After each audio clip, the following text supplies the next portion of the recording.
So let's get going. So today's keynote speaker is Tanya, Janca, also known as She Hacks Purple. She's a best-selling author, international speaker, award-winning cybersecurity expert, and a recognized authority in application security. With 28 years of IT, she's trained thousands of professionals, founded We Hack Purple and SendRep Academy training platforms, and currently leads education community for SendRep. So she's remarkable.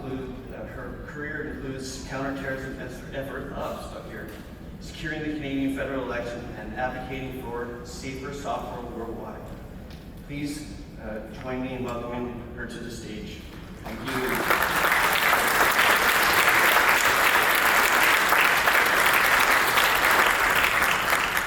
Hi everyone, I am Tanya, as promised. Very briefly, before we start, I wanted to, let me see if this works. Yeah, I wanted to talk about Adrian. Who here knows Adrian? He was the founder of this BSides, and he passed away this year, and I just wanted to very quickly say some nice things about him. So, he was the founder of this conference, and he loved community, and he loved mentoring, and he loved bringing people into this field, and he was one of my mentors. And this was the first conference I ever spoke at in my whole life. And I've now spoken at BSides all around the world.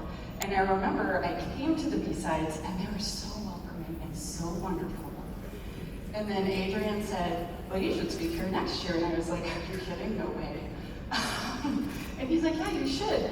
And then he and a whole bunch of people from OWASP helped kind of coach me, and eventually after a few months I spoke at the OWASP. I did not die like I thought I would. And then I spoke at the JavaScript meetup, the Python meetup, all these other meetups, and then Adrian announced on the internet I was speaking at BSides, and I had not applied. I'm like, oh my God. And then the day came, and I was so nervous and so terrified. I was like, no, I cannot do this. And he's like, don't just go up there. He's like, I'll be right here. I'm like, yeah, go be down there where it's safe. Not on the stage where it's so scary. And so he came up on stage with me. And he stood next to me while I gave my talk, and my demo completely failed. And he's like, it's fine, just keep going. And he just stood there super awkward. He's like, I don't give a shit if it's awkward. I don't care, I'm here for you. Oh. And so this person, he was one of my mentors, and he cared about community so much, and I just want to give a thank you to him. Thank you.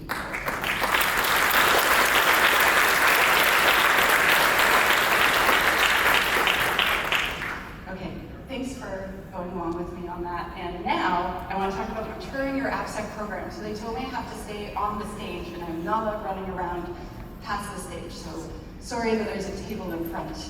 But I want to talk about, so I am very interested in the security of software. I was a software developer for a super long time, and then I switched into securing software because, well, basically I became super fascinated.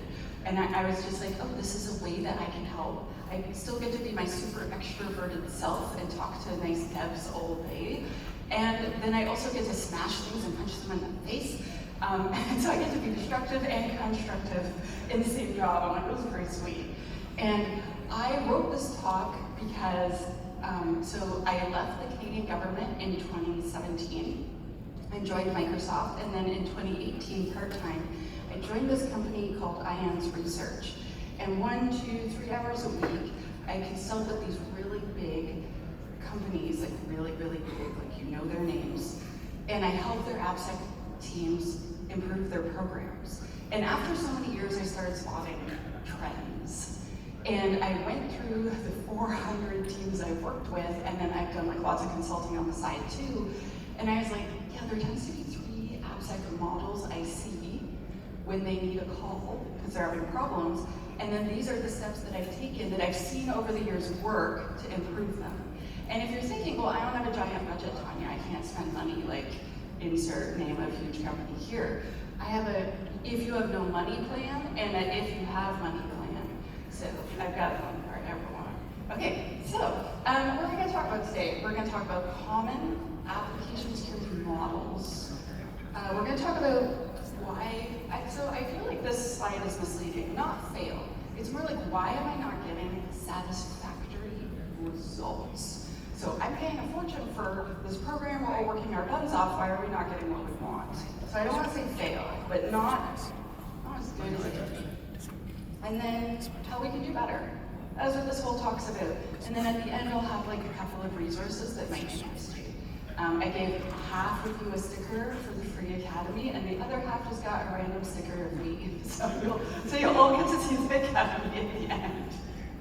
Okay, so, I guess I already told you how I conducted my research, just meeting with so many teams for so long. So that's where this came from.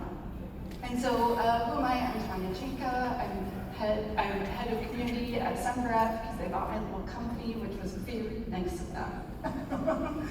I'm known as UX Purple. I've written 2 books now, so my second book comes out in February. I actually made a card game recently called AppSec Antics, and it's like a card game. So perhaps last night we could have played it if I had thought to do that. I have one in my bag in case anyone wants to play it. It's like Cards Against Humanity, but not offensive. But still funny. Okay, so it is offensive against security, but not against people. So I started some stuff, and I advise some people, and I do some research. So this is enough about me. You're like, that's good. I want to talk about maturity, right? So we as an industry are working superbly hard. We're working really, really hard. But we're not getting the results that we all wish we could get, right? Like, I don't want my mom to be like, did you hear about this breach? I don't want the normals to know because we're making such big mistakes. I want us to stop making giant mistakes. I want us to stop having data breaches and giant attacks. I want us to win. And I feel like we're working really hard, and some of us are winning and some of us aren't. And some of us are only winning because no one spotted all of our giant holes yet, right? And so I want us to mature. And right now, we have a couple application security frameworks that exist, and I wanted to briefly address why I almost never use them. And so there is OWASP SAM, there's Bisson, there's NIST, and now there's one called DSOM, which I think is a big, nice step in the right direction. But essentially, these are extraordinarily expansive frameworks. And if you have a team with 20 plus applications, so who here has an AppSec team with 20 or more people? Okay, so I saw one hand, and it was kind of like, okay, so most of us, so I made some t-shirts that say, I am the AppSec team, because most AppSec teams are one person, right? Exactly. A lot of us are like, hi, I'm the AppSec team, all of me, and I also am in charge of infrastructure. And so, as a result, we can't do this. We also need millions of dollars to even think about doing one of these. It costs so much money, it has so many different things, it's very, very comprehensive, expansive, exhaustive even. But when I show one of these to a client, they look at me like I'm an alien and they're like, well, that's impossible. So could you tell me a real solution? And so that's why I created my own framework over the years. And you can totally adopt any parts you like, and you don't have to do any of it if you don't want to.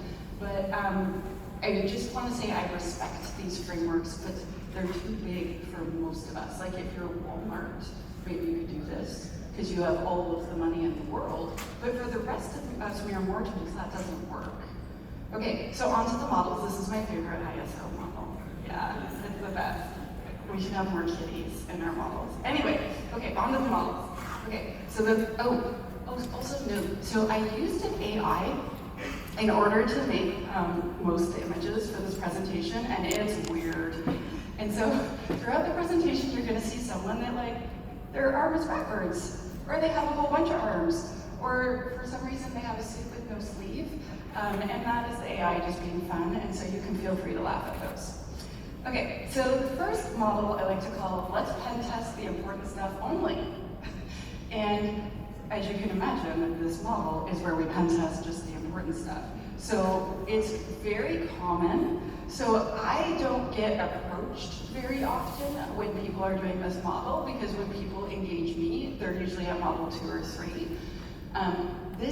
But I saw this a lot in the federal government. I saw this a lot with medium and small businesses, SMBs as people call them. I still see this with lots of enterprises. I have worked with lots of companies that you know their name, and they are starting their first AppSec program this year. So I'm glad they're starting, but late. So usually they have no formal system development lifecycle. So we're doing Agile, we're doing Waterfall, we're doing DevOps, or we're saying we are, but really we just have a CI and sometimes we use it. We have a Scrum meeting, so we're pretending we're Agile. There's all sorts of options, and they're all over the place, right? There's a mixed tech stack. So we're doing Java, we're doing .NET, we're doing Ruby, I do CodeQL, I do this, I do that. I'm gonna do MongoDB because I want to be different, and I'm a unique snowflake, and for some reason I'm allowed. There's code everywhere. So there's not one big repository, there's 20, and they're all different ones. And everyone's doing their own thing. And that is the worst if you're trying to do security. That sucks so bad. Why is this model bad? So you have almost no coverage, right? Because you're just pen testing your 2 super important apps and blowing all your money on that. Well, there's 100 reasons this model's bad, but in my opinion, the absolute worst reason is that you are not investing in any of your teams. So the pen tester comes in, they're all brilliant and smart, and they tell you a bunch of things that are wrong, the devs fix those things, and maybe they'll learn a little bit from that one report, that one team. The rest of the teams get nothing. No one's being taught, there's no tools so that they can do better next time. Every time the pen tester comes in and it's a knockout, because they've had no support. And so we are not winning with this model, and we are spending. So how do we mature this model? So I have 2 plans. So this is going to start with a bunch of things, and then I'll show you some free things as part of it. So secure coding training. If your team writes code, they should write secure code. If they're designing apps, you want secure design stuff. So this could be buying a book. This could be holding lunch and learns. This could be hiring a trainer. This could be computer-based training. At the end, I'm going to give you a link with a free secure coding training course that I made, and it's just free. There's no upsell. Although they do add you to the newsletter. I do what I can. Okay, so now the no budget plan. Okay, so we have no budget, but we have time. What can we do? We can use free tools. So I really like Zap and Burp. So Burp's $500, and in the world of information security, that's basically free, right? So if you have $500, we can do that. And then there's lots and lots of free static analysis tools. So we can do dynamic and static analysis for free or almost for free. For instance, so there's SumRep, there's Breakman. If you're doing Ruby, it's only made for Ruby. There's Bandit, it's only made for Python. So there's tons of tools. I think there's like 34 free SaaS or something, right? So find one that you like enough and use it. So we'll start with those. So we'll do some scans on our code, find bugs, and then we'll fix them, right? We won't just save them somewhere, we'll fix them. Okay, so then we're gonna create a secure coding guideline, which you can totally steal from my free course. You just download the PDF. Then add more good stuff, because mine's very basic, because I had to make one that applied to everyone, and that's really hard. So add more stuff over time. So you give them a guideline and tell them this is what I would like to see from you. So you guide them. Make it super short and concise, even if it takes longer for you, so it takes less time for the hundreds of them that you serve. And then, ideally, every new project. So when we kick off a project, we start gathering requirements, right? If you're gonna build an API, there's certain security requirements you know you want. Give them that list at the beginning, and you're more likely to get it at the end. So we want requirements for every new project from the security team. And ideally, if possible, slip some privacy requirements in there, because while you're asking for stuff. Okay, so this is the hard one. Consolidate all your code into the same repository. When you do that, your life is better. You can hook up tools and then scan all of your apps at the same time. This is a lot of work, but everyone in the entire software development shop wins when you do it. And then, okay, so this is even more hard than the last step. Push for a real system development lifecycle where everyone's doing the same one, and they're actually doing all the steps, not just the ones they feel like. And centralization and standardization. So try to get everyone on the same wavelength. This is a thing you'll have to partner a lot, so you're gonna have to make friends and influence people. but you can do this. This is a very valuable exercise. You won't have to do all the work yourself. Usually, there's tons of senior devs that are like, oh my God, I live in a terrible world. I cannot find anything. And then you'll be like, I want to do this project. Can you do it with me? Yes. Okay, there's still more for if you have no budget. So threat model, so remember before you're just pen testing like 2 super important apps, do a threat model. And if you're like, what is that? There is a guy named Keirstead, and I will talk to you about him after, and he has this thing called the 4-question frame for threat modeling, and it's just 4 questions. And you literally have a meeting and you ask those 4 questions a lot of times. And then slowly, you have a document full of threats and what you're gonna do about it. He's really great, he has a bunch of books, but just you can read this like 1-pager he wrote and you can get started. And so if you just threat model those 2 most important apps, you will get some big value. And then, if you've had some software problems in the past, if you can talk to your developers about that, most of them are unaware that their web apps get attacked all day long. Most of them have no idea, because we keep secrets really well, and we, as an industry, are not great at marketing. And so if we start sharing information we are allowed to share, we'll get more buy-in and interest. Okay. A few more things. Scan all your code for secrets. Secrets are like, so passwords are for humans, but secrets are ways that a computer says to another computer, hey, I'm this guy, I'm allowed in. And they're, oh yeah, you are that guy, thanks. They show them the secret they're allowed in. So an API key can be a password, a hash, a certificate, connection string, etc. Scan your code, probably gonna, if you're in this state, you're gonna find so many. And you want to start managing them in a better, more safe way. And there's lots of free secret scanners on the internet.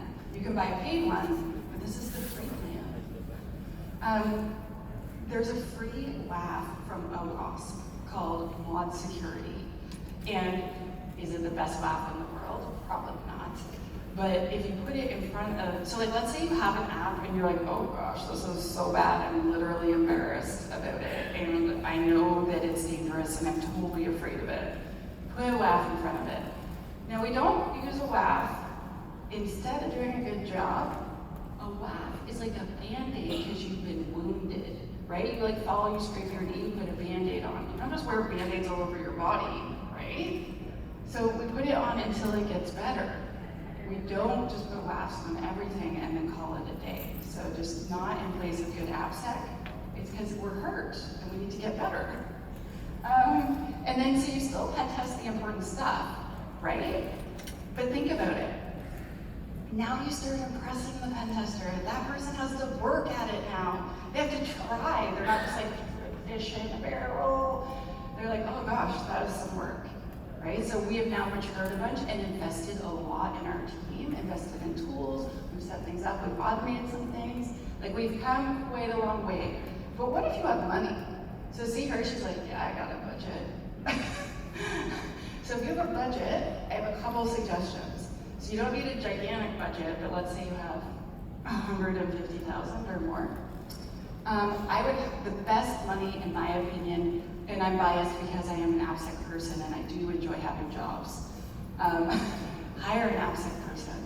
This person will be able to actually do all the things on the list, or most of them, right? If you hire an AppSec person, they will come with 100 other ideas as well. They'll be there every single day for you.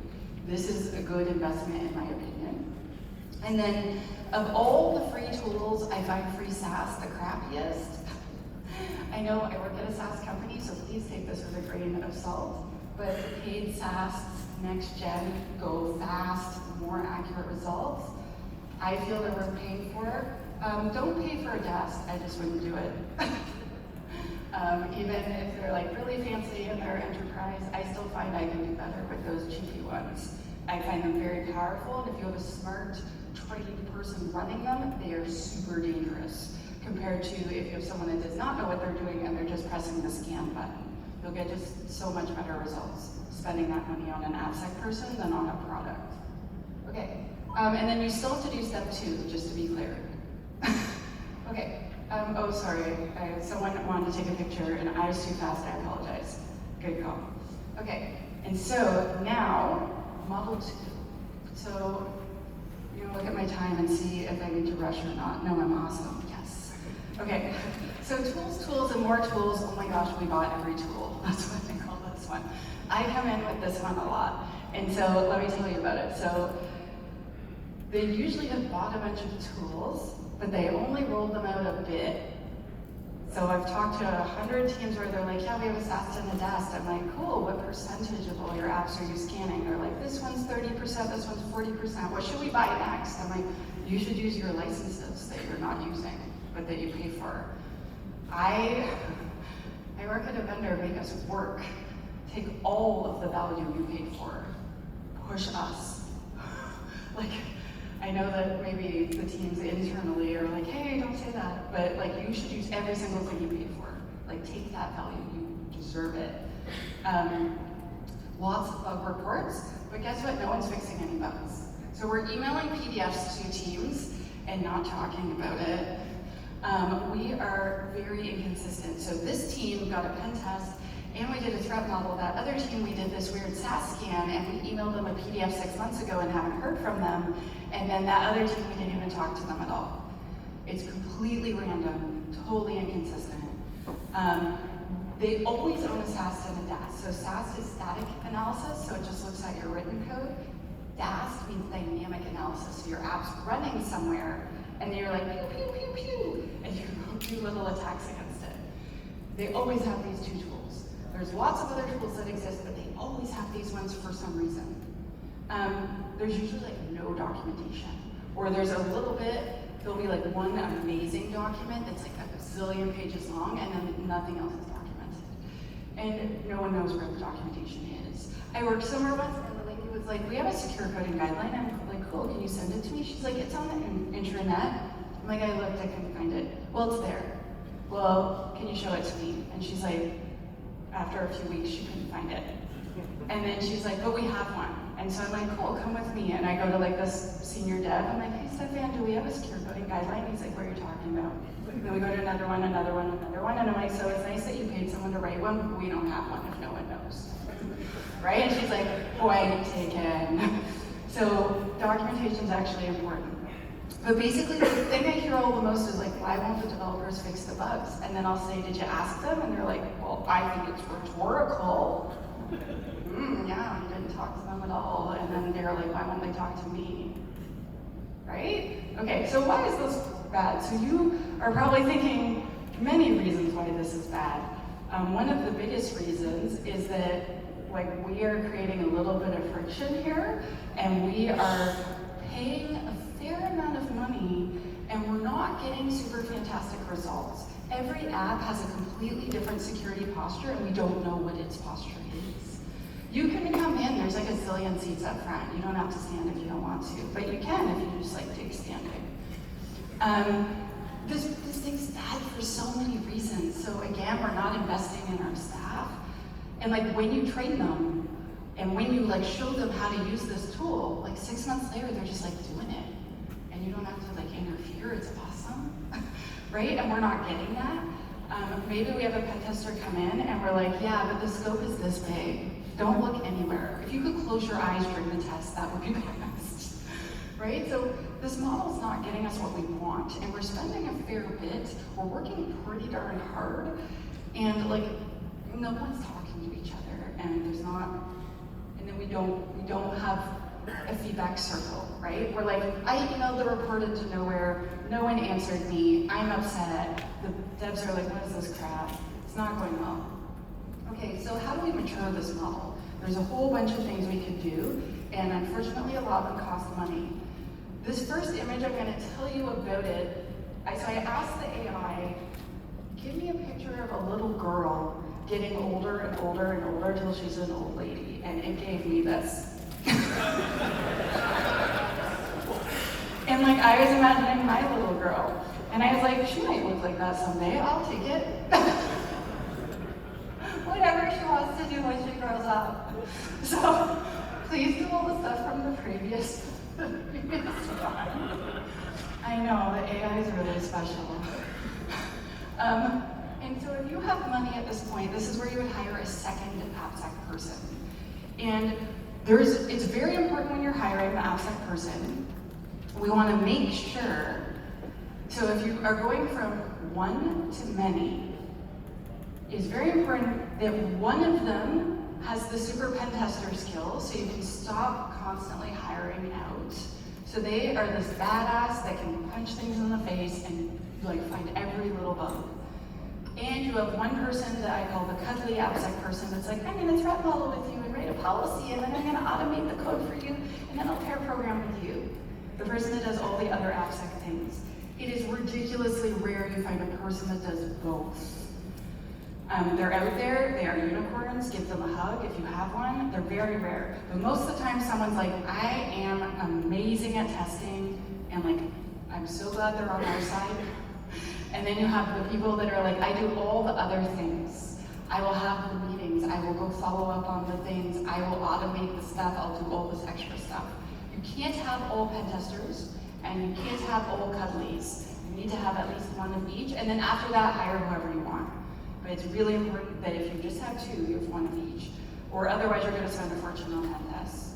Or you're gonna have the best pen tested systems in the world and no one is gonna do all the cuddly things. Both are, I feel, are very important. Okay, so next. Every 2 years or so, I like to reassess my tools. I know the government really likes signing for 3 to 20 years, but you will get better bang for your buck if every 2 years, first of all, you renegotiate. But second of all, more importantly, look at them and see, okay, so it's been 2 years and we're still rolled out at 25%. Why? Are we rolled out at 25% because we had to have 100 meetings in order to get permission to roll it out? Maybe this isn't the right tool for us. Because there's modern tools you can roll out in a day now, right? Oh, we've rolled it out and no one's using it, no one will turn it on. We've given them training and no one will touch it. This is the wrong tool. I know I work in a place that sells a tool. It is not the right tool for everyone. There's no magical one that works for everyone. So reassess and see, is this our soul-made tool? Is this the one that is working for us? If so, awesome. If not, move on and use that to negotiate because they have competitors. And be like, I'll switch to you if blah, blah, blah. And that stuff works. Okay, oh, sorry, wrong button. I apologize if I pointed it at you. Okay, now you've decided, let's say you've decided this is the right tool for us. We do really, really like it. It's not fully rolled out because we needed certain permissions. Go roll it all the way out. Use every single license you're paying for, right? Get your value. Get complete coverage, more importantly. We want every single app. Like, we want to know where they're at. Every single one, not most of them. And certainly not just the new ones. We need every single app. We need to have an idea of like, this one's red, this one's yellow, this one's green. Okay, the hardest advice in the entire presentation, provide support. Talk to people. Who here is introverted? Actually, I should probably say who here is extroverted? I'm gonna see a couple of hands because introverts all keep their hands down. A lot of my closest friends are introverts, but sometimes we have to put ourselves out there and talk and be approachable, even when it's uncomfortable. We need to go have conversations. Devs are usually really nice. Most of them care about security. Most of them aren't doing it because they have 27 priorities. Most of them would actually like to talk to you. When I go talk to them, they're usually like, hey, what's up? I have almost never had anyone yell at me. Like, they're really not scary. And so we need to go talk to them and provide support whenever we can. The more often we talk to them, the more they'll tell us, the more we know what's going on, and the harder they'll work for us to fix bugs. Okay, we want to manage incidents better.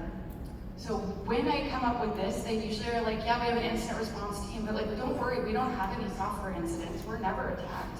That means they are and they don't know, right? So we want to do better. We want to be able to respond.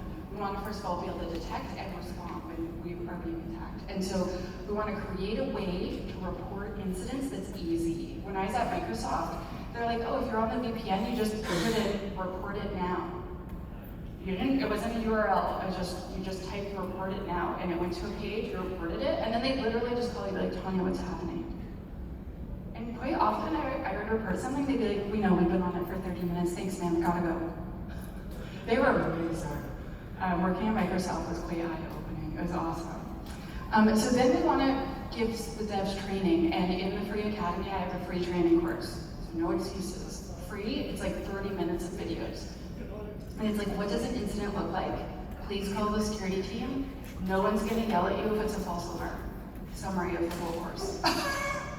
But basically, like, they need to know what incidents look like.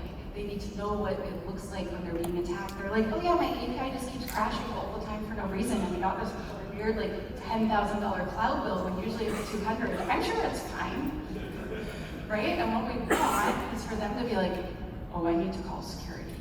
And it's safe to call security. Security will help me. And then lastly, we need an incident response process where everyone knows their responsibility. I have worked at a whole bunch of places where they're like, yeah, we have an IR process. I'm like, does anyone know what they're supposed to do other than the security team? And they're like, well, I mean, they should know. I'm like, you never told them. You gotta tell them. Okay, now for Model 3. Model 3 is what I call the stranglehold giant spend. I'm just like looking at my time and I'm doing, okay. So this is the most expensive one. I see this less often. This one, oh man. Some of you are living this one. So look at the dog. What is happening in this AI model? I was just like, I'm gonna keep it because it's the worst one. I know the dog's having issues today. It's a magical dog. The laws of physics do not apply to it. Okay, so this tool, this one is weird. They have every single tool. I've worked with teams where they're like, I have 11 tools in the pipeline. It takes 21 hours to run. Everyone hates me. They're spending millions and millions and millions and millions of dollars. They have lots of AppSec people. Everyone's working really hard. They have a governance model where no one can get anything done. I worked somewhere in the government, and I will not tell you which place, and I worked at many departments over my many years, so you won't know which one, where we had a 21-step approval process, where my boss's boss had to sign off on every single scan I ever ran. If we rushed and went totally nuts, me and Catherine, filling out a zillion forms, could get it done in 3 weeks. And it's like, why isn't our AppSec very good? I don't know! I have no idea why. That helps no one. And that boss's boss that's signing, like, do you think she has any, do you think she even knows who I am or gives a crap that I even work there? Right? Like, she has actual work to do. Yeah. Constant friction. So imagine there's a cat and you are petting it backwards very aggressively all day long. You have not killed the cat. The cat wants to bite your face off. That is what's happening for the devs and for security. Everyone's miserable. No one is happy with this model. No one's getting what they want. Security posture not satisfying. So it's better than the previous two models. It is more secure, but you have no innovation. You cannot release fixes. I worked at another place, and I remember we had an 18-month release cycle once a fix was approved. So I would ask for a bug fix. We'd have to have a trillion meetings, and then it took 18 months. Who thinks that's appropriate? Put up your hand. Who thinks that's reasonable? No hands? Yeah. And then we had an emergency that was very, very serious, and we needed to do a fix. And they said that if everyone worked a trillion hours of overtime, they might be able to do it in 4 months. That's these guys. They cannot respond. Dev and Sec do not speak to each other, or if they do, it's 4-letter words. I remember my first week at this company, and the security person was like, look at this dev, he's using the F word. And he CC'd my boss, and his boss, and the client. I can't believe it. And then I read the thread, and I'm like, wow, our team are jerks. That we are the problem. I am shocked they didn't use the F word earlier. What restraint. I would have murdered you if I was him. So they both think the other side's the problem, and I am often accused of siding with devs. Okay, so why is this model bad? Everyone's like, we already know. But you are paying a fortune and not getting what you want. Everyone's miserable, but people quit. People will quit this place. I left that place. I was like, I cannot breathe. I cannot do security. I cannot stand it. The good ones will all leave you.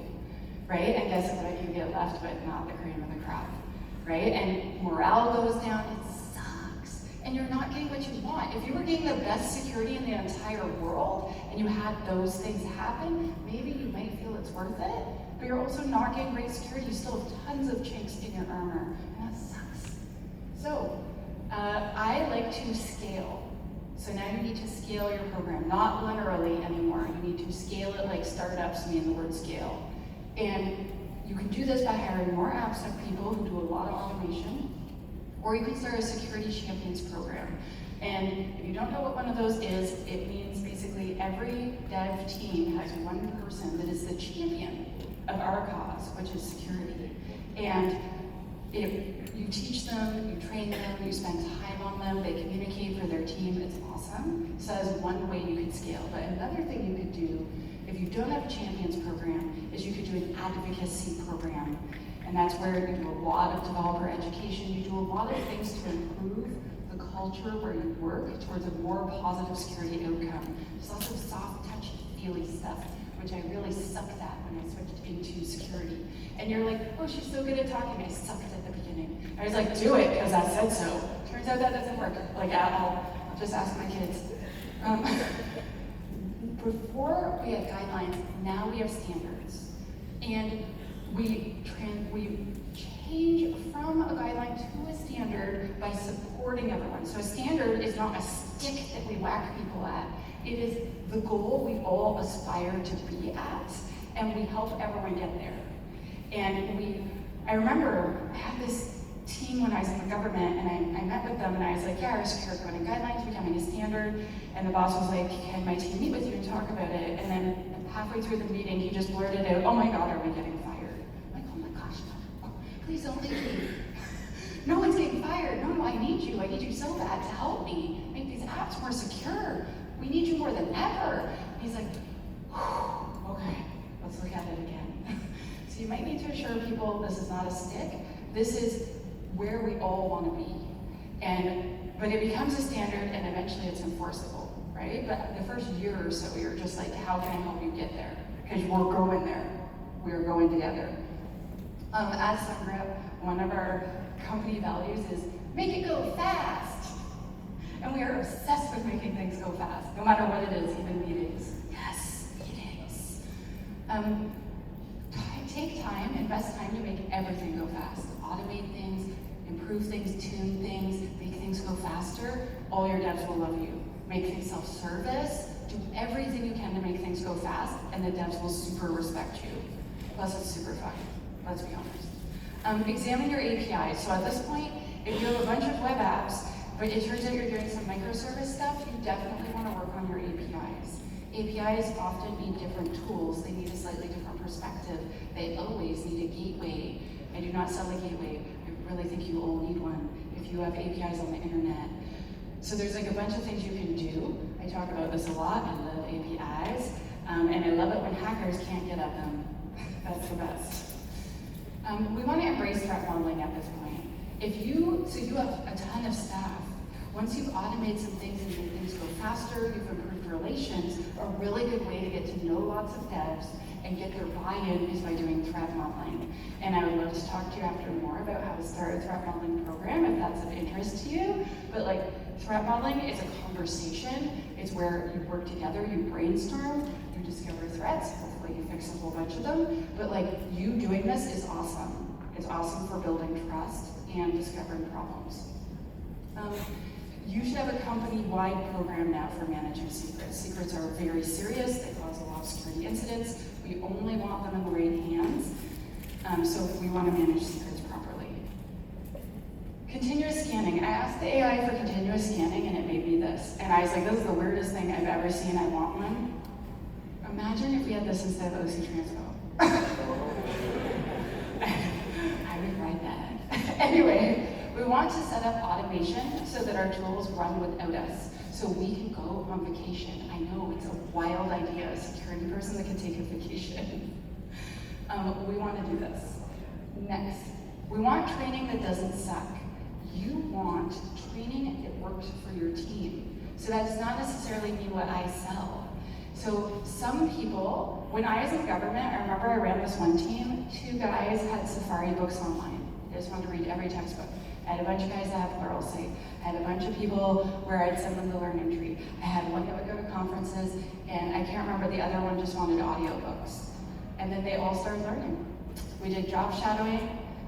We did this Lunch and Learn program for 3 years. We did all these weird things that just barely managed to do our budget good, right? So whatever you choose, make sure it works for your team. Not everyone wants to go to a conference. Not everyone wants to do computer-based training and you give them no time to do it and you expect them to do it at home, right? So pull your team, ask them what they need, try to give them lots of different formats, like especially if you're gonna make them read a book, give them like a PDF version or like an ebook version, a physical version, and an audiobook version.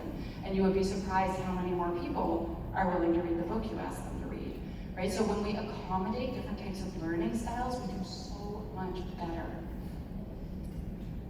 If you have a WAF, you might want to upgrade to a RASP. If you sell a WAF, I'm sorry, I feel it's an upgrade. That's just my opinion. It's my opinion, right? You don't have to agree, that's okay. Or IAST, which is like a very intense type of testing where it tests the tool from the inside out. So this is for very critical apps. You would do this. So it's like, this is the mission critical thing that makes our whole company run. You might want these tools. It's up to you though. You don't need it for all of them probably. We want the AppSec team to be trained in incident response, or the incident response team to be trained in AppSec, so they know when to call you. I remember I was working somewhere and we had an amazing incident response team that did not know AppSec, and I remember my buddy coming over to me and he's like, hey Tanya, we're sort of having an AppSec incident, we need you. I'm like, great, did that happen today? He's like, it started like 3-4 weeks ago.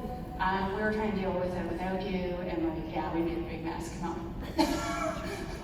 Right, I want them to come immediately to me, or I want them to know what to do, either way. So you're being attacked, just to be clear. If you have anything on the internet, you are being attacked. So we need to be ready for that. And then lastly, see that guy's amazing smile? He's like, I am so happy because I am informing my program with data. So we want to use data for sure to improve our program. And I talk about metrics that matter, things that you might want to do. I'm kind of obsessed with data. By using data over the years, I've discovered how to improve programs very quickly. And if you're a consultant, you get totally renewed very easily. If you show them the data that says like, see, we were doing this, that wasn't working, I canned that part, this was working really well, so I tripled down on that, and then look at these results, boom, renewal. Because you're making a difference, and you can prove you're making a difference, right? Data really helps us. I see a lot of companies just guessing with their programs. They go, why? We do not have money and time to guess. We want data. And so now, I have a conclusion for you, and hopefully I'm not too over time. So what did we learn? We learned 3 common AppSec models, and hopefully how to identify them. So you can see if you're one of those models. I gave this talk last week, and the guy's like, yeah, we know which model we are. We're gonna need to talk to you again. I'm like, okay, awesome, great. How to mature the models. And these slides, I don't know if BSides has a way to share them, but you can email me after. I have cards if you want to, and I will just email them to you. I'm very happy to share if BSides doesn't have a way to do it. How to build an awesome AppSec program. If you do any of these things, it will improve your program. And so with that, I have a couple resources. So the first one is the Academy with the free training. So there's many free trainings in here, secure coding, etc. And like I said, it's completely free, but they will add you to the newsletter, so that's your payment. So I apologize, but the marketing team won. Right? It's life. But I mean, free is pretty good. And it's free for as many people as you want. So literally 400 devs can sign up and take the class, and it is okay. That is the deal that I made. My books, they're not free. I'm sorry, capitalism sucks. But I'm biased. My mom said the purple one's pretty good. She hasn't read the yellow one yet, but my mom's like a connoisseur. But seriously, if you want to learn to be an application security professional, the purple book is for you. If you want to write better code, the yellow book's for you. Cyber Mentoring Monday. So every Monday since 2018 on Twitter and now on LinkedIn, and I have been told I've been asked very nicely, so on Monday I'm going to start on Blue Sky as well. I do this hashtag every single Monday, and I help people find each other. So as Adrian helped me find out, I'm a terrible matchmaker. Every time I match people for mentors, and I fell apart, it was terrible. But you can match each other, and I can help connect you. So I'm a good connector, bad matchmaker, that's okay. And so basically you just post like, hey, like I want to get into instant response, someone willing to have a virtual coffee with me, here's the things I've done so far. I read these 2 books, and I'm super interested.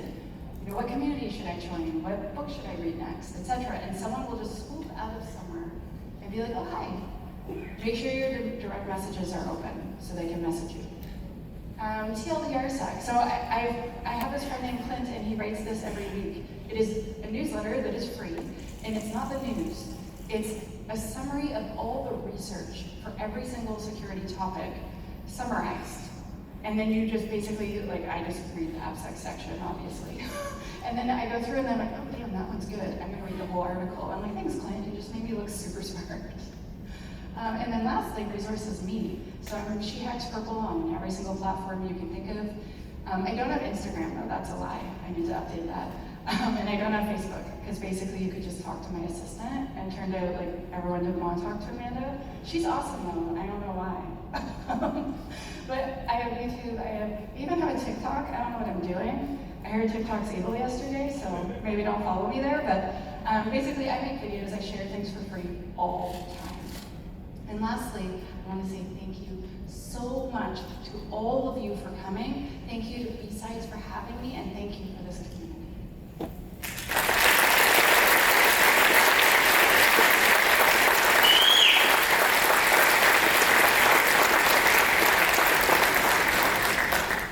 I have to stand at the podium and stay still for the question period. Do we have any questions? Because I would love to answer them. And if you're shy and you want to ask me after, I'm going to stand outside and just like chat with anyone that likes to talk to me, because I'm an extrovert. Myers-Briggs says I'm 100% I'm an extrovert.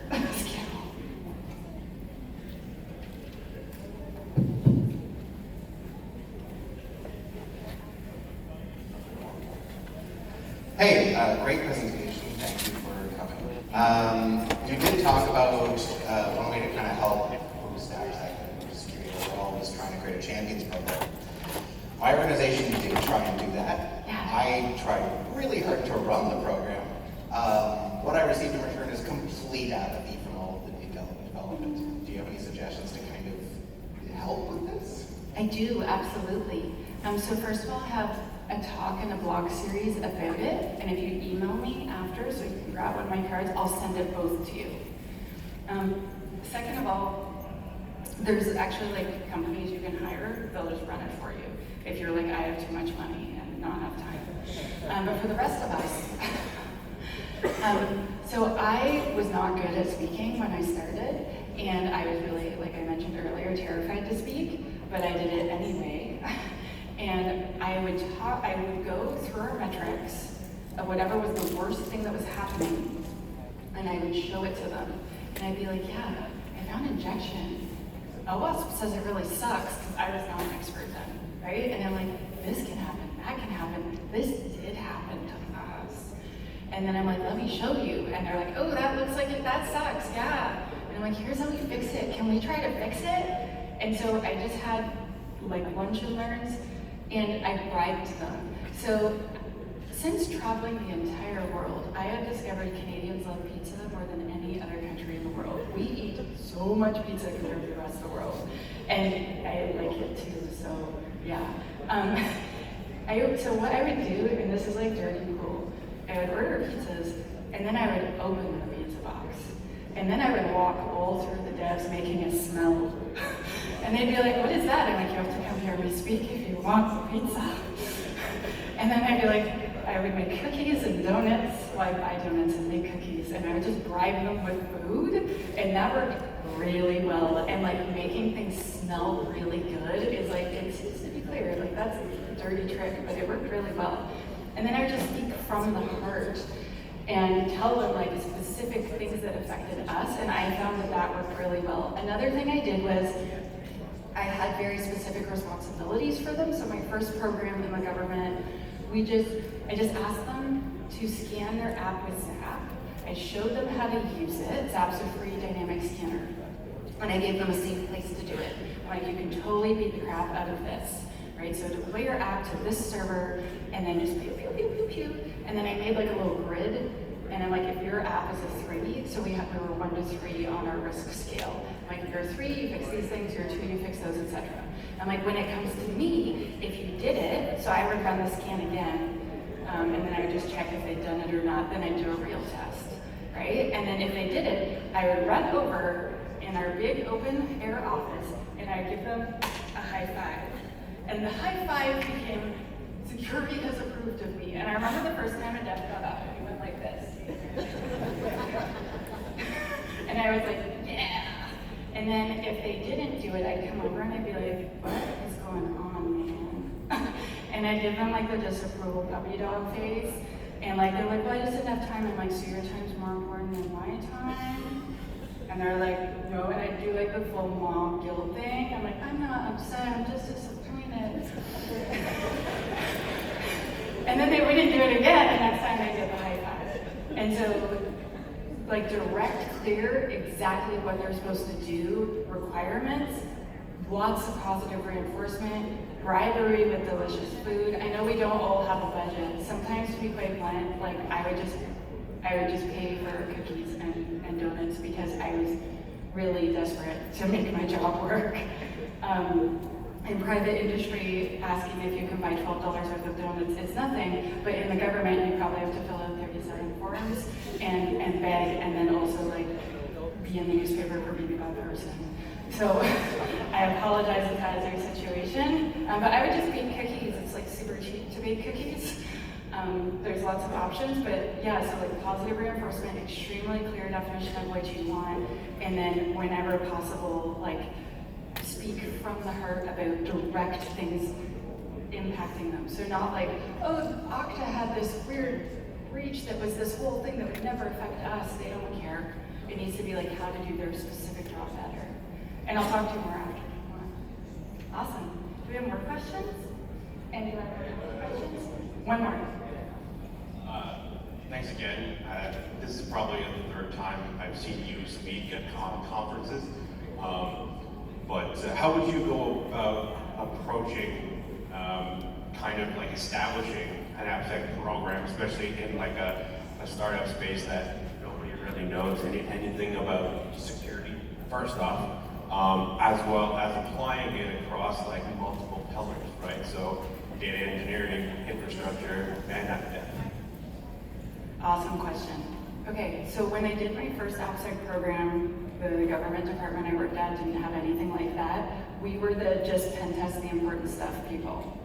And what I did is I analyzed all of our incidents for the past 6 months, and I looked at all of them, and I had a meeting with the biggie people, all the C-levels, and I was like, 26% of all of our incidents were AppSec incidents in secure software. And they're like, okay. And I'm like, 72% of what we spent was on that.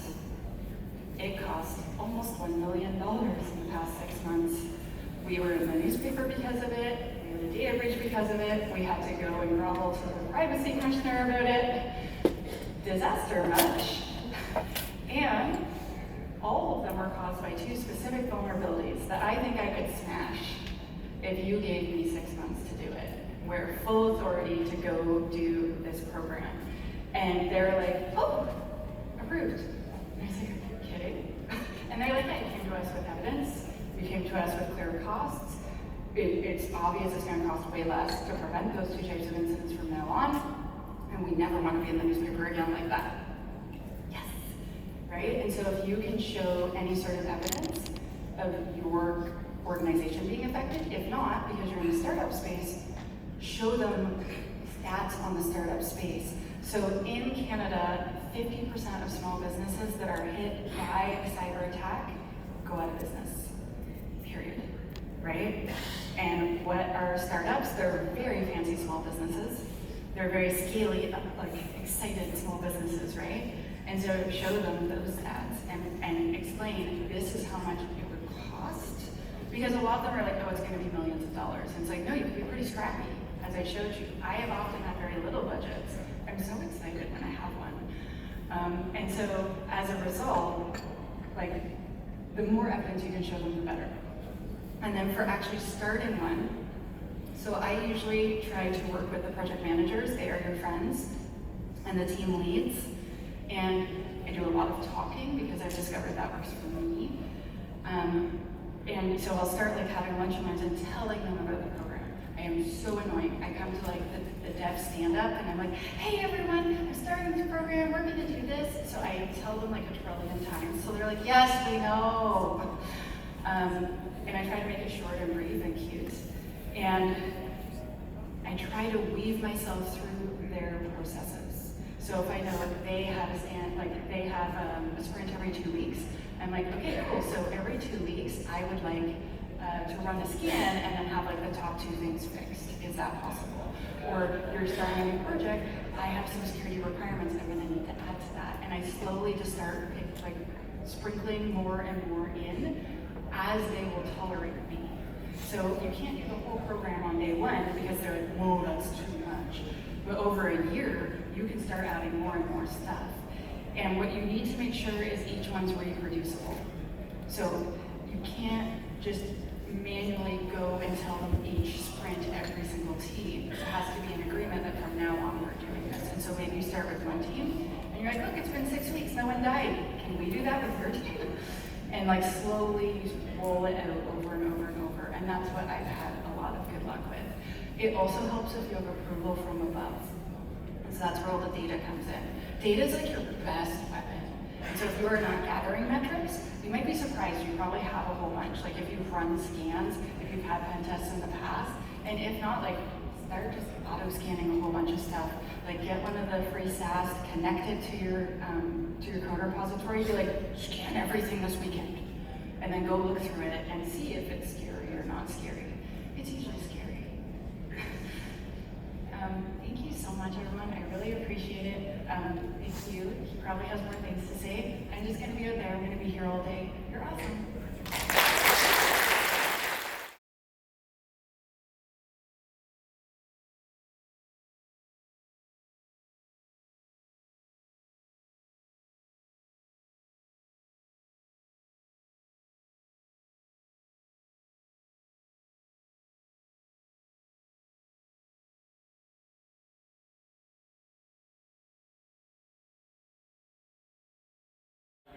How can we use LLMs to help security operators?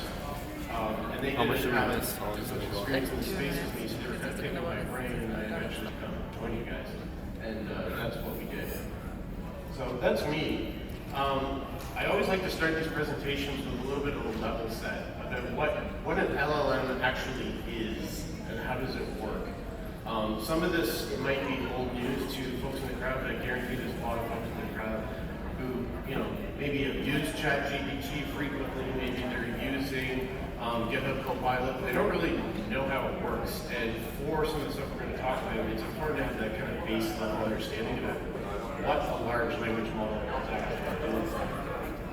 We're then going to talk a little bit about why there's so much hype in this space, and then most importantly talk about what's real and what's not. Because, everybody in the cyberspace is just getting blasted with AI, just like we were all blasted with cloud, 3 years ago, and this cycle happens. People who know me know that I really like to try to keep things grounded and real when I talk about stuff, so I'm going to tell you guys about some things that are actually real that you can use for free today, right now, that will actually help your security operations programs. And then we'll get a little bit into some of the higher level risks and what I think are best practices and where this is probably all going over the next couple of years. Here we go. All right, so that level set, understanding LLMs, what is it at a base level? So it's very simple. What a large language model is doing is guessing the next word in a sentence. That's it. At its core, that's what an LLM does. So if you started, and the way that it does this guessing is obviously it's really complicated. It's based on, training, based on petabytes and petabytes of text, building a large neural network, and then using the weights in that network to guess the next best word.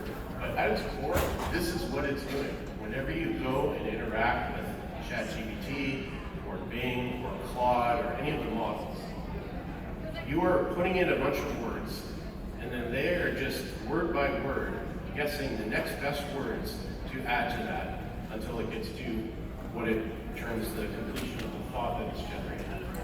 So the reason that's important to understand is a couple things. First of all, this only works if you have an input, right? AI, or at least the current generation of large language models, if you don't input something, it can't predict the next word, right? So they're not just spontaneously coming up with new ideas and new thoughts. You always have to have a starting point for the LLM in order to get anything useful out of it. And the other reason this is important, we'll get to it in the next slide, is that because it's just doing this word prediction, it can only output data that it has previously been trained on. And that's why when ChatGPT first came in, and we were all like, wow, this is crazy. But people quickly realized, well, this is like living in a time machine, because that iteration of it, it was stuck in the past. You would ask it questions and it would answer them as if it was like 12 months ago. And so how did the various companies get around that? So they came up with this process called retrieval augmented generation. And we're not going to go into all the weeds about that, but at a high level, the way that retrieval augmented generation works is when you go and talk to the LLM, right, there's a step that happens before your text makes it into the LLM, whatever you're typing in that thing, it's getting replaced under the covers by another model doing something called embedding.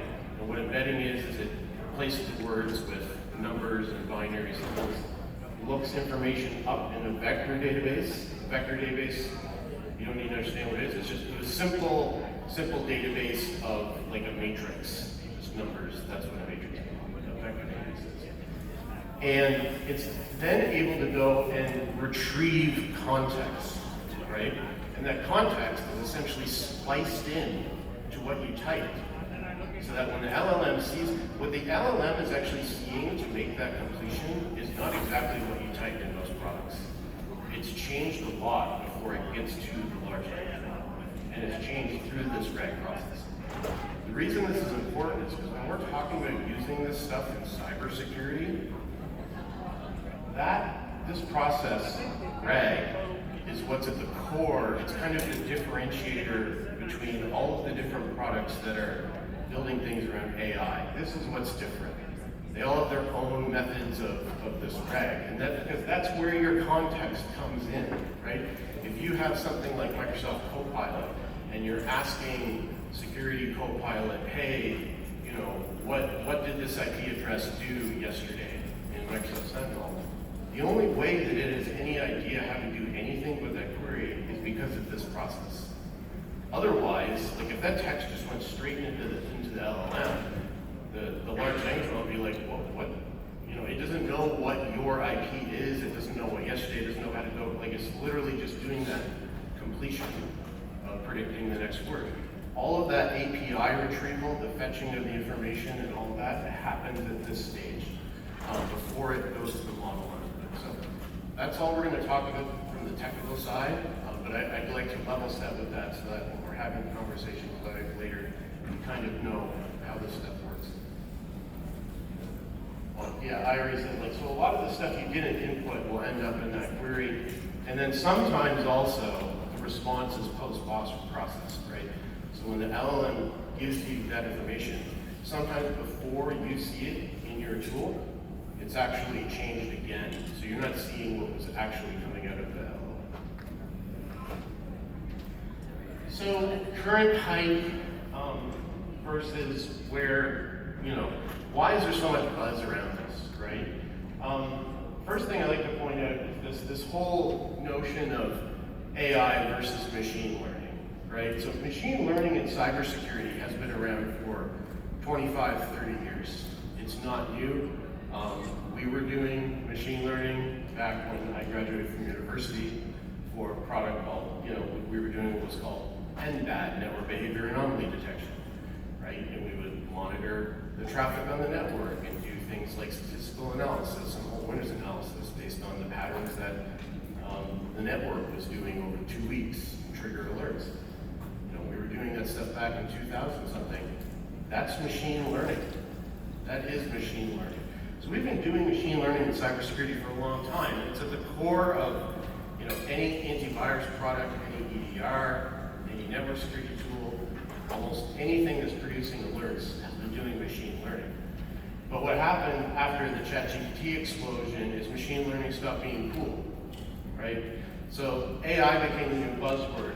And one of the things you've got to kind of deconstruct when you're looking at a lot of the stuff that's thrown at you in advertisements and product pitches is people will claim AI, and you've got to kind of decide, you've got to kind of look at what they're actually doing to figure out, are you using LLMs or are you using machine learning?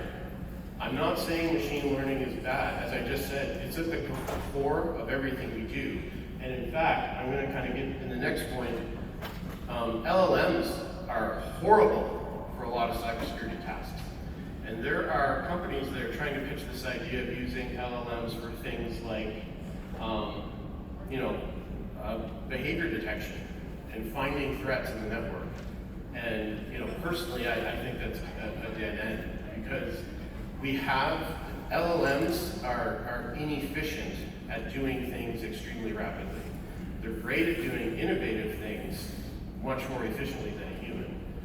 But an LLM isn't going to be able to replace a traditional machine learning algorithm to detect threats on the network or to sample detect things on the endpoint, detect unusual process behaviors and executions, registry modifications.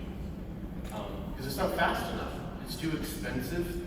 It's not fast enough. In order to do those use cases, you have to be able to process hundreds of thousands of, network flows a second. Hundreds of thousands of dozens and dozens of process executions of file changes on the laptop a minute. LLMs can't do that. They don't operate at that speed. They're not engineered to do that. It's very unlikely that over the next 2 or 3 years that they're going to get that efficient either. There's use cases that they're good for and use cases that they're not good for. I see, though, that there is a part of the buzz around LLMs is tied to, we hear about the cybersecurity skills shortage. There's a lot of debate on how real the skills shortage is, how can we have a skills shortage when there's so many open positions. But there is a very real skills shortage in terms of senior, seasoned cybersecurity professionals who can do threat hunting, who can discover APTs and things of that nature. And the hope is that LLMs are going to be able to create more of an advantage of the defender over the attacker in these scenarios because they can kind of help level up people.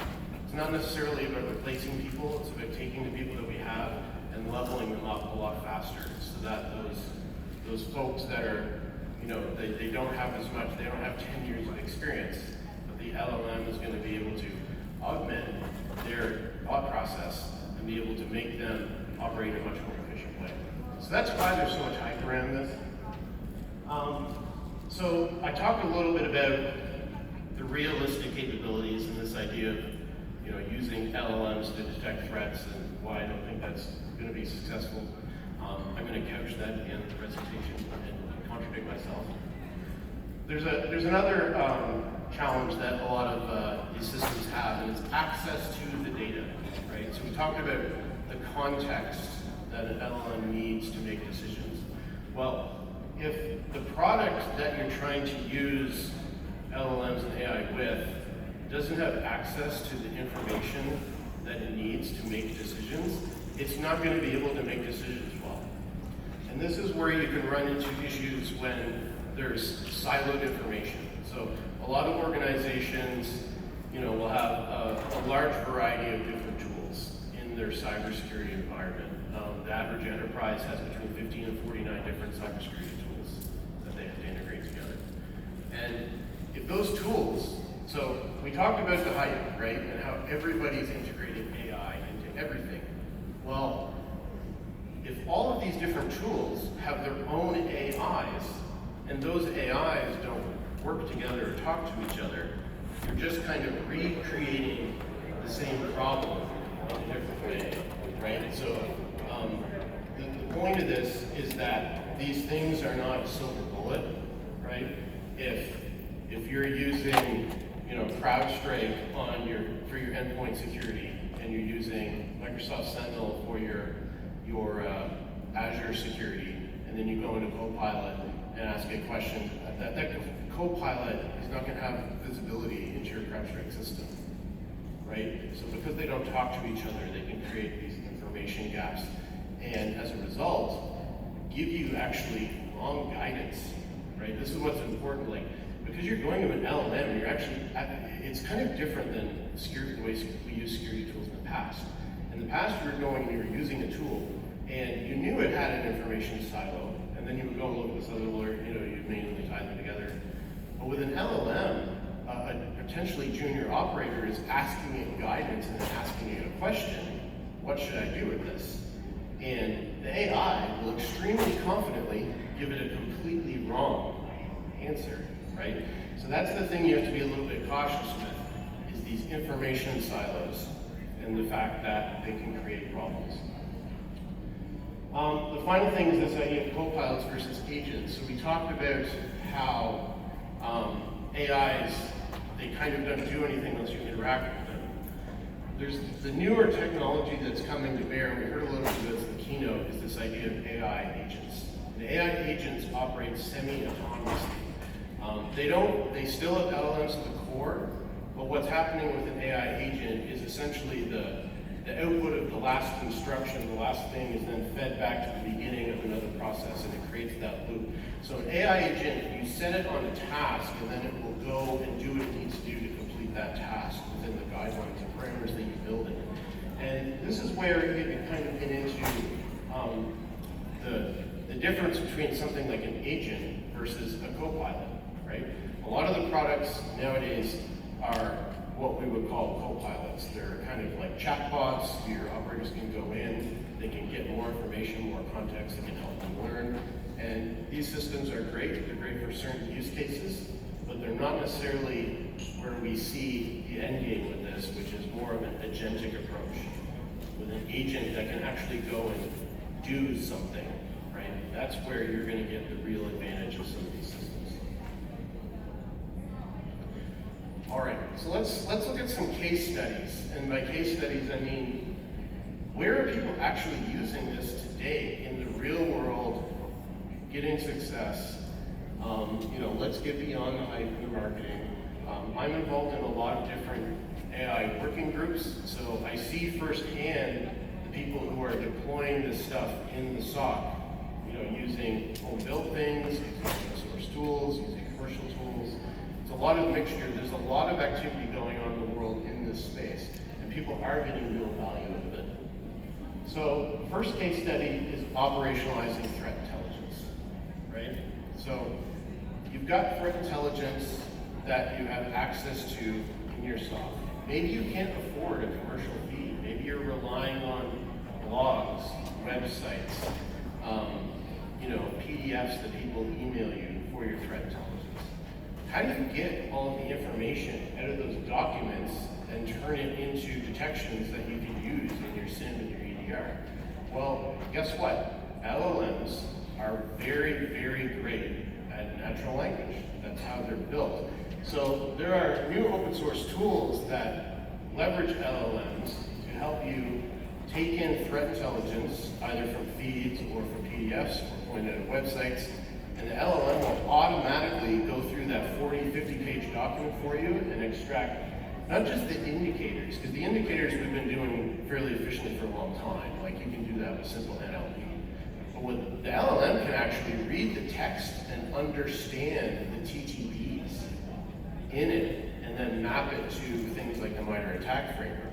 So we're not talking about just running regular expressions over text and getting IP addresses out here. We're talking about feeding in these threat reports, and at the other side, getting real actionable information that you can then go give to your detection engineering team to go and deploy. So I've got a couple links here to free and open source tools that are available. OpenAI CTI summarizer by a colleague of mine named Aaron Kaplan, who's part of the first AI SIG. And Text to Sticks is made by this fantastic individual I link at the end, who publishes a lot of different open source tools for CTI. So I'd recommend checking out those. At the end of the slide, at the end of the presentation, I'll have like kind of a QR code link. You can get all these links at the end. Second use case is incident response and threat hunting, right? So we see a lot of teams that are looking at this idea of how do I actually get the promise of SOAR, right? So we've been talking about automated security for about 10 years now. And the problem that a lot of organizations run into as they try to automate their incident response is that the promise of SOAR was that you'd be able to get this tool and using low code, you could kind of say, okay, when I see this, I want to automatically go and send this email, and then I want to escalate to this person, and I want to go and add a rule in my EDR form to the system. That sounds great, but because they don't want to do that manually anymore. But what we've seen with SOAR is you're kind of trading one problem for another. You're trading having more cybersecurity analysts for more Python coders and SOAR experts to be able to build all these playbooks. And it's challenging, right? SOAR hasn't really lived up to its promise. It hasn't simplified things as much as it should. LLMs have a real chance to change that, and all of the major security automation companies are investing a lot in this technology. You can see stuff coming up from Times, from Palo Alto, and they're focusing in on this problem of using the LLM to generate those playbooks and generate those content flows. The reason it works so well is because you're kind of taking advantage of one of the things that people sometimes think of as a negative with LLM. You know, one of the negative things that people say, well, what about hallucinations, right? Hallucinations are a problem.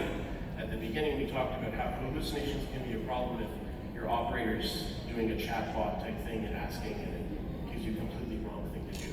Well, when you're doing something like threat hunting, right, that creativity that an LLM can do, like if an LLM causes a hallucination, it says, oh, maybe I should go and look at this, and it's kind of like, you know, pie in the sky idea, you know, once in 1,000 times, that might actually lead to some success in that threat hunt. And guess what? If it doesn't, there's no real issue, right?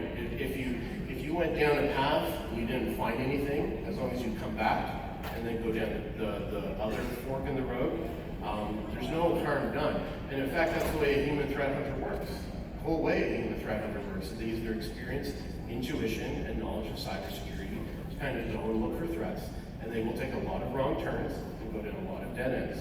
And, you know, an LLM doing the same thing is actually a fantastic use case. So another interesting one that we have here is this tool called Diana. This is a fantastic open source tool that uses LLMs and some of the processes I just kind of talked about with threat hunting to help you refine your detections, right?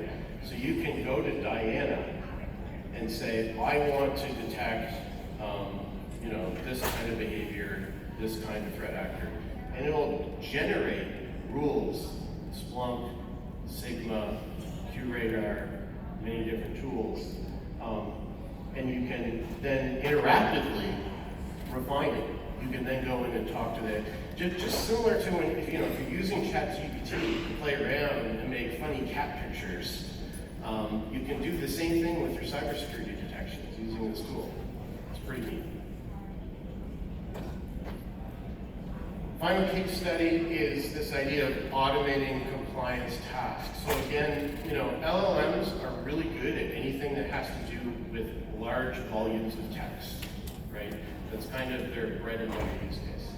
So if you look at things like cybersecurity compliance and GRC questionnaires that we all have to deal with, anybody who's in any kind of a company that sells any product whatsoever, if you're not currently answering 30 cybersecurity questionnaires a week, you will be over the next 12 to 18 months, because what's happening is there's, the good thing for everyone at this conference is the drumbeat around supply chain security and how important it is to look at your third-party risk has been successful, right? There's a lot of new legislation happening in the United States and in Europe and Canada around having to do software supply chain security assessments.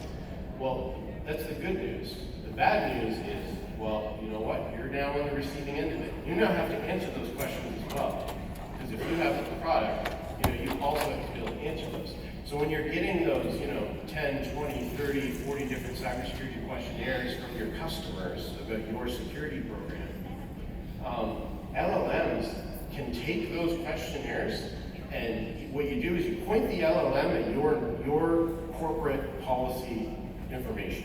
Point them at your SOC certificates, your internal incident response procedures, your handbooks, your information that's inside of your Notion database or your SharePoint, and it'll read all of that. And then it'll know how your company's incident response procedures work. And when you get those questionnaires, the LLM can actually answer them for you. It can save you oodles and oodles of time. Even if you don't trust it to give the final submission, and I wouldn't, the fact that it saves you so much time in the beginning to then go back and just correct a couple of the answers is a fantastic use case for large language models. So, risks and best practice, right? So if you're going to deploy this technology, and I'm not just talking about deploying a custom-built solution, but if you're deploying any commercial solution that's using this technology, there's a bunch of things you got to be cognizant of. Folks are cautious about data privacy issues. A lot of people are concerned that the information in their company is going to be used to train the large language model. And then it'll show up in some other organization's report. And we have seen this is a significant concern. We have seen this happening for a while. So what are the mitigations you have for that? So there's a couple of them. First is most of these platforms do have licenses that you can go and purchase access to them so that they give zero data retention. And you have a contract in place so that that provider of that large language model is not going to use any of your information for training. One thing to be aware of and be cognizant of is sometimes this is another layer on top of just buying enterprise access. So as one example, if you go to OpenAI and you purchase the enterprise access to OpenAI so that you can make queries back and forth, your information will not be used for training. That's part of the legalese. But if you really kind of go through everything, you will see your data is actually held for up to 30 days for incident response processes, right? So they still do have that information for a limited amount of time before they delete it. So that's something to be aware of. The second mitigation you can do is use local models, right? So there's a lot of free and open source generative AI models that you can run locally, like Llama. And a lot of these, you can talk to your vendor who's providing you this tool and say, do you have the option to deploy this locally, or do you depend on a cloud service? And if it is a cloud service, are you running that model, or are you outsourcing it to OpenAI or whoever, and how do you deal with that? So most of these tools do have the ability to deploy locally. So that's another great mitigation. So we talked about hallucinations, right? So how do you guard against that? And it kind of depends on the use case, like I mentioned. Some use cases are, hallucinations are something to worry about a lot. But there are use cases, like we mentioned, where hallucinations, it doesn't really matter. So mitigation number one, if the tool has what's called a source of truth, it can actually go and validate the information that it's going to spit out to you before it spits it out, and make sure that the source of truth agrees, right? And you can do this in a couple of different ways. Usually the way this is done is there's actually a second LLM that's filtering the result of the first LLM, and it's validating that what this thing is giving out to you is actually, aligned with this other source of truth, so that it's not like completely made up. The second mitigation is human in the loop. So I would strongly recommend for any deployment of this technology right now, at least right now, there should always be a human in the loop for any process, right? So if you're doing those cybersecurity questionnaires, a human should read the results before they throw them over the fence. If you're doing instant response, you use this stuff as an accelerator so that your level 1 analysts act more like level 3s, but don't get rid of your level 1 analysts, right? That human in the loop is incredibly important right now. And then the third is continuous improvement. So a lot of these systems have the ability to feed information back and teach the LLM about that it got something wrong. That questionnaire use case is a great example of that, right? Where if it gave you the wrong answer and you go and correct it, if you submit that back to the system and it learns that, then the next time it has to answer that question for another questionnaire, it won't get it wrong the next time. So this continuous improvement part is another important mitigation. So we talk, the final thing is, a lot of people are concerned about kind of the ethical implications of this technology. And I'm definitely one of them. I worry a lot about, what's going to happen in, 5, 10, 15 years. It's hard to predict, but we talked about leveling up the people, right? So if we think that this skills gap is real, at least at the high end, then how are we going to have people, if the LLMs start taking over all the junior tasks, how are we building the pipeline for the next generation of cybersecurity professionals, right? And what I would suggest is LLMs can actually be a fantastic training aid if these tools are leveraged properly, right? Because they do that level up, that junior L1 analyst is now able to learn in real time. It's almost like having a level 3 coach sitting over your shoulder and saying, hey, you should think about doing that. You should think about doing that. That is training. It's a different way to do training, but it's arguably a much more efficient way to do training and have people learn how to become an advanced cybersecurity professional. So best practices. So first of all, this stuff is applicable to organizations of all sizes, and you're going to have to deal with this kind of whether you like it or not. Because the reality is that AI and LLMs are being embedded under the covers of almost every product we use, right? So it's, I hear organizations creating policies around, how to use LLMs in the company and the process, the approval process that you should go through before you use LLMs in the company.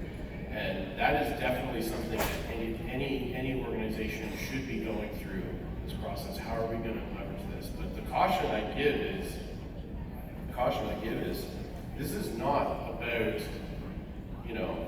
how are we going to use ChatGPT in our company? What are you going to be allowed to do? What are you not going to be allowed to do? This is about, hey, we use Workday, and now Workday, all of a sudden, without asking us, is now using LLMs. They just integrate it in, and we don't actually know how they're using that, or if any of our information is going into the training data set for it, because it turns into, this is all another type of supply chain security problem that we're all going to have to wrap our heads around.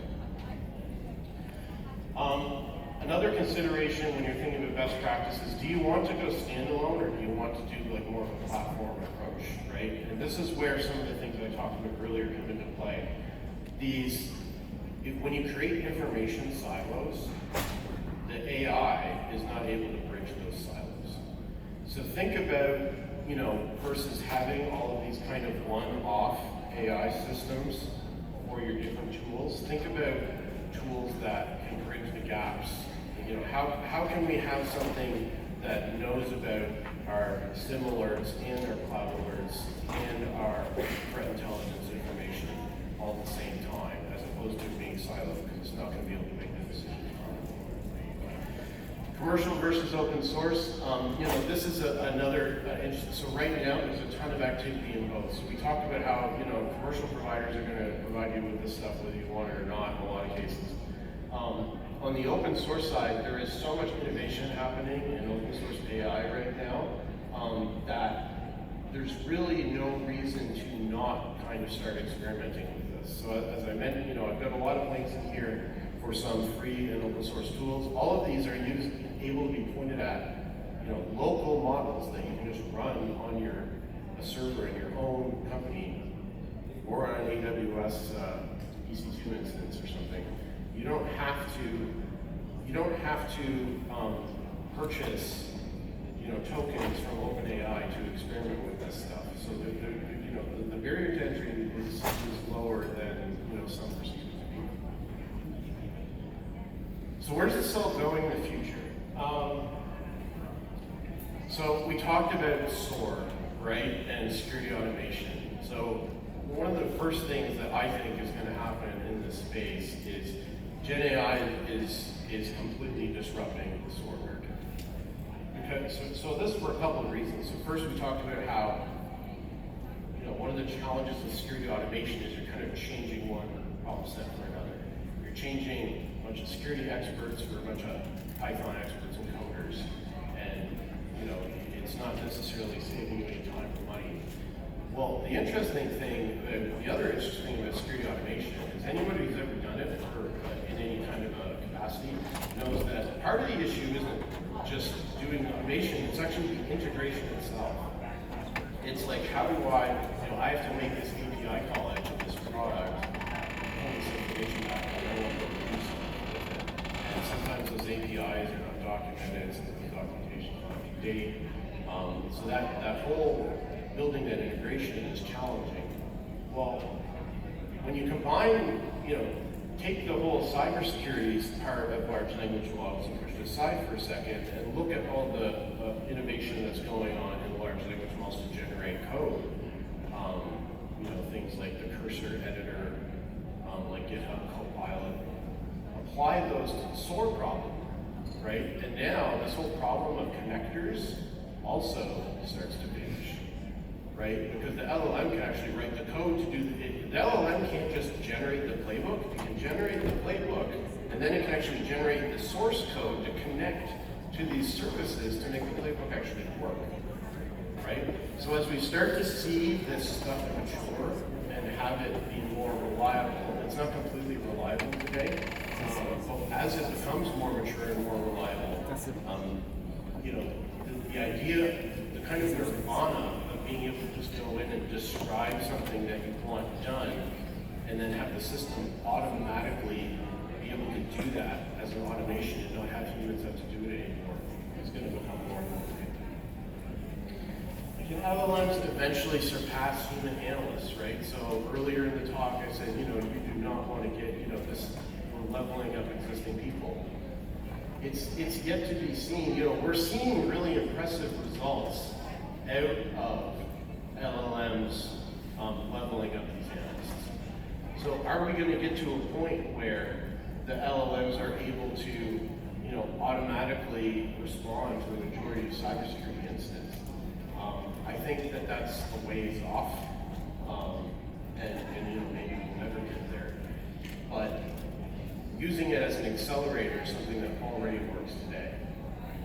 And finally, using this stuff for detection. So at the beginning of the talk, I talked about how LLMs are not really well suited to real-time detection. They're not suited for finding, finding threat actors messing around with the network, or deploying a dropper on your endpoint. That's best for other types of machine learning. The caveat to that is LLMs are a subset of generative AI, right? So generative AI, you can kind of think of this as a Venn diagram, and LLMs are a pie chart, and LLMs are just a piece of that. There's other types of generative AI use cases. right? And you can totally envision a world where we take a huge corpus of network attacks, EDR attacks, and use that to train a neural network, and then leverage generative AI to predict threat actor behaviors in advance. There are companies that are working on this. I think it's probably like 2 or 3 years away before you see anything. If you see anything, it could end up just being pie in the sky. I'm a little bit skeptical of it.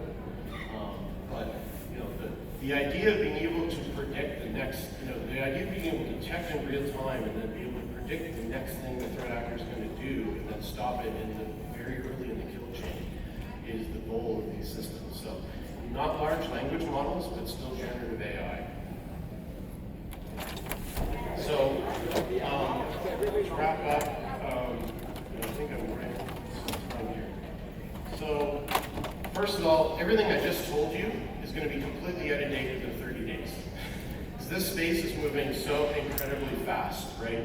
If you want to keep up to date on generative AI and LLMs and how they're being used as security and what's going on, you really got to kind of, put in a little bit of work because the landscape is moving and changing so incredibly rapidly. I've got a couple of resources up here that can help with that. So down in the bottom right corner here, this Dylan Williams, he's the guy that makes that Diana tool. He has this fantastic start.me page. And for anyone who doesn't know what start.me is, it's kind of like a giant dashboard of links. And he's got hundreds of links about, newsletters you can sign up to, YouTube tutorials you can go and watch, and use cases and links to software and companies, all about just Gen AI in security operations. So that's a fantastic resource. We have a Slack community. We've got over 150 people in that right now, I believe, and it's growing all the time. And the Slack community and just sharing news, sharing knowledge, engaging discussions. We found that there wasn't any community that was really focused on just talking about this problem.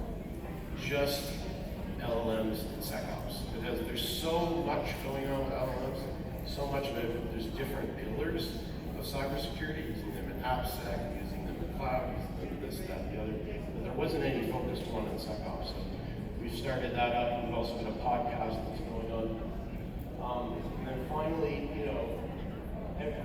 I'm sure you've all heard this before. AI is not going to replace you, but someone using AI will, right? If you're not if you've been kind of like viewing this with a lot of skepticism, I highly encourage you to try to get up to speed on it because it kind of is changing the whole world out from under our feet. And like I said earlier, it's doing it whether you want to or not. Like the tools that you use are bringing this in, and they're not asking you permission. So with that, I don't know if you have any sort of questions. Okay, yeah. If you have any questions, I'll be outside for a few minutes and we'll hear the rest of the day. Easy to find.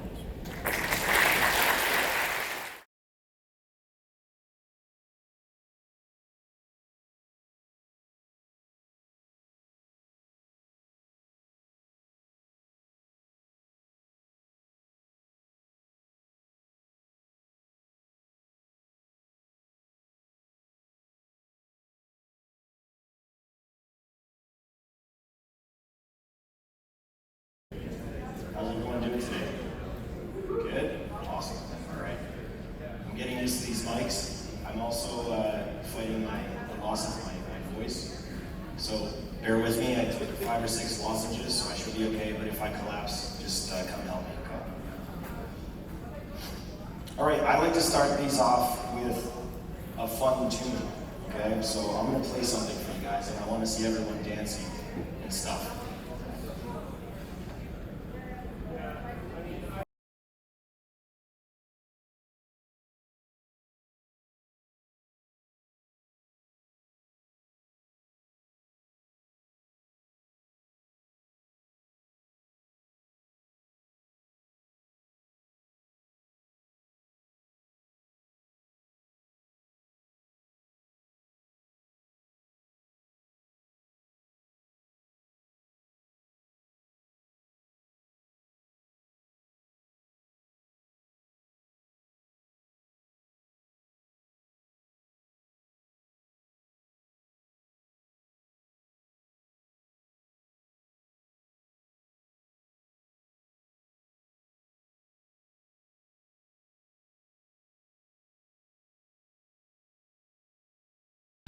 You guys don't know this song?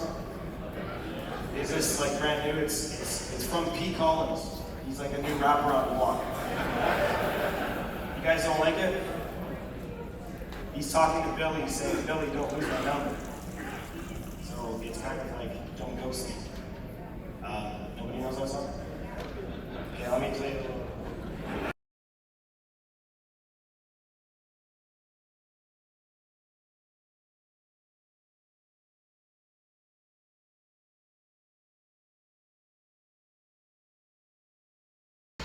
Like, aren't you jacked up from that song? I freaking love it. Like, I play this driving into wherever I'm going, and it's just like, I just want to get crazy, you know?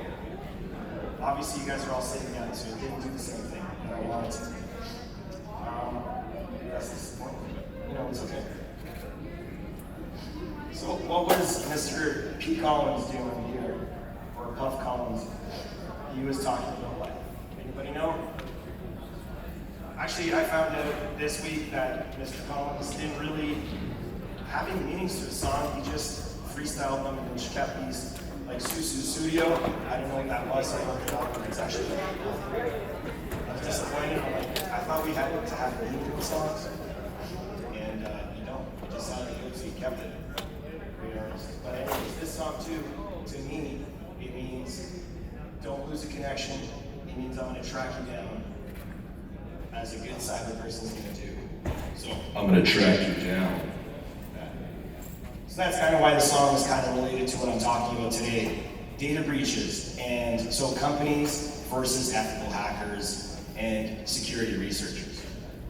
The corporate side. I want to say that I don't endorse doing bad things to companies because they get really angry.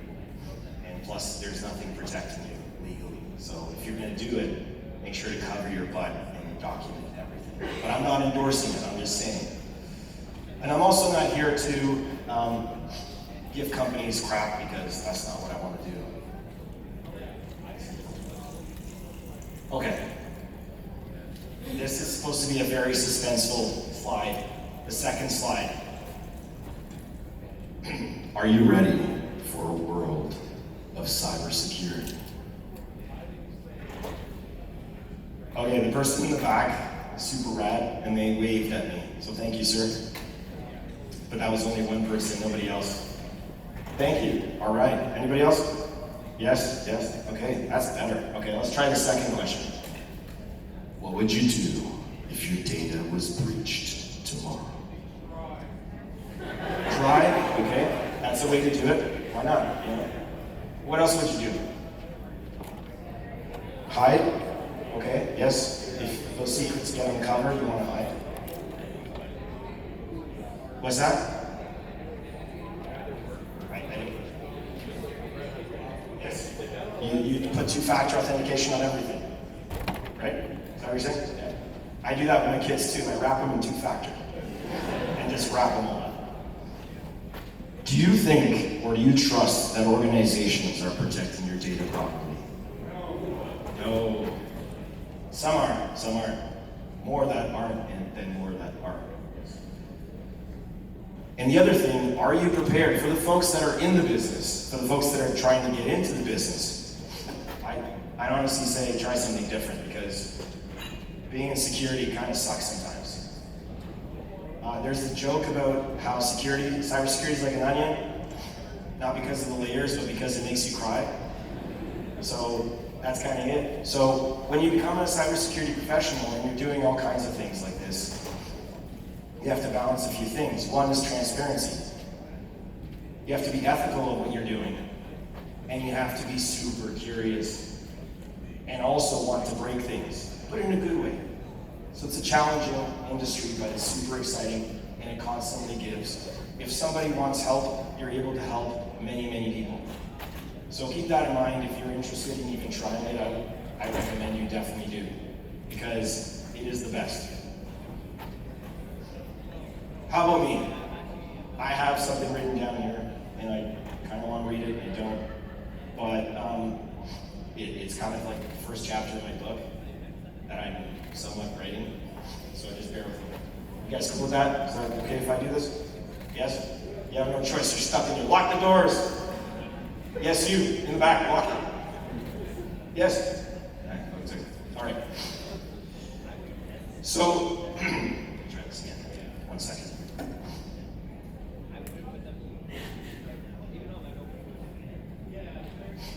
So it started with a different kind of thrill.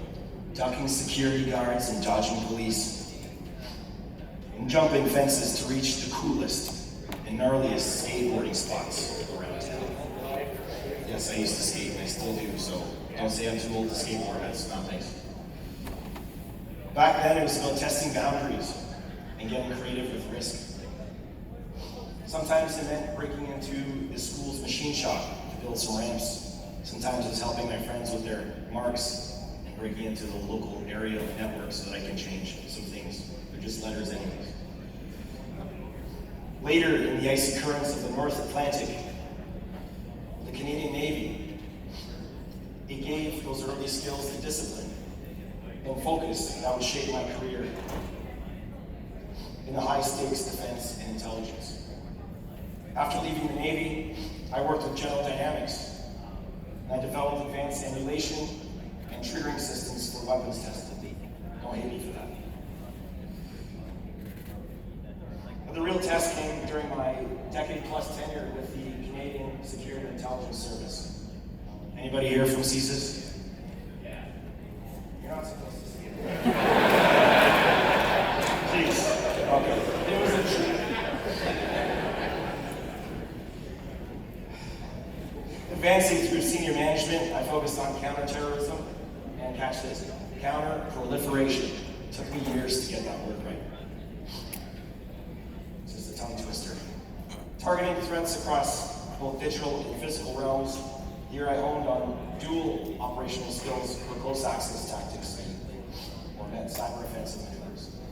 You'll see on my website that I talk a lot about the physical and cyber side. I know we're at a cybersecurity conference, but I truly believe you can't have one without the other. Today, I use the same mindset that once drove me to explore hidden skate spots. Hold on a second, hold on. I use the same mindset that once drove me to explore the hidden skate spots that fuels my can't. All right. What I'm trying to say is, I use the same passion and interest, curiosity, to try and protect organizations and individuals. Who are those individuals? Organizations are made up of those. But then there's also the victims from breaches. These are third parties, these are employees, these are people that use the service maybe once or twice. So I try to use that curious kind of deviant behavior to red team on these companies and make them better. Right now, I'm a self-proclaimed best in the market, smallest in ransomware negotiation. And someone can challenge me on that, it's fine, because I didn't really double check if I actually am the best or not, but I really think I do the right thing. Right now, I track ransomware gangs, amongst other things. And as we see the numbers there, which I didn't memorize, but 232 groups, and this constantly changes. A bunch of forums and Telegram channels, which I really did not like what happened in France with the Telegram guy, and so I kind of wish that didn't happen because he really did give them a backdoor to that, which is unfortunate. Bad people should have a space that they feel safe to do their business. Just kidding. Okay, supporting victims in organizations. So a bunch of these projects that are here are there as open sources, open source resources for people to be able to recover from ransomware breaches and other kind of breaches as well. I also do provide, there's a lot of the Canadian Fraud Center as well as CISA from the US. They provide tons of really good resources for individuals that want to recover from an attack. The biggest thing and the simplest thing that I ask organizations to do is to know what you have. Do an asset inventory, it's simple. Have some sort of awareness in your organization. Make sure that everyone knows that they have a role to play. Security is a team sport. I know it's cheesy, but it's good. And incident response planning. If you know something bad's going to happen and you can't do anything to stop it, at least know what to do when it happens. That's the minimum thing. So. Oh yes, and I forgot to introduce myself. My name is Amaro, and I have this really cool title that I just made up, which is called the Chief Holistic Security Officer. Cool, right? No? Okay, that's fine. Cloud and security is my baby, and so that's what we're trying to do. Any questions so far? Good, because you're not allowed to ask questions yet. Just kidding. Okay. I do have one thing that I want to try and do with you guys here, and it's not related to this. You guys okay if I try it? Okay. Does anybody know Chuck Norris? Nobody? Just like you don't know Pete Collins? You guys are really playing nice here. You should go along with my really old pop culture references. Just, let's see what we have here.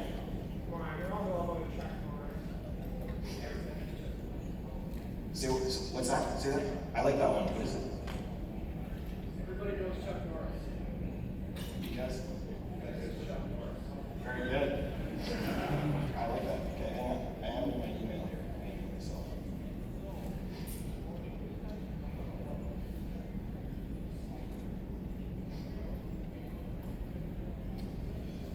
Chuck Norris does not need to hack. He types one command. You guys hear this one? No. He types in sudo Chuck Norris, and the entire internet obeys. It's not bad, right? I thought it was good too. Okay. So, what do we know about companies? Companies are there to make money. They're also there to change the world, to change community, and so on. But the biggest thing, and we all know, people are in business to make money, to make sales. And why is it that we're surprised when companies prioritize their image, the timely release of their product, over vulnerabilities and security? Why are we surprised? We shouldn't be surprised, because when it comes down to it, security's always been at the bottom.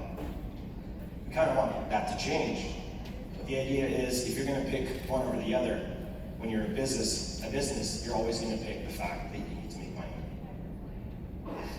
The other thing is, too, that we also see, I'm pretending to be a company, we see ethical hackers, vulnerability researchers, and people that call up and say there's something wrong with your product. Because everyone likes to hear that there's something wrong with what they've done, right? You wake up in the morning, you're like, oh man, I can't wait till I go get some coffee and someone approaches me and says, man, you messed up. Yes. No, nobody likes that. So imagine a company that has all kinds of things on the go, and someone goes up to them and says, you have all these problems. They hate it. Ethical hackers are seen as threats, and definitely not allies. I'd like that to change, but it's going to be a while. When something happens, someone here said, you hide, right? So I think it's very appropriate. So a lot of the companies, when something bad happens, the first thing they want to do, knee-jerk reaction, is to hide, cover it up.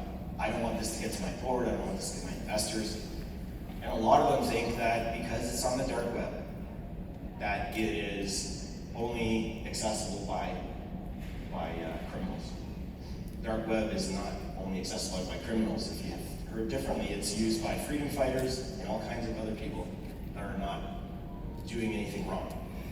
So it is out in the open, and we really want that as, let's say, security researchers. We want transparency to be the biggest thing, and we want this trust to be there.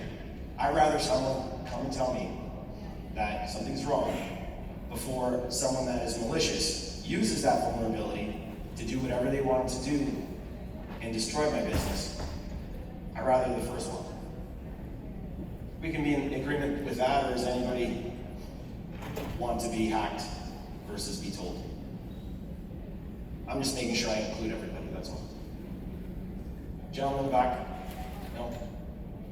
Yes? I'd like to get more budget money and get hacked. Ooh, I like that. It's true, okay.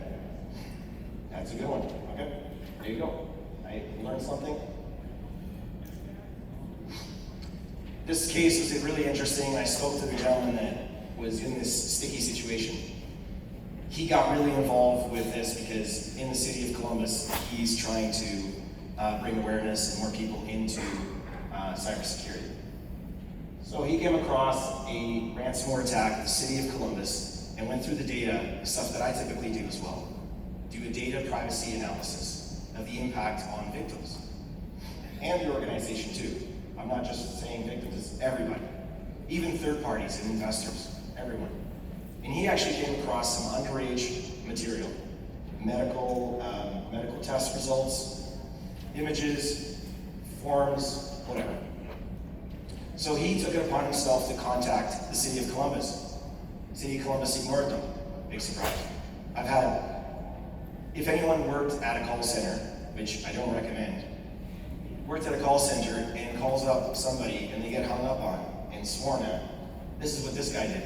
He tried to email, he tried to show up in person, they ignored him, until he went to the media and said someone needs to do something about this because it's out there. When he went to the media, the city of Columbus sued him. Did nothing to do with the data, actually just left it there. There's in the article, the lawyer that was defending the city literally says that you have to be a super tech genius to access the dark web. And so the reason that he was being charged is because he went to the dark web, deciphered all kinds of things to get in there, and then disclosed it to other people, and so he's gonna get charged. The happy ending was that they actually dropped the charges. But the idea here is that there seems to be a very huge disconnect between what happens after the data is breached and where it is and how accessible it is. And a lot of companies still flex their old school legal muscles that don't really apply. A cease and desist or suing this researcher doesn't stop the rest of the other 7 billion people from accessing that data. It's just localized, so who cares? If you're gonna send me a cease and desist letter, you're stopping one person, you're not stopping the entire world. You're still not addressing the problem. You're just being a bully, in my opinion. Sorry, did I miss something there? Oh yes, and the other thing is it misleads the public into thinking that ransomware attacks only happen to the Pentagon because the North Koreans are after the nuclear codes. That's the only time it happens. They don't realize it happens hundreds of times a day to any sort of business. Doesn't matter what business you're in. So that is a problem. So are hackers, are ethical hackers allies or threats? Anybody? Allies or threats? Allies. All right. Oh, I forgot to take that little bullet point off there. That sucks. Okay. So don't look at this, okay? Right there. Don't look at that. All right. So this is a funny story that happened a few years ago, but I love it so much. A St. Louis reporter is charged for hacking the Department of Education, because when he was on the site, he pressed F12 on his browser, which gives you the website source, and inside the source code, or the source language or code in there, there was PII, social insurance numbers, names of accountants and stuff. So he reports it to the Department of Education, and they charge him with hacking, saying that if you press F12 on your keyboard, you are hacking and breaking the law. And I was like, damn, I'm way better than I thought. Then you have John Jackson, cease and desist case after revealing flaws in Talkspace. I don't really know. Sounds cool. Dennis had a bunch of legal documents served against him because he revealed some Apple vulnerabilities. It's just ridiculous. And then 2 students actually reported to the police after they responsibly told the Free Hour app that they had issues. The app, people actually called the police on them. So 2 students got arrested in business. So what do you think this does? For one, it doesn't open up a good communication channel, because if people keep getting arrested and charged, they're afraid. It's scary to get a letter. I know it's just a piece of paper, but you get a letter, it means that there's a whole legal department behind you. It's got this power on it. So then you kind of like, well, maybe I'm not going to hack anymore. This kind of sucks. It's negative. I was trying to help them, and all of a sudden, I'm not being treated very well. The other thing, long term, is that people find vulnerabilities. And guess what? If it's really good, it's worth millions of dollars. And guess what you're going to do if the company doesn't pay you? You're going to go to the dark side. So 0 days is a giant market. I mean, a lot of people here maybe like work on 0 days. That's why they're driving really cool cars like a Subaru. And we want to be able to have that energy and all of that work funneled in a positive manner. We want to make sure that companies are open to this. In the last 10 years, we've seen a lot of programs and big companies accepting a lot more bugs coming in, vulnerabilities and things like that. But there's still room. There's still room for improvement in terms of paying out the bounties. There's a website. I don't recommend you going and check it out, but you should. It actually offers you different money, different, bounties for 0 days. And you can go on there and be like, okay, if I'm going to buy that house in Barbados, I need to find something that's along the lines of, let's say, an iPhone, and I can get $4 million. That is a whole dark market that's there because the organizations, legitimate organizations, didn't want to play ball. And this is where it fuels the criminal mindset in that whole industry. We probably wouldn't have been here if, when people back in the day were trying to penetration test on a company, provided them a report, and the company turned around and didn't sue them or gave them shit for it, they would have accepted them and used their information. They wouldn't have turned around and turned it into the third largest economy in the world. I mean, there's always going to be that criminal kind of greed to it, but I feel like we wouldn't be where we're at now if we would have accepted this. Kind of been more open to some sort of negative feedback and learn from that. So why are companies like this? Are they evil? Do they all have, blue and orange faces with hands sticking out like that? That'd be really hard to see, by the way, if you don't have eyes. Just so you know. Man, these jokes are dropping like flies. Amazing. Okay, so why are companies like this? It's normal. I don't blame them for it. You've invested everything into the business, and all of a sudden, everything could be gone because someone hacked you. You're going to be sued, and people are going to be upset at you. Your investors are going to run away. So it makes sense that companies have a fear of embarrassment. They have a fear of financial losses, so you become defensive. If your friend comes up to you and starts calling you names, the first thing you're going to do is say, oh, please, give me some more. No, you're going to be defensive. It's like, why are you calling me that? Don't call me that. I didn't call you. Internally, the guidance that companies have typically will favor on minimizing the impact, which means putting band-aids on it.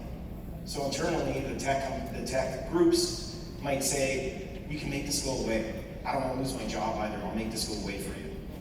So there's a lot of internal discussions that would benefit from a third party or a fresher look at things from a different perspective. So that gets them in trouble. Also, hackers, ethical hackers, researchers, doesn't matter what it is. So when I first started my business, I actually sat outside on my doorstep and I cold called companies that were recently hacked. I had a system where I would look it up, anybody from Canada, I would call them up. It was hard. And I understand it, because from their perspective, it's like, who's this guy? And why is he calling me? He probably wants money. He wants to take advantage of what's going on. So much so that when I called one law office in Toronto, the lady says, didn't you just call me 5 minutes ago? I'm like, no. She's like, well, another Andrew from the Lockbit group just got off the phone with me. And I'm like, he uses the name Andrew. I'm like, I know it's a common name, but man, that kind of sucks for my business, right? So, that type of thing. So she's like, how can I trust him? So You can offer things like you can look me up online or whatever, but it's already really hard. And to start off, like the misunderstanding of like what the impacts are and so on, the fear, makes everyone close in on a group of friends and colleagues. The biggest long-term impact, if you don't take any sort of feedback from these other researchers and so on, is that you're going to be losing out on making your company more secure. It's like having somebody proofread your paper before you hand it in. You've been working at that for days. You can't see anything. And there's like misplaced bullet points that you forgot to take off. I should have had a third party look at it, right? So this is the thing. Oh, yeah, this chart. It's my first chart I ever included in the talk, because I don't like charts. It's a mind map, and I don't know if anyone can see this, so I'm gonna try to like laser it. So this is typically how it works. The breach detection. There's a ransom note where your systems go down, or somebody screams in your office. The internal staff with good intentions tries to do it himself or herself and contacts the ransomware group, which I would recommend not to do it. Do not do it yourself.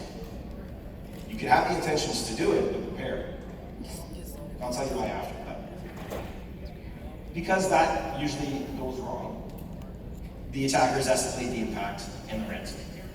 What could have been, I don't know, $30,000 is now $300,000 because they think you're messing around with them. Then let's say 48 hours to a week passes and the attackers publish the breach on the web. And this is typically where the researchers get wind of it from different sources. And different groups publish at different times. So it's kind of hard to say it's going to be a week, 2 weeks, whatever. But they don't usually do it immediately unless something goes wrong. Your MSP, your IT goes, oh, don't worry. We don't need security. We have our systems backed up. I can just flick a switch, everything's backed up. Cool. Everyone's happy. The business is told by the technical folks that everything's done and we're back up and running. What's wrong with that? Is it the same? Is it a better system? Is it patched? Is it going to let the people come back in? It is. So repeat victims. You'll see in the same forums, you'll see repeat victims getting hit multiple times. Why? Because they do this. They just back up. They restore from backups that have the issues in the first place. So this is typically what happens, and a lot of it doesn't even touch on the data that's on the web. It's as if it's forgotten. So you see a lot of scams come from this. The use of AI to punch through a lot of the data that's on the dark web. You can create profiles for individuals and do custom attacks on each one. What I'd love to see is this.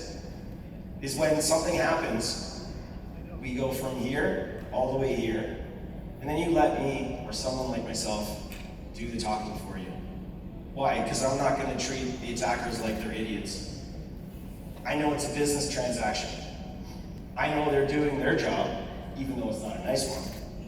They're doing their job. I'm not going to insult them by pretending like I'm smarter than them. So I'm going to negotiate down from $250,000 to $25,000. But guess what?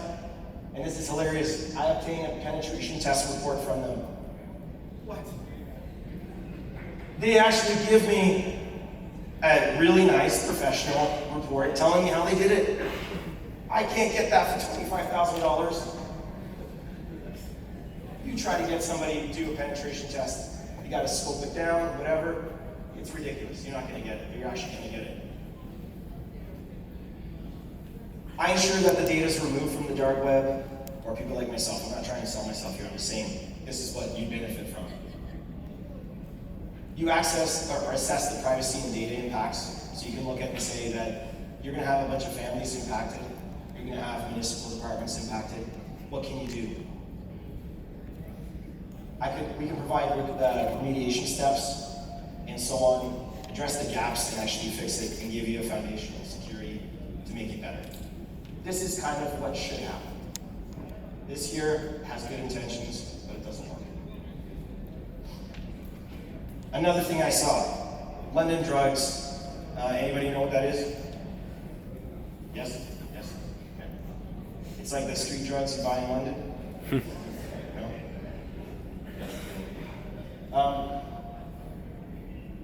When I saw that, it was a lot of this. It was a lot of the CEO, COO pushing the CISO aside. I don't know if we have CISOs in the audience, but CISOs don't typically have a seat at the big boy table or big girl table. Usually they report to CTOs, they report to other people. So this happens here too. So this guy right here, he has a lot of really good information that he can provide to the media and clear up a lot of the worries, but that doesn't happen. So this is also a problem, is that you have executives in companies that feel like they know how to deal with the media better. But in cases where it's very technical, somebody that's technical and is there to do the job should be the one talking. This means that you won't get things like there's no impact, there's nothing to see here, because it's BS, we know that. And then, because it comes out later, saying that there's a bunch of impacts on people. So a lot of things are misrepresented, there's poor communication, and people lose trust. The third-party assessments, I was talking about this, it's like a fresh set of eyes looking at your paper. The benefit is that you kind of remove all those internal biases that you have. Let's not lie. If you're doing the work and someone says, oh, this is broken, you're like, well, you're looking at it. Like, it's not broken. It works 100%. So we need to remove that. You need to have someone externally to come do it. Similar to financial audits on organizations. You have third parties come and do it. Why? Because now the public knows that a third party has an eye on it. There's no internal bias that kind of massages or kind of changes the truth a little bit. The biggest thing is that they'll do identify the breach impact overall, recommend actionable fixes, and it definitely increases accountability and with independent oversight. The biggest thing I'd like to see as a positive is that you turn these breaches as an organization, turn these breaches into opportunities to become better. And a lot of people don't like to be told or have constructive criticism given to them. It sucks. But you can use that as an organization. You're getting free pen testing. It's somewhat free. But you're getting that information where you have to go out and seek it. And it's unbiased. They actually want to do that. So the biggest thing I offer to organizations and ethical hackers is try to work together with the organization. If they turn you down the first time, try other routes to provide them with the information. Don't get yourself in trouble, because it's not worth it. The biggest thing is reach out to some of the victims. Have a candid conversation to find out if they've been scammed or not. A lot of times they don't want to talk to any of the victims. But if you talk to the victims, you'll find out that someone had their deed from their house taken from them because some data that was stolen from this breach has a massive impact. Which means as an organization, you're going to want to, classify your data, minimize the data that you collect. All of these things that you don't really need, you shouldn't have, and it makes your liability a lot lower.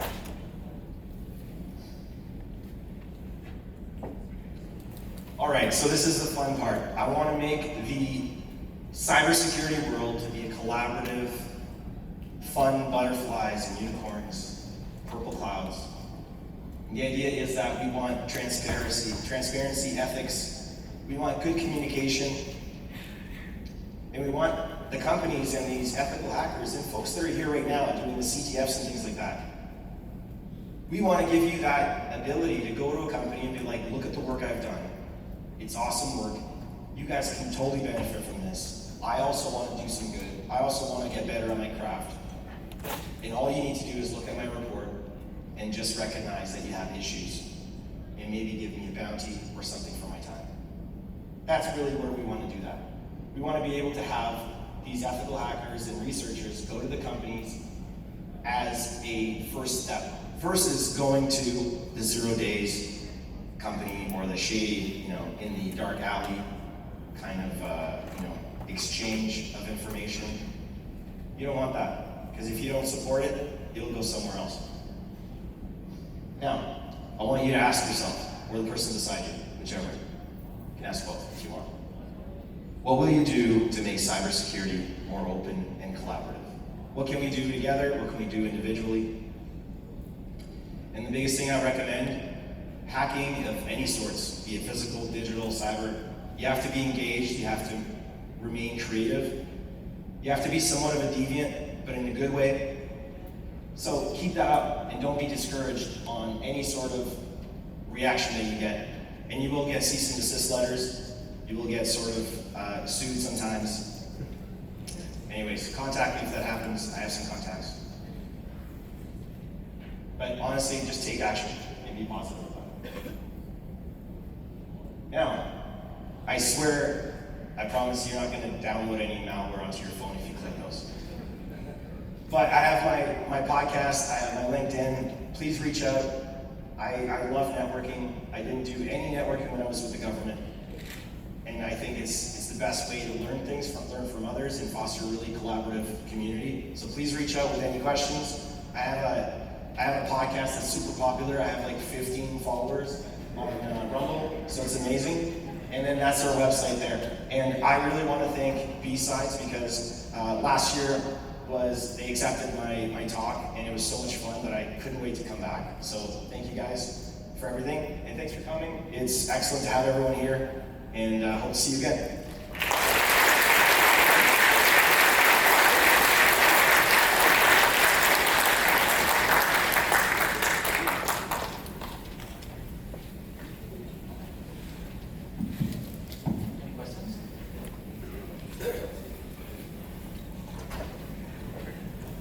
We have a question here. I also have some more Chuck Norris jokes if anyone wants to hear.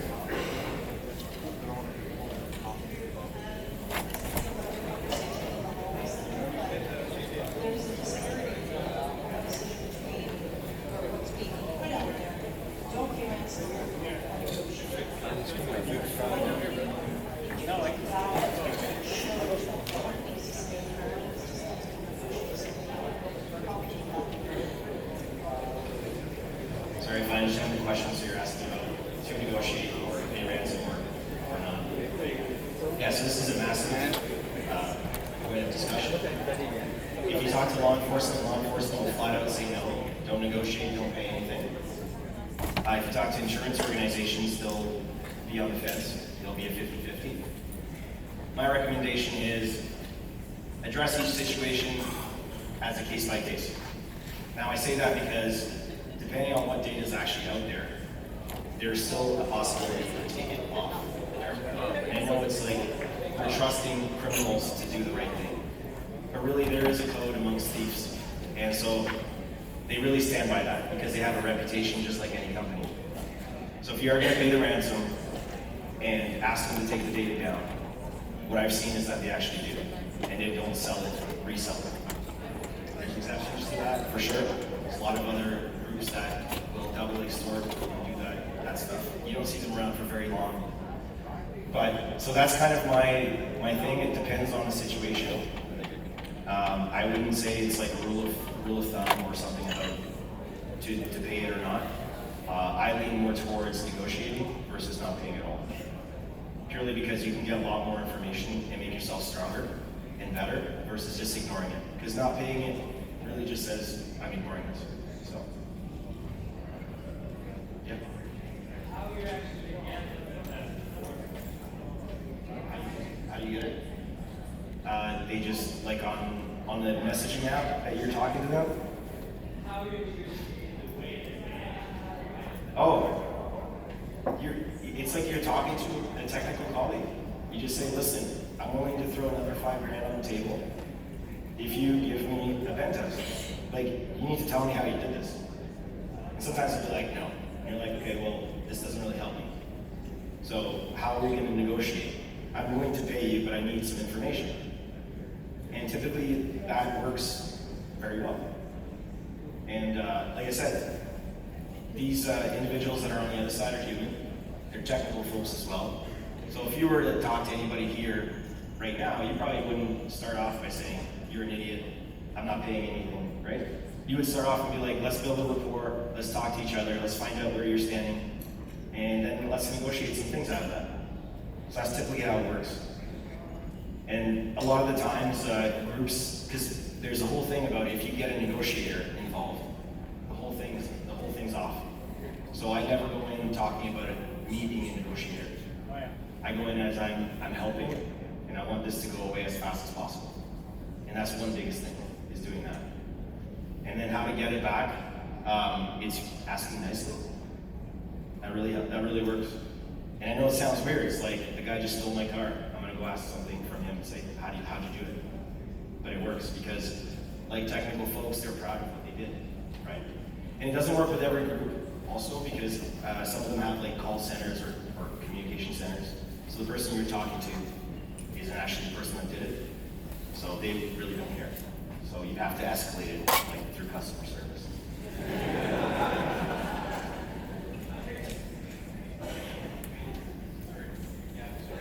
Any other questions? It's lunch break, so if you want to talk to Andrew, you can talk to him outside. Thank you very much. Sorry.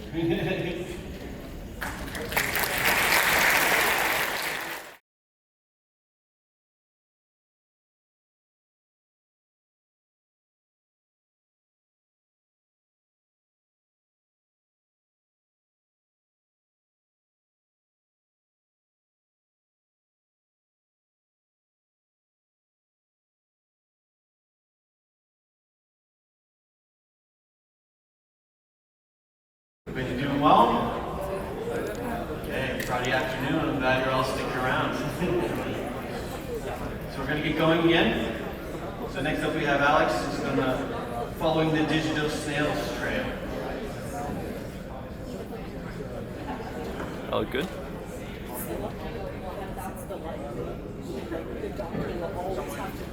First, thank you to BSides for allowing me to speak today. Thank you for everyone for coming. So as you can see, I am a PhD candidate in the Department of Political Science at Carleton University, which means that this is not going to be a technical presentation at all. Rather, my research is in how countries develop their offensive cyber programs. And for funsies, I look at how Canada does it. And my research dates back to about 2017, when Canada was first starting to ramp up its policies.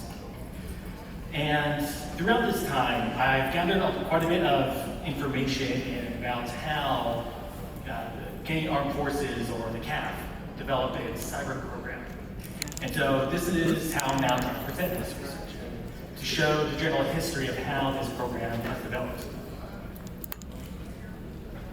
So before jumping in too deep, as a disclaimer, everything here today is of my own views and is not shared by anybody who may be hiring me and employing me at the moment. And second is that everything in this presentation is obtained from open source intelligence or access to information process, unless stated otherwise.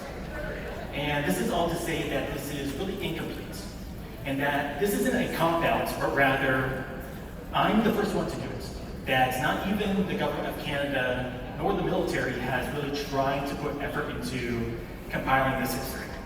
And so that's what I am doing through my website, Canadian Cyber Context, to try and gather what we know from open source intelligence and identify where the gaps are, and hopefully provide some pressure to the government and military to give us some more information. And so jumping into the fun stuff now.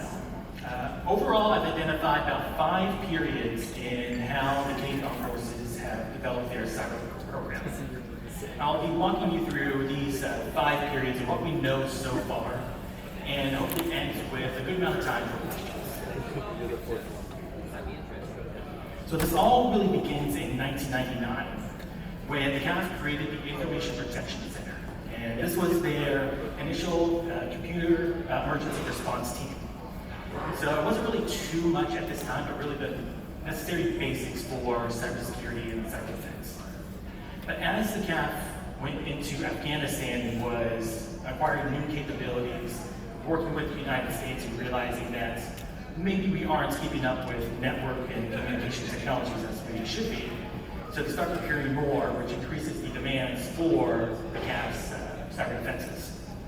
And as this is going on, the Communication Security Establishment, which is Canada's signals intelligence organization, starts to conduct penetration testing of Department of National Defense and the CAF's networks. And I've also been reliably told that the CAF is also doing some penetration testing during this period as well.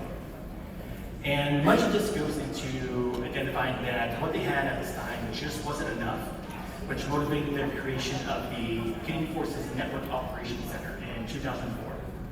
And this Network Operations Center still exists to this day. And as the 2000s went on, there isn't too much that we know. Little that we know is that there's a growing amount of capabilities, particularly with net-centric warfare, which is really just all about network communications and joining units with others using cyberspace and newer technologies.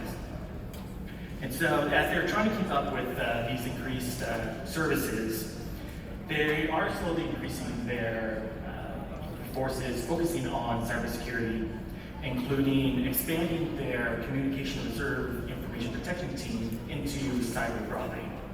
And this is roughly begins their, what I would say, the CAF's difficulty in leveraging the reserves.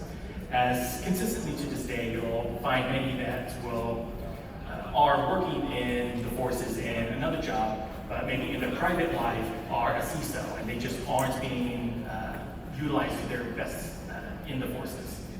And it's through the reserves that they're trying to do this. In recent years, they've made some changes, but it's, from what I hear, it's still an ongoing effort. However, by 2009, the CAF really isn't keeping up with the world.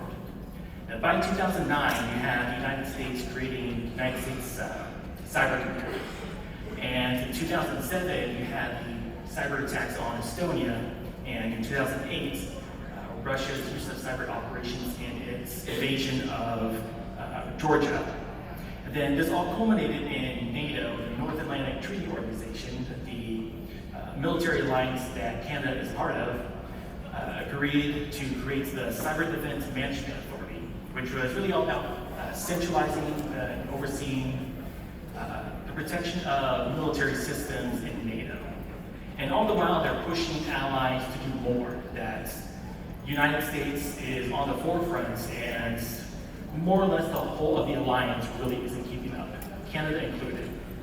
Now with Canada, at this point, they still considered cyber as a component to C4ISR, which is really to say they viewed cyber as a tool. That they saw computers, and they had people that work on computers, but that was about it. And this is problematic because it overlooks how cyberspace functions as a domain of operations, that we work in cyberspace as well as through it. And this, even today, is something that many in the government and military just aren't quite able to grasp.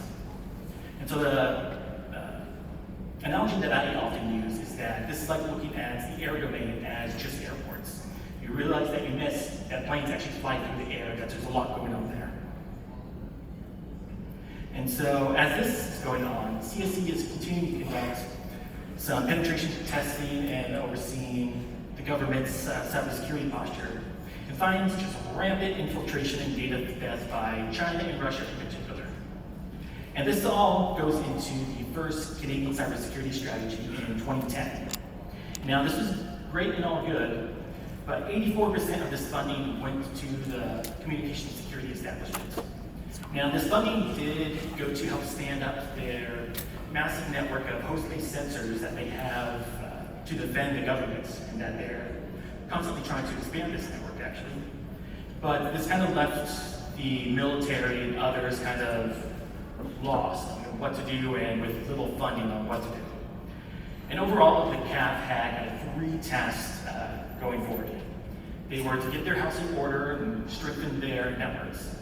They created a cyber task force, which was to really look at what needs to be done to build up the force's cyber capabilities. They had a Director General Cyber, which was there to manage these capabilities. And they looked to allies on what they could do to improve. But Shared Services Canada happened.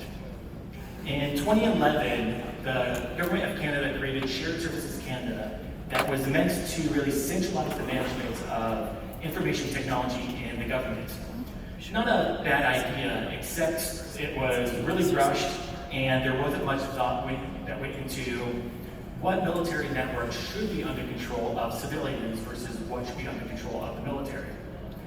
And as a result, what was happened that significant inefficiency was found at every level, including in service delivery, procurement, resource management, delegation of authority, and it wasn't, it took the work of the Department of National Defense and those in the military actively working on this portfolio to ensure that there wasn't a direct impact on military operations. And either good or bad, in the end, many of these networks were transferred back to the military because they were deemed outside of Shared Services Canada's mandate. Government network.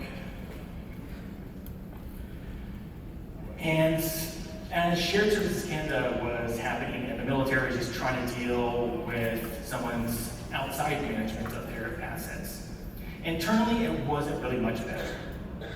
You had the stand-up of the Cyber Task Force and the Director General Cyber, who what their big task during this time was to optimize current cyber capabilities and set the conditions for additional force development.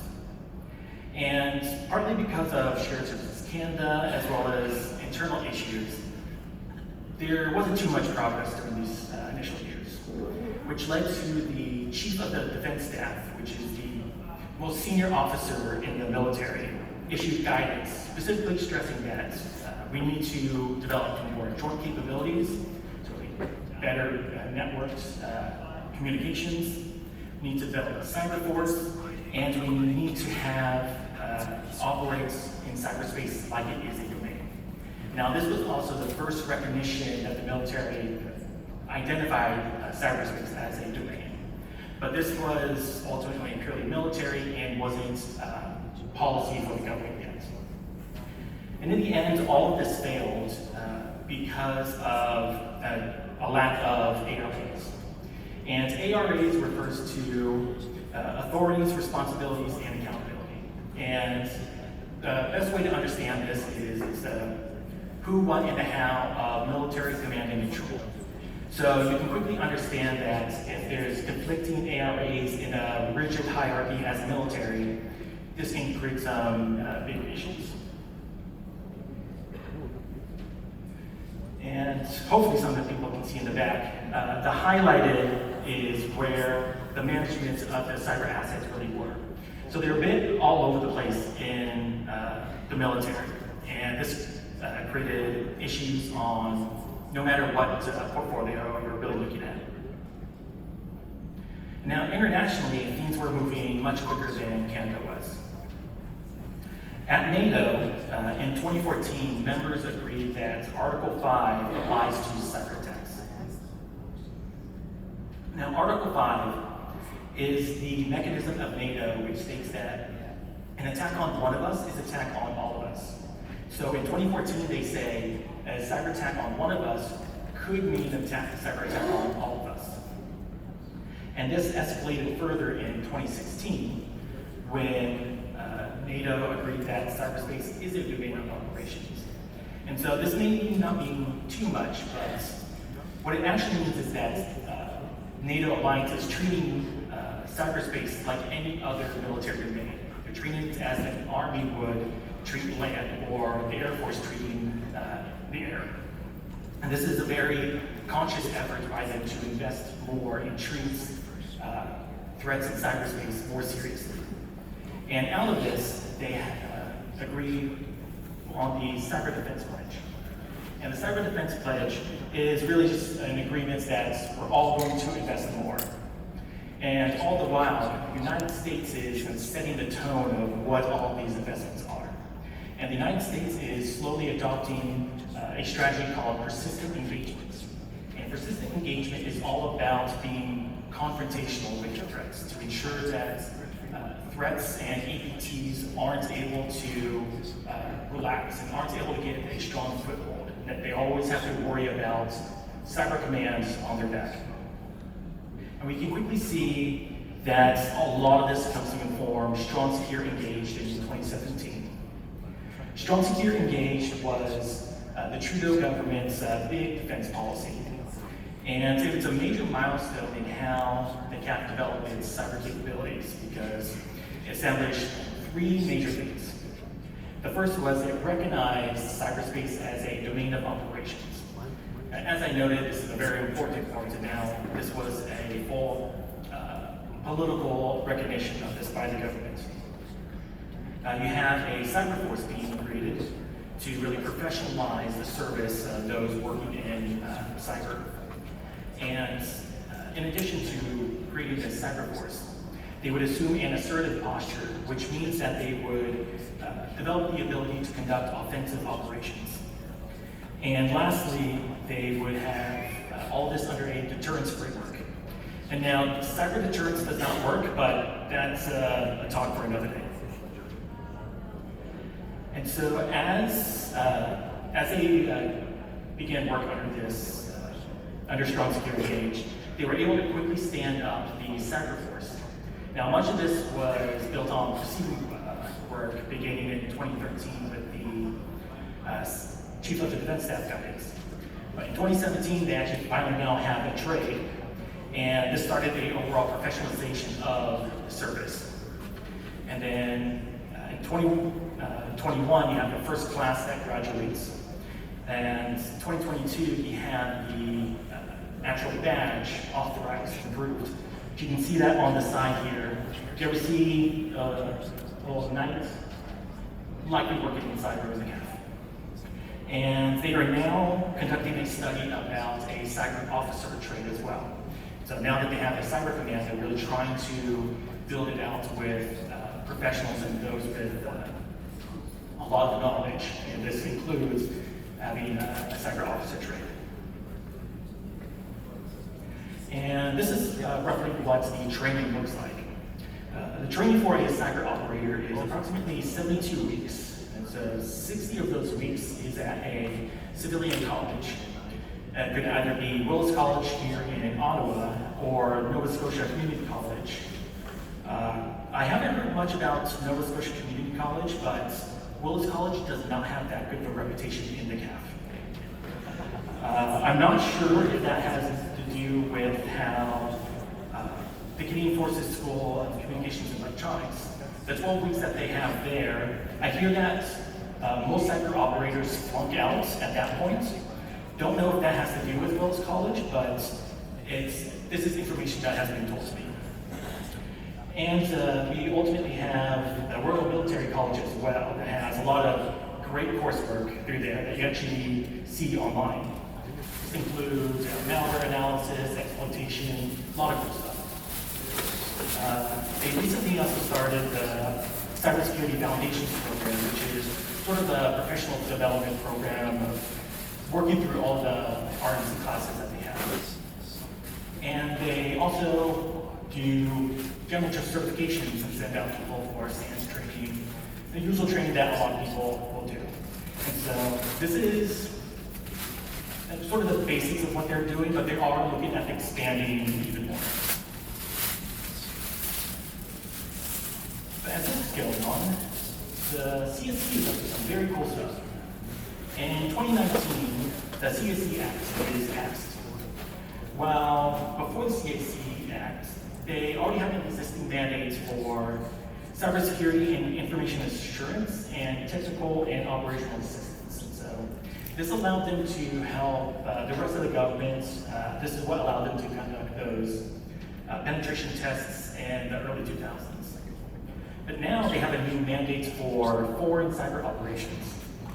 And under foreign cyber operations, they can conduct defensive cyber operations and active cyber operations. And I'm sure you're all thinking, oh, defensive cyber operations must be defensive. Now, what the government of Canada often kind of misunderstands, even about their own legislation, is that defensive cyber operations and active cyber operations are both offensive cyber operations. What they actually define are the conditions that the CSC can be authorized to use offensive cyber operations. So in a defensive cyber operation, Canada is under a direct attack, and a defensive cyber operation is in response to stop that attack. While as an active cyber operation is really to to disrupt threats that exist and aren't necessarily actively attacking you. Now, for a while, the government of Canada was using the same language on the Canadian Armed Forces. But since the creation of Cyber Command in September, they're increasingly using what I'll just call Western definitions of cyber operations. So you'll see them refer to defensive cyber operations and offensive cyber operations. What I have yet to really see them go into is active defense operations, how they view these, and there is still yet to be a determination on the degree that they can conduct computer network exploit attacks versus computer network attacks. Meanwhile, at the Department of National Defense, they conduct some audits and figure out they have issues with their ARAs. The recommendations, they should do something about their ARAs. And this isn't me paraphrasing, this is literally just saying that they should have fixed their ARAs. And so in 2021, that's basically where they're at. They stand up the cyber forces. They do have an offensive cyber unit, but the ARAs that they're now finally figuring out what everybody already knew, that before really anything gets done, they need to figure out what to do with those ARAs. And this is why I often talk about the development of cyber capabilities in the CAF as connected to digital transformation. Because the mechanisms for digital transformation in the CAF are exactly the same as for cyber. So the inability for both of them are exactly the same. But Russia's invasion, rather second invasion of Ukraine in 2022, completely changed how the government is approaching cyber defense. So a few different variables play into how the policy changed. First, Russia's use of cyber operations on every level of its invasion motivated NATO, and particularly the United States, to push its allies, including Canada, to do more. And it's part of this pressure that Trudeau, Prime Minister Trudeau, promised that Canada would be more confrontational with Russia, and he specifically stated in cyber as well. And it's during this time that the military comes to the agreement that we can't wait to digitally transform anymore, that we have to proceed even if the government is being slow. And so they started to plan it even without the government's input. And a few things immediately followed from here. The first was that Canada established a hunt forward operation in Latvia. Now, a hunt forward operation is a joint defensive cyber operation conducted between a host country and another country that is embedding what's usually a military unit. And Canada established this as part of their commitment to NATO in Latvia, where they have their enhanced forward presence, and it's become a regularized part of their commitment to NATO there. And we know that this began roughly in March or April of 2022, because the government of Canada deemed both Ukraine and Latvian networks as systems of importance. And this is a key phrase because systems of importance has an important meaning under the CSE Act. And so this means that CSE can provide direct support to Ukraine and Latvia with cyber operations. And we get an idea of that the hunt forward operation has been fully stood up by May 2023, when the United States released a press release saying that they completed a hunt forward operation with Canada and Latvia. And so this is quite usual to get the news about what the Canadian military is doing from the US military. And the second thing that occurred was an authority use review. The then Minister of Defense, Anita Anand, ordered a review of how the government can order the military or CSE to conduct cyber operations. And what was found was the government can authorize cyber operations through Crown prerogative. Now, I won't get too deep on what that means. Rather, what this means simply is that how the government deploys the military in traditional contexts are the exact same ways that the military can deploy cyber operations. That currently there is no distinction between how either are deployed. And so this actually gives them an enormous amount of flexibility in how they can deploy the military, specifically for cyber. And this differs quite a bit from how they can deploy the CSE. As I discussed before, the active and defensive cyber operations defines clearly in what circumstances they can be deployed. And we know this directly contributed to how the government understands the use of cyber operations, because they authorized the Canadian Armed Forces to conduct a cyber operation in 2022 or 23. The pew-pew map there has no relevance, it's just for vibes.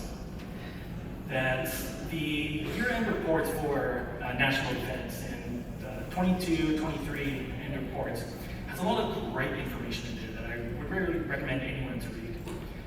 But the key part of it is that it states that the CAF conducted a offensive cyber operation with the communications and security establishments. And in particular, that Crown prerogative was used as a justification for this attack, or this operation. And so this highlights the importance of CSE and its relation to the armed forces. Because of CSE's technical and operational assistance mandates, when the CSE supports the military, say in an offensive cyber operation, they do so by adopting the mandate and authorities of the CAF. And by doing so, they also enjoy the benefits and exemptions of the military. And so when they do so, the CSE's offensive cyber operations are not reported as cyber operations. They're instead reported as a request for assistance from the military. And going to even more concerns there, the military has no obligation to report if they've conducted a cyber operation. While they did report this in their year-end reports, this was an amazing feat of transparency that they aren't really known for. So there are mechanisms in place for the government to use the armed forces to hide when they conduct cyber operations, even with the communications security establishment. And much of these activities came to inform our North Strong and Free, the defense policy updates that the government released this year in April. And the big thing that our North Strong and Free announced was the creation of the Cyber Command. Now, this was something many people were calling for years, including myself. And so this was a bit of a surprise, as we really didn't expect it to happen. But even better, the month after that, the Digital Services Group was created, which is meant to fix all of those ARA issues that I discussed. And finally, in September, the CAF Cyber Command was created in very quick order. And looking at the defense policy updates, it actually looks like Cyber Command is being given a good amount of funding. Unfortunately, I have learned that not all of this is for Cyber Command. That how the listing specifically is refers to both intelligence and cyber operations broadly. So, although the whole $917 million over 5 years that is for enhancing cyber operations, I've been told that they are quite happy with the funding that they are getting, but Cyber Command is not getting that full $917 million. Despite that, when you compare the funding to a lot of other things in the defense policy updates, cyber operations is getting significantly more funding than many other traditional capabilities that you would think that the government would be investing in. And the total budget over 20 years is 2.8, but as we are likely to see a change in government, take this with result.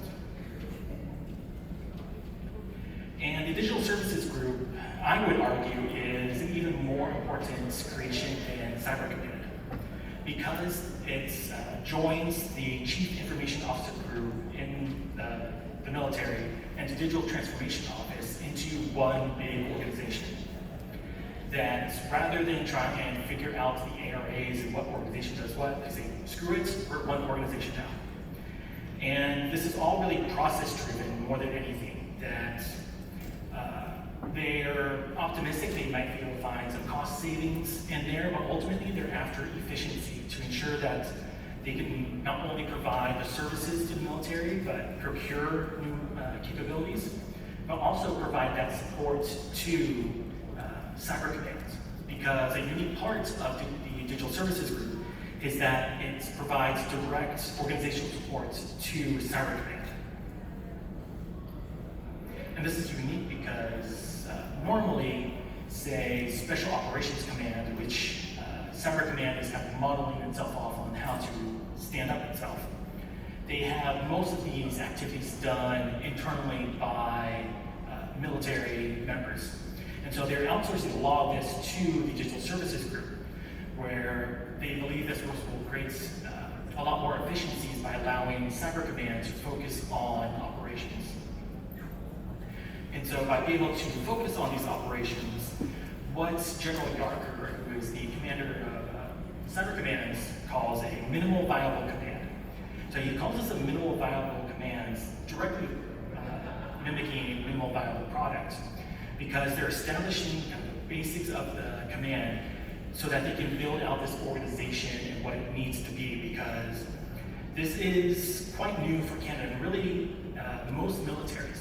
That at this point, the CAF is starting to become more mature in developing a cyber command than other militaries. It's really looking at the rest of the Five Eyes members in the United States on how to build this out. And what cyber command includes is likely a bit more than you may initially think. So they have the Network Operations Center that we discussed at the beginning. They have the Offensive Cyber Unit with connections with CSE. You still don't know too much about what that's going to look like, but they are quite confident with their capacity that they have right now, and the level of training and recruitment that they do have, which is unique because for many years they were always stressing they need more people, but actually kind of sounds like now that they're quite happy with the amount of people that they are getting. And they also have signals intelligence in there, electronic warfare, which was a surprise to some people, but fantastic inclusion. And they're formalizing their relations with CSE much better. What this is fully going to look like is likely how the CSE has its connections with Global Affairs Canada, which has some assistance in its offensive program at the Communication Security Establishment, just kind of figure it out. What are the laws and what are the conditions if you are going to conduct an operation in this area. And so this is the kind of connections that we can likely see in the future with both CSE and likely Global Affairs Canada. And they also specifically state that they're building towards a kind of spoken wheel model where Cybercom is there for pullback ability and support, where the main activities of cyber defense are at formation level. Might be a little hard to see this in the back, but Cybercom and Digital Services Group now exist kind of as an odd entity, kind of connected to everything. When you're talking about cyber and digital activities, I would say it makes sense. And going forward, Cybercom has quite a few challenges. A lot of it is kind of internal. The government's procurement system is really not made for cyber capabilities or really digital anything for that matter. And as much as they are happy with recruitment and training, they are now looking at kind of specialization now. That they're already looking at developing a cyber threat intelligence program, but at the moment they don't have intelligence officers doing that, and even they kind of don't want to call themselves as cyber threat intelligence because it's a joke compared to what the actual industry is doing, but they're just trying to grow out what they actually do as a cyber command. And that leads into the next challenge, which is scaling their growth. That as they started as this minimal viable command, as I mentioned, they're looking at building the initial operating capacity, and from there, what it means to be a cyber command. As we don't have too many countries to compare ourselves to. That we have the United States, which has massive amounts more than we have available. So it's really about what is a small-scale cyber command look like. And other issues are really to do with politics. That the government of Canada tends to be very risk-averse, especially of late, and this trickles down to how the military operates. And there's a greater need to provide and have trust in what the military is doing, that they spend their careers working on this, that there needs to be more trust in what the military is doing. And ultimately, because there's likely a changing government soon, and political parties use national defense in the military for political purposes, there is a concern that this will affect how not only Cyber Command is created, but also overall Canadian defense. And if there's anything to take away from this, is that as much as the CAF digitally transforms, it requires more cyber capabilities, which for this audience I know isn't much of a surprise. But despite this, it's always US or allied pressure that actually causes policy change in Canada. And that all the while, CSE is always tend to be there to provide that good assistance and to provide support not only for the government, but also for the CAF in not only the assistance, but also they're working very closely to develop the offensive capacity.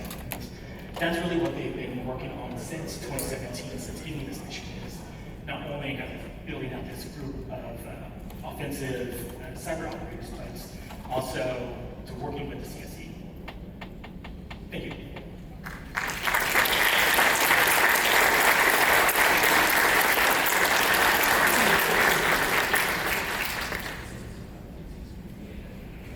Now I'll open the floor to some questions.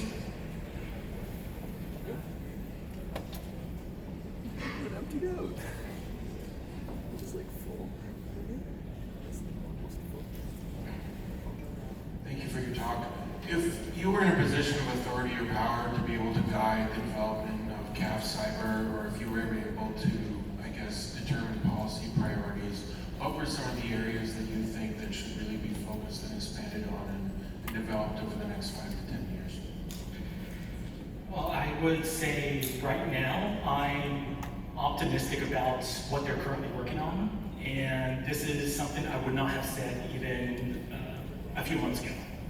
That they are really engaged in how not only to build out an organization, but the specific capabilities there. I strongly believe what they need to work on is better public engagement. As this can be said about anything with the military, but engagement with the academic community, but also this community, that to better understand what it means to operate as cyber commands in Canada. Because when we talk about cyber commands, we often look at what the United States is doing. But what Canada is building is much different from what the United States is doing, in that it needs to develop its own thinking and strategy to this. As I testified to the House of Commons that Cyber Command needed to be created, but also that they needed to understand where they fit within persistent engagement, that I kind of mentioned briefly in the presentation, that the United States strategy of persistent engagement is a real defining strategy on how countries are approaching bad actors, largely APTs and states. So what Canada needs to do really is figure out where they fit in that strategy. If they're going to do like just a carbon copy of it, or have their own unique Canadian spin on persistent engagement.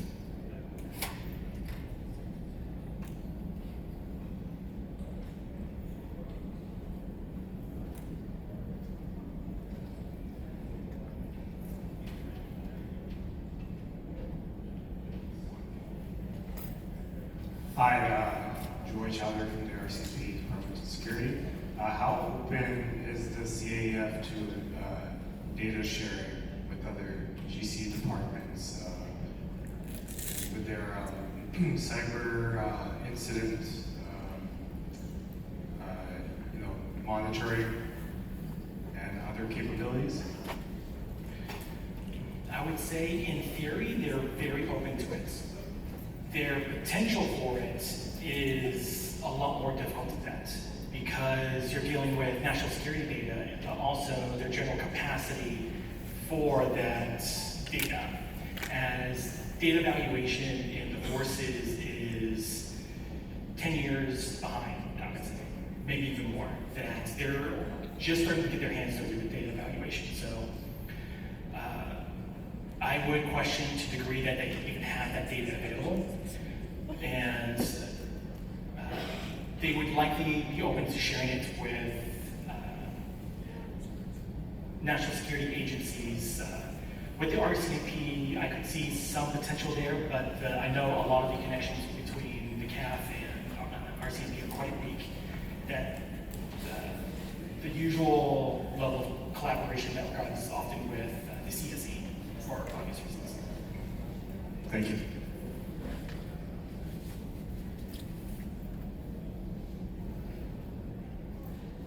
What exactly do you mean by context?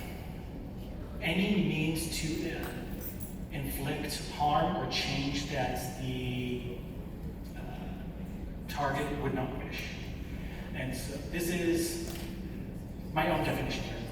The definitions that the government of Canada uses with offensive kind of operations, you won't find anything on that. The closest that you'll get is kind of the active cyber operations stuff that I had talked about.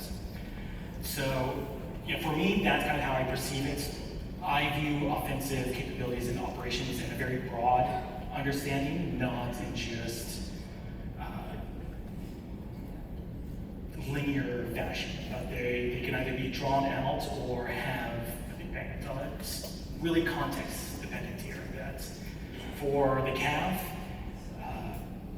they don't have as mature of an understanding there quite yet. I know that they have some doctrine that discusses it, but at least the doctrine that I've seen is quite old, so I don't know to what degree they've matured since, I think it was 2017 that I saw their doctrine on that. So would a context aspect that be Yes, I'm not sure to the capacity that the CAF will be developing malware, but if you look into budgets, you see that CSE is purchasing malware, likely from the US, that malware is used. What kind, we don't quite know yet. Okay, thank you very much.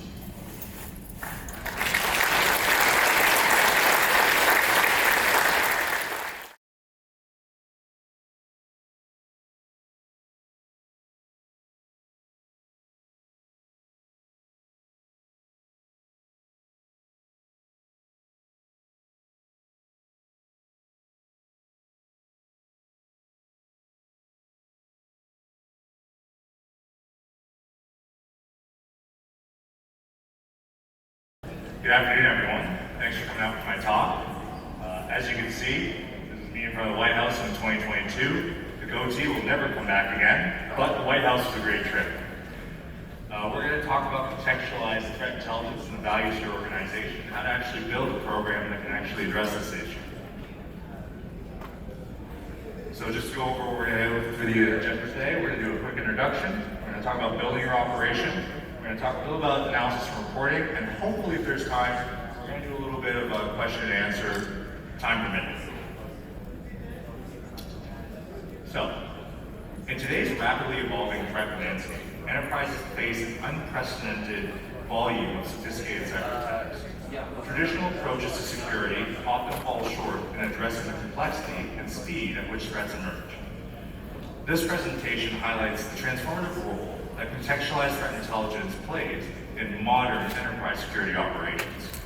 By transforming raw data into actionable insights tailored to an organization's unique environment, contextualized threat intelligence empowers security teams to proactively defend against threats, prioritize risks, and respond more effectively. Join me as we explore how this critical capability enhances decision-making, optimizes resources, and fortifies enterprise resilience in the face of cyber adversaries. Building your operation.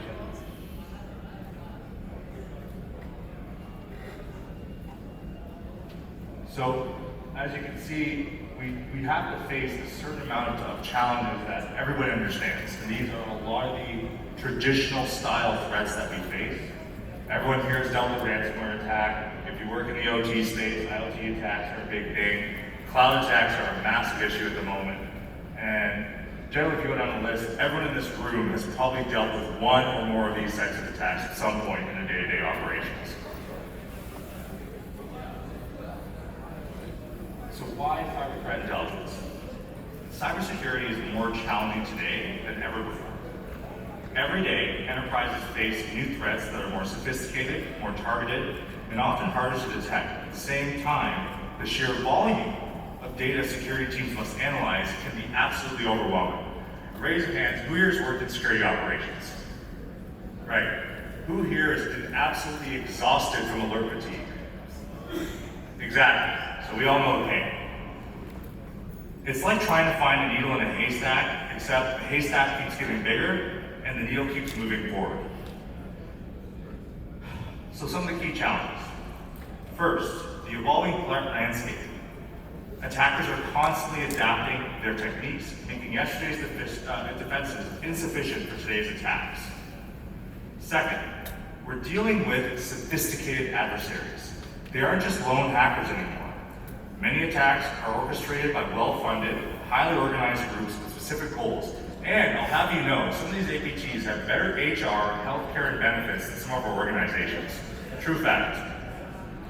Third, data overload. Security teams are inundated with alerts and indicators, making it difficult to focus on what truly matters. And lastly, the technical integrations and qualitative reporting you must produce for your organization shouldn't leave them asking why they are spending money on threat intelligence. Now this is like the whole thing of this goes down to the so what. Why do we do this? Why do we do intelligence? Why do we produce reports? Now we understand the challenges. Let's dive deeper into what contextualized threat intelligence really means and how it transforms raw data into actionable insights. Have you ever wondered why some security alerts feel more relevant to your organization than others, even when the underlying threat data seems similar? This is where contextualized threat intelligence, or cyber threat intelligence comes in, or CTI for short. And it makes all the difference. At its core, CTI is about taking raw threat data, like IP addresses, malware signatures, or phishing links, commonly known as ILCs or artifacts, and enriching it with context to make it actionable to defend or to mitigate. It's not just about knowing there's a threat or admiring the problem. It's about understanding who is behind it, why they're targeting you, how they're operating, and most importantly, what it means for your specific organization. There are 4 key components to threat intelligence that's done effectively, contextualized threat intelligence that's done effectively. First, understanding the threat actor and their motives, whether they're cyber criminals looking for financial gain, hacktivists pursuing financial goals, or nation states conducting espionage. Second, analyzing their attack methods and tactics. For instance, the tools that they use and the vulnerabilities they exploit. You have to understand their TTPs, their tactics, techniques, and procedures. Third, assessing the impact. What could happen if this threat materializes? And finally, ensuring organizational relevance, connecting this intelligence to your specific industry, infrastructure, and risk profile. Now, I'm going to give you an example. Imagine if you receive an alert about a new ransomware variant. Without context, it's just another threat in a sea of alerts. But with contextualized threat intelligence, you learn that this ransomware is actively targeting organizations in your sector. It exploits a vulnerability in software that you use, and it's linked to a group known for stealing sensitive data. Suddenly, it's not just noise, it's a clear, actionable priority. So what's the so what of this? The real power of contextualized threat intelligence lies in its ability to cut through the noise, transform data into actionable insights, and equip your team to act decisively. On the next slide, we'll explore the tangible benefits that CTI will bring to enterprise security operations. well, I just finished talking about, so we're talking about the business value risk approach. So if you guys take a look at this, it's all about speaking in the language of risk. So while I just finished saying that, the return on investment is an incorrect measure to determine the success of your program, right? You want to focus on speaking so in the language of risk, and you want to actually make that context into something that makes sense and means something to your organization. That's where the ROI comes in. Let's talk about now what are the key points of pitching a risk-based program to your board of directors or to your senior leadership. First thing is prioritization. You should set a logical course of required investments, categorized comparatively between 2 or 3 different cybersecurity solution technologies or threat intelligence technologies per category with a focus on an outcome-driven justification. In other words, you can't just rely on one tool, one feed, one specific type of sole source information for your intelligence. Going back to my days in SIGINT, we never ever relied on just a single source to provide us with actual information and create an EPR on. Generally, you need multiple sources of collateral to verify that the information is quite possibly real or a higher percentage of being potentially real. The same methodology applies to cyber. Justification. Each different tool, technology, and headcount request should come with a legitimate business justification for the necessary investment. And this goes back again to, so what? And 3, eliminate silos. Work across your organization needs to break silos and pitch the value of your security program as a business enablement and protection tool.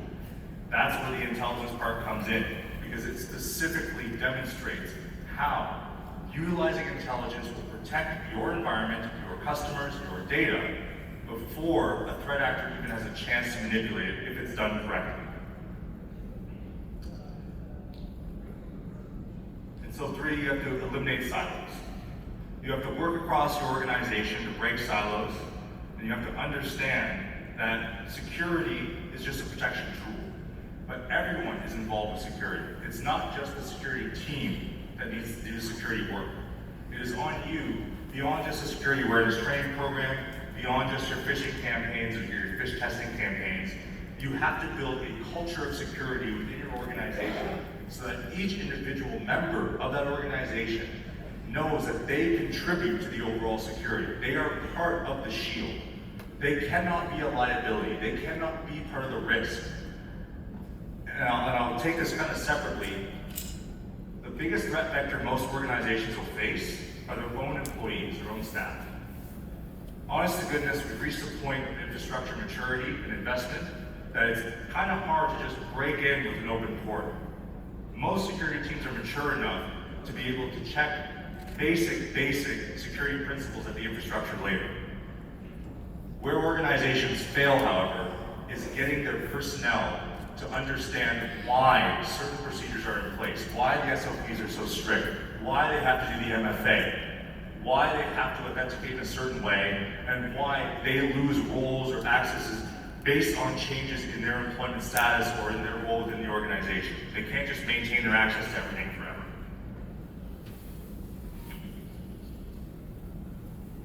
So program benefits. When it comes to cybersecurity, information is a powerful tool, but only if it's the right information. That's where the contextualized threat intelligence factor delivers. It's your ability to cut through the noise and focus on what truly matters to your organization. That end client specific approach is key to making your C-suites and your boards see the value of your program's outputs. Now let's explore how this transforms security operations. And there's 4 keys. First is proactive defense. Contextualized threat intelligence enables proactive defense. It is at the very core of the idea. By identifying threats before they materialize, you're no longer reacting to attacks after the fact. You're actively anticipating and preventing them. For example, if intelligence shows a new vulnerability is being exploited in your industry, you can prioritize patching systems before the attackers target you. And please, be honest everyone, who has Who has vulnerabilities in the regular scans that need to be patched that have run for over 6 months? It's okay, low pride. It happens. You guys are just not being honest, and that's okay. I'll port scan all of you, we'll find out for sure.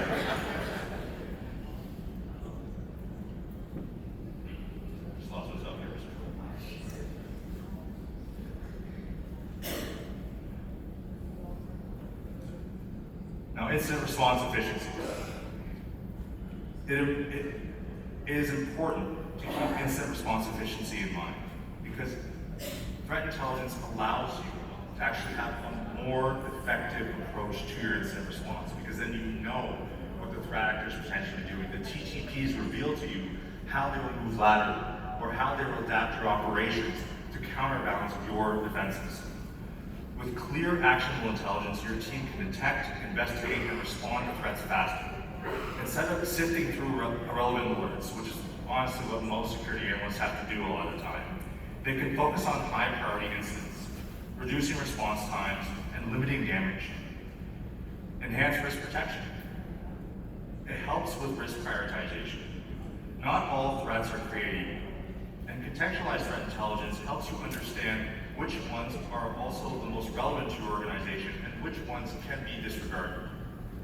This ensures your resources, your time, your people, and your budget are focused on the areas that matter the most. And notice this is going to be a theme throughout this entire talk. Budget is everything. Budget justification is everything.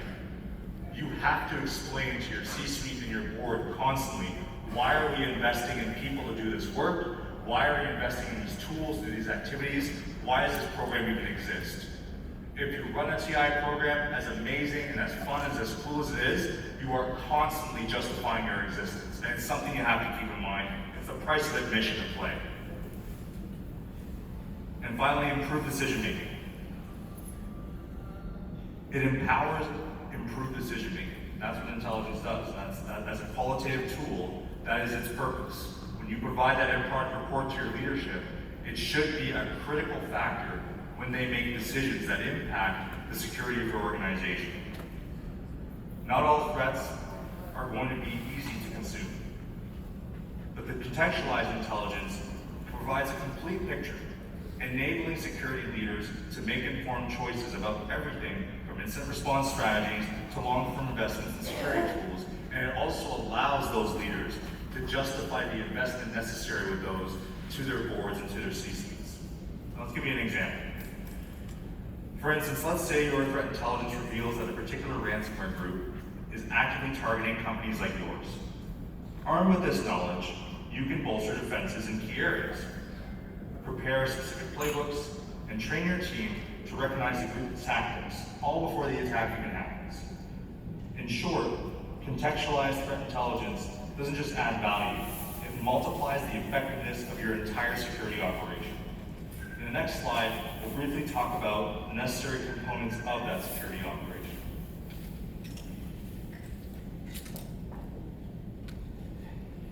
So, does anyone need me to read through what all these individual components are? I feel like I'm in a room full of mostly practitioners. You guys know what a SIEM is? You guys know what an IDS is? What an IPS is? You guys know what the next-gen firewall is? Right? You guys know content filtering? Right? You guys know that there is breach detection technology available, and that there are also tools that help baseline your networks to design a trace.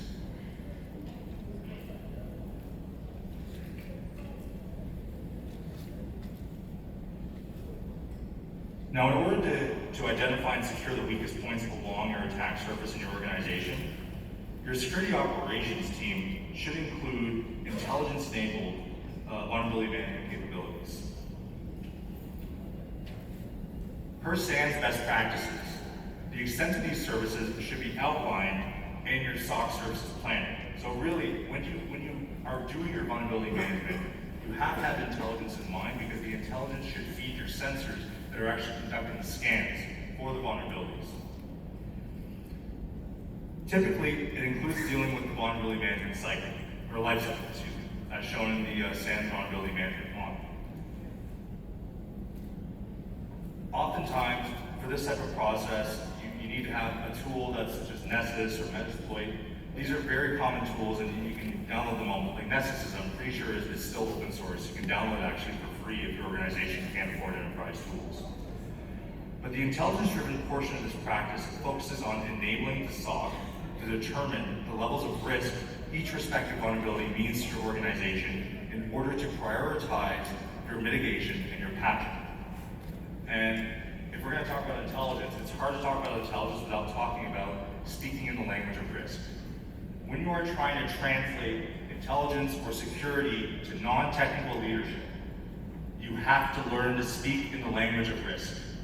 And I think this is something that security leaders, the difference between the good security leaders, the effective security leaders, and the ones that are still having room to grow, is that the effective leaders understand the language of risk, and they understand the language of business at a board and strategic level. They understand the impacts of the investment, they understand the impacts of the potential loss, and they know how to translate that in a language that their leadership can understand.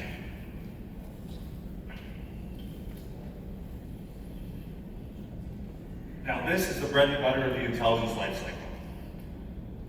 Who here knows what the threat intelligence lifecycle is? Put your hands up. Have you dealt with this before? Outstanding. Good to know. Right. So this is actually really important because this carries over not just in the cyber world, this carries over in military intelligence and civilian intelligence and signals intelligence. It's the same general logic across the board.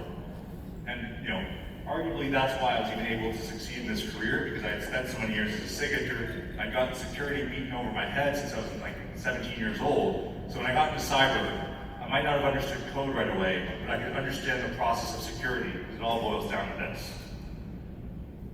First thing, planning and detection. This is the starting point of the intelligence lifecycle, where objectives are set based on your organization's specific needs. So, one of the key activities for this, you have to define your intelligence requirements and your primary intelligence requirements, primary priority, whichever of the two. Basically, that means what threats are targeting us, our sector, and our geography. Establishing the scope and focus of the intelligence effort is also in this phase, and allocating resources and setting timelines for intelligence production. Generally speaking, this produces a clear path that guides the intelligence process. Also, just so you know, like, intelligence reporting, as complex and as difficult as it is, it really does have to be in a timely manner. So you have to train your teams to be able to quickly assess information and then produce the contextualized reporting why, along with support to decision making in a very, very quick turnaround time. The faster your intelligence gets into the hands of the decision makers that need it, the more relevant it is. If you're finding something, or you think you found something, but it's really over 24 or 48 hours old, it might just be irrelevant. So you have to be on your toes to do it right. Second phase is collection. This step involves gathering raw data and information from various sources to address the identified requirements. So some of the sources you can look at: open source intelligence, OSINT. Everyone here does OSINT. Whether you know it or not, everyone here does OSINT. If you have creeped anything online, if you've tried to find tickets for an event, if you've tried to figure out what's going on with your favorite NHL or NFL team because you're going to make a bet on the weekend, that's open source intelligence. Technical sources like malware samples, network logs, and indicators of compromise are also important sources to keep in mind because they feed directly into creating security device content, which is actually the thing that is used to detect those artifacts when they become in contact with your environment. And of course, human intelligence, because insights from industry peers, and as well from threat actors, can often be a very good direct source. And I'll tell you this story. When I was at DEF CON this year, I did about like 4.5 hours presenting between the Blue Team Village and the Cloud Village. And so when I was at Cloud Village, I was telling a story about how in one of my previous employers, where I was CISO, we had actually repelled an attack by Fancy Bear, which is a very, very well-known Russian APT group. At the end of the talk, we're taking questions, and it's, you know, we're all right, we're having a good time, we're having a good laugh. And this lady comes up to me, this very Ukrainian-looking lady, and she says, "Hello, I was part of that group. I was part of that group for 6 years. Now she's turned sides and she works for an American company and she lives quite comfortably in Washington. But the fact is, I met my adversary face to face. She remembered the attack I was talking about. That's pretty darn cool. But it's also a really good source of understanding what were the TTPs, and now I can take that information and I can be more nuanced, more refined in my current environment when I'm trying to defend against Russian, Chinese, North Korean, Iranian state actors, etc. And finally, of course, dark web monitoring and proprietary intelligence feeds. There's great feeds like CCTX. I think they're here as well this week. There's a lot of good feeds that you can get online, subscribe to, and there's a lot of good open source feeds. And of course, if you get on the dark web, try to avoid some of the more insidious things out there. Try not to get too involved, but you can find almost all the raw information you need by doing dark web monitoring. The output of this should be a repository of raw data that needs to be processed and analyzed. And by the way, just for tool recommendations, OpenCTI or MIST, if you're into playing with garbage, because I think MIST is garbage if you've ever played with MIST. Analysis. Here, the collected data is converted into a usable format for analysis. So you need to filter and organize your data to remove irrelevant and duplicate information, which you'll often get a lot. You have to normalize technical data, such as decoding malware or parsing log files. And if anyone has ever had to go through the process of parsing a particularly heavy log file or going through a PCAP, it can really be draining on the eyes. And if you're doing it for hours and hours a day, and especially if you're on a night shift, it's like rubbing sandpaper against your eyes. But it's a necessary evil. Hopefully we get to the point that AI tooling can actually make that process more efficient. And finally, you want to enrich the data with contextualized details, such as timestamps and geolocation. This is where using tools like virus total or hyper analysis actually comes into play, because they actually provide that type of charting information for you, and they provide reporting from when other users will actually report on that threat actor. And it gives you a centralized source for it based on the IFC or based on the hash. So the output of this process should be structured data that can be further analyzed for actionable insights. This is where the money comes in. Fourth is processing and production. In this critical step, processed data is analyzed to generate meaningful insights tailored to the organization's context. So in this phase, you need to identify patterns, trends, and relationships between threats, assess threat actor capabilities, motivations, and potential impacts, produce intelligence reports, dashboards, and alerts with actionable recommendations. This is your finished intelligence product. This is where I say intelligence, or threat intelligence specifically, is not just meant for people with STEM degrees. You don't have to be a programmer or a coder to be able to do this part. This is actually where you want to have some people on your team who are qualitatively educated with a more, we'll say, political science background, international relations background, who can actually understand the nature of threat actor motivation. And I say this all the time to people. When we are trying to defend against adversaries, we're not defending against a computer. We are defending against people. We are still fundamentally fighting humans, albeit in a digital theater. But you have to understand the human psychology and the geopolitical psychology of where those people come from and what they're associated with. This is how you actually make sense of the data you're seeing. Threat data and indication data, that's great by itself. And plugged into your security devices, it's awesome for proving real value at a technical level. But if you're trying to provide real intelligence value to your leadership, they need to understand who's going after them, what they're going after, why they're going after them, and what is the end goal. That way, the leadership, that oftentimes non-technical leadership, understands the nature of the threat risk that is facing their organization. And then they're really there to support you and empower you to defend against those threats. It's all a communication process. So this is where my pitch for hiring folks who are not just pure technicians, look for people with liberal arts degrees, look for people with different ways of thinking. Because they're going to be the ones who understand the threat actor perspective better. They're going to be the ones that think outside the box and are able to take that perspective. I cannot hammer home enough the value of people who think differently than the standard STEM grad. Much respect to our STEM grads and our comp science folks.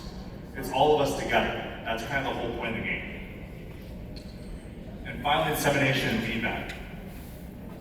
This final step ensures that the intelligence reaches the right stakeholders and collects feedback to refine future efforts, we'll say. Because really, you can always get better. You can always produce better products, you can always filter better data, you can always find better technologies or better means of collecting on new source data or finding new source data if you're doing dark web monitoring yourself. So some of the key activities for this include sharing intelligence with relevant teams, not just your analysts, but perhaps other security teams in your industry. And it might even be with competitors, but honestly, intelligence is a team sport. If we're all Canadians in a Canadian industry, I understand we might be competitors with each other, you know, like I might be competing with Bell on the bid, or CGI, or whatever the organization is. But at the security team level, if someone's going after our industry, threat sharing is the only way that we can protect each other. Because if they pwn one of us, they're going to use that exact same methodology to pwn all of us. We have to start talking to one another. This whole concept of over-competitiveness between organizations to the point that we're not allowed to speak or reach out to other security teams in our sectors, that is it's absolutely a career-limiting move. Because we have to rely on each other to defend against the nature of the complex threats that we're facing now. We are facing cybercrime groups that have equal or greater capability than some nation states. We're facing script kiddies that are now renting malware, right? These are the things that we have to understand. And if someone at another organization across town sees it and I haven't seen it, I would really appreciate it if they told me, and vice versa.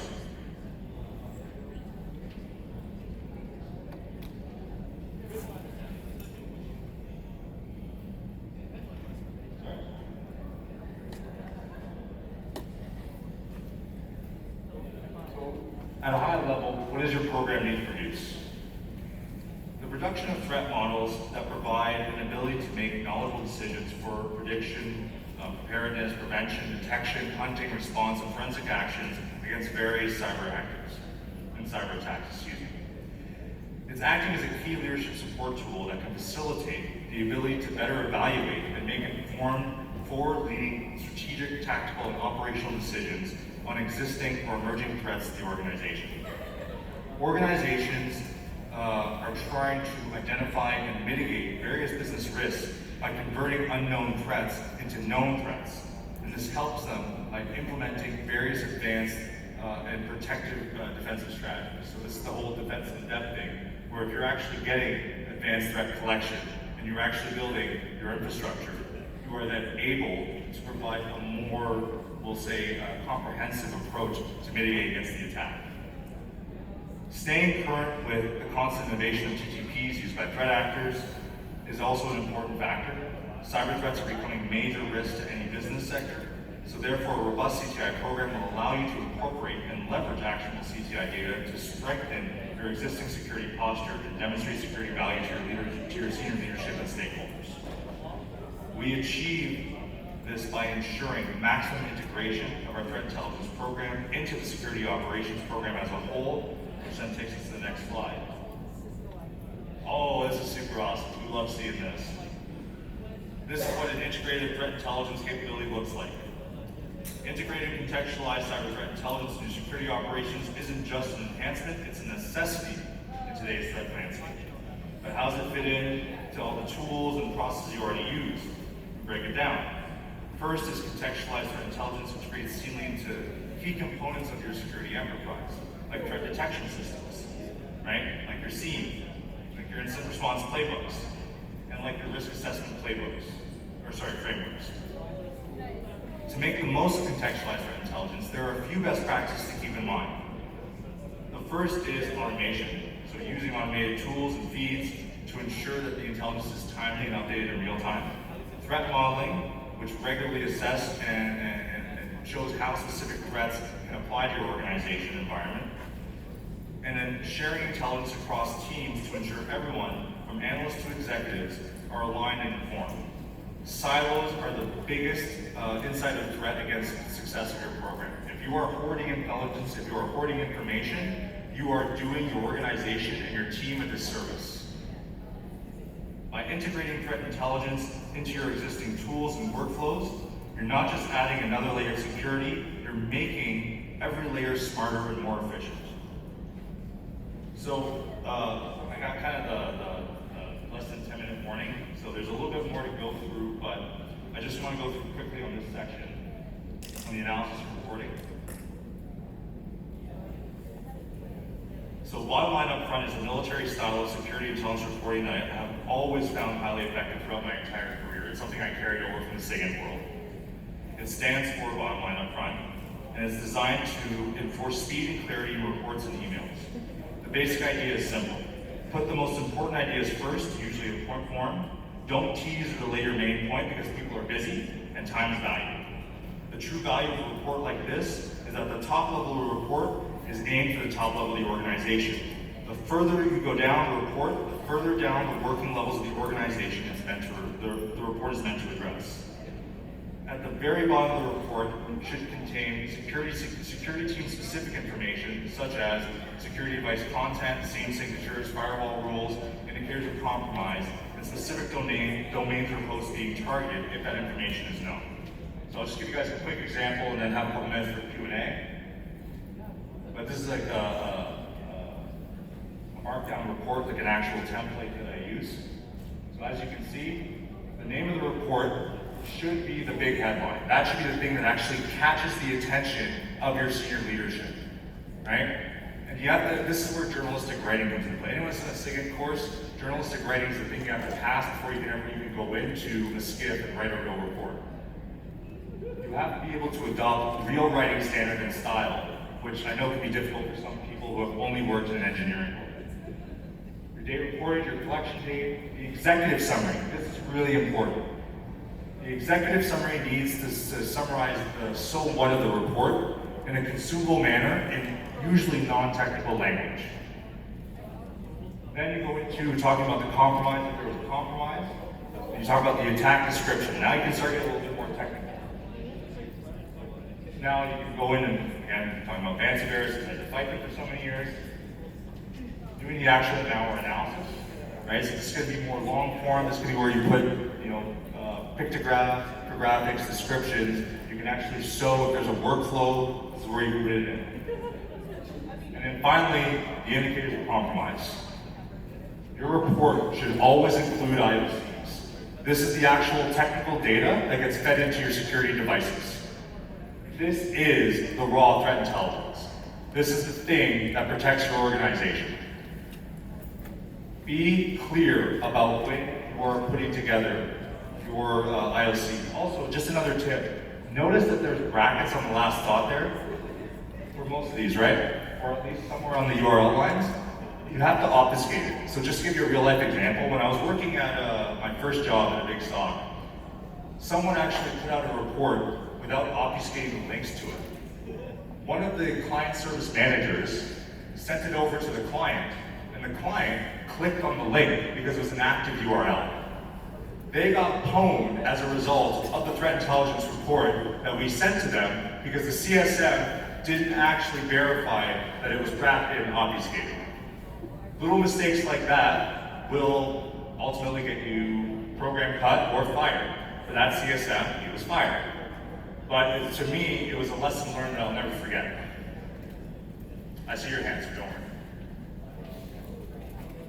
And then finally, be sure that you actually put your open source references. No one wants to be given a report they think is made up. So actually cite your references if you can. Show that you did your research. Like showing that you did your homework is kind of important in this field. Otherwise, people think you're playing make-believe. And then obviously your recommendations. You should try to provide actionable recommendations whenever you produce an end product report. The point of doing intelligence is guiding decision-making and leadership. So if you're not providing accurate, relevant recommendations, I hate to say, all the technical work in the world, you can create a great story and qualitative narrative, but your report is absolute bullshit. You have to provide actionable recommendations as a result of the threat information that you found. And of course, put your analyst details. I think it's really important for the sake of running a team that you cite the people that contribute and do the work, right? Because the last thing anyone wants is to work their ass off on something and not get any recognition for it. It's important, and it's important for our careers, to develop our careers, to understand who gets accredited to what and how they contribute. And I think I have less than 5 minutes for questions. Let's take one question back there.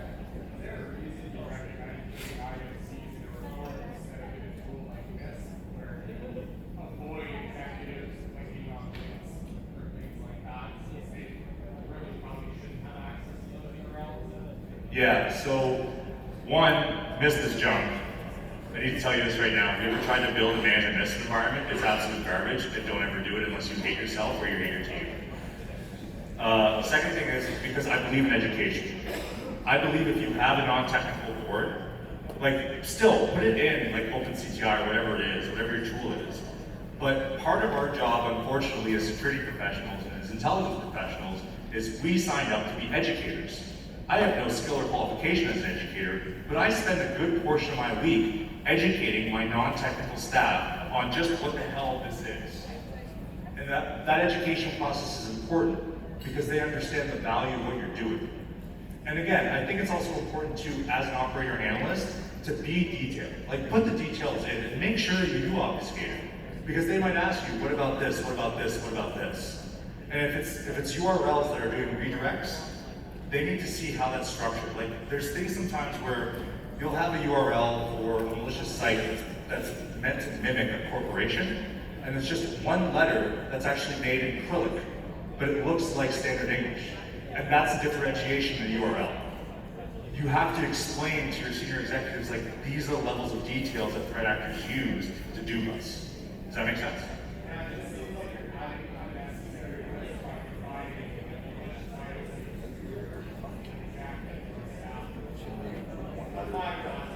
No, of course, no worries. And again, like, you can each do it a different way, but that's the way I like to do it. Last questions, anyone? Over here. Hi there, recovering CISO. So question, George, on the theme of it takes a cyber village, organizationally, care to comment on the interaction between cyber investigation and HR enforcement? Feel free to reuse the term head on a spike. Yeah, I'm here for the panel today. I kind of got a little bit overboard. Yeah, so basically, if you can actually attribute a malicious action to a member of your organization, or if you can attribute an unintentional mistake that leads to an exploit or exposure, this provides kind of like the evidence chain for you to go to HR and be like, this person is too much of a risk to be employed here. We have to get rid of them. Or in some cases, this person likely conducted criminal activity and we kind of need to go to the RCMP or whatever your authority is. That link between the community and then the actual business functionality like HR, that's when the situation gets real. And actually, like, kinetic action needs to happen to that staff member. I think you had a question. No time? Oh, sorry. Thanks, guys. Appreciate everyone.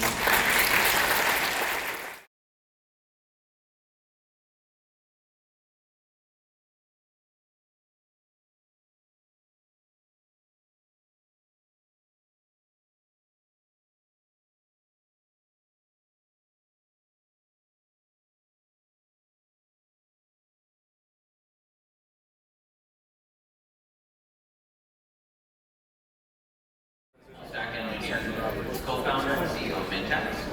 I've been working in the security industry for 14 years now, and I'm excited to share with you my presentation on weaponized malware and the effects on end-to-end encryption.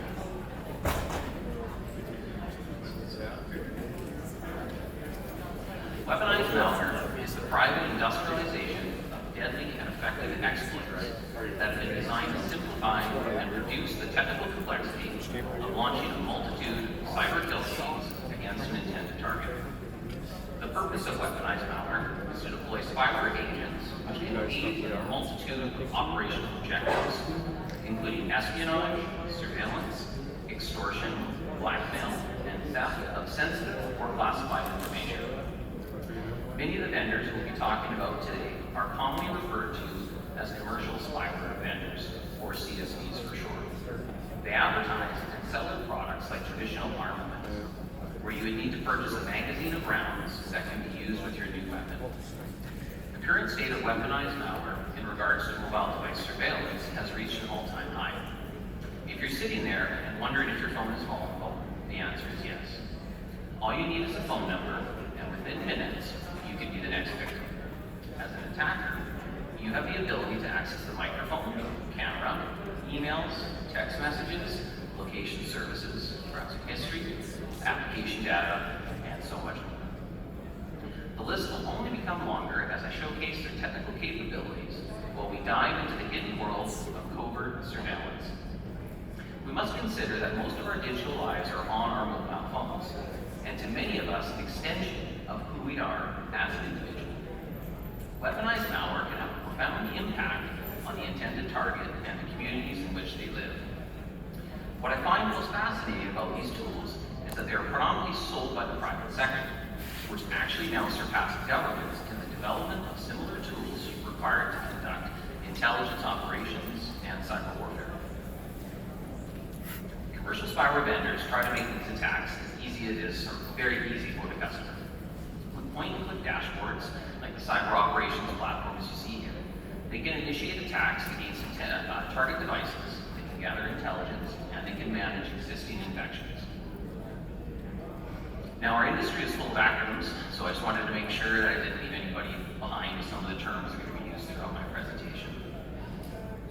A zero-click attack is a term used for an exploit that can infect a device without requiring any user interaction.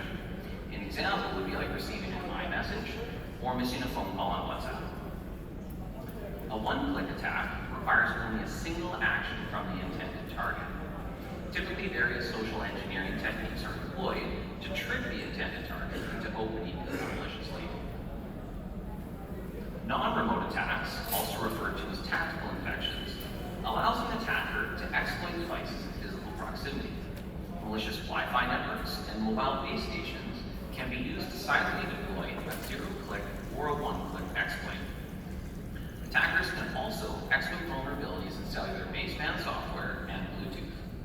Some leaked documents specifically show exploits that now target voice over LTE and Wi-Fi calling. A strategic ISP infection allows for network injection attacks deployed at an internet service provider or a national internet gateway.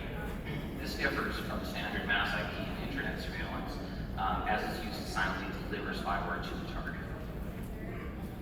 A man-in-the-middle attack, or MITM for short, is where an attacker can read, modify, block, and manipulate network requests. Man-in-the-middle attacks can be used in a variety of different ways, most notably for network injection or trying to bypass encryption. A command and control server has multiple uses.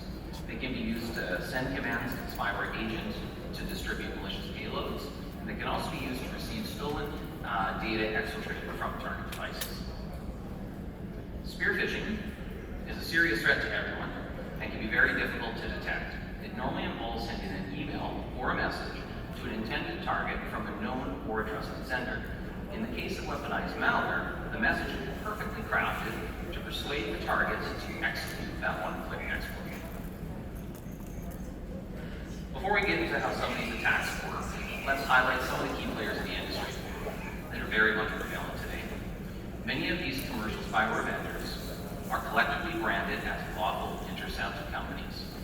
They claim only to sell to customers with legitimate use for surveillance wear, such as intelligence and law enforcement agencies. The reality is that many of these tools are often abused under the guise of national security, from spying on human rights activists, journalists, academics, and government officials. In recent news, Amnesty International released a report shedding light on how these tools are now even being used to facilitate gender-based violence in Thailand. Many of these companies have even been caught selling to private organizations for corporate espionage, extortion, and intimidation. Thanks to the hard work from the European Investigation Collaboration, the BIC Media Network, with technical assistance from Amnesty International Security Lab, we finally have a glimpse into the global spyware trade. Agnes Calamar, which is Amnesty's International Secretary General, said, "The Predator Files investigation shows what we have long feared, that highly invasive surveillance products are being traded on a near industrial scale and are free to operate in the shadows without oversight or any genuine accountability. It proves, yet again, that European countries and institutions have failed to regulate the sale and transfer of these products."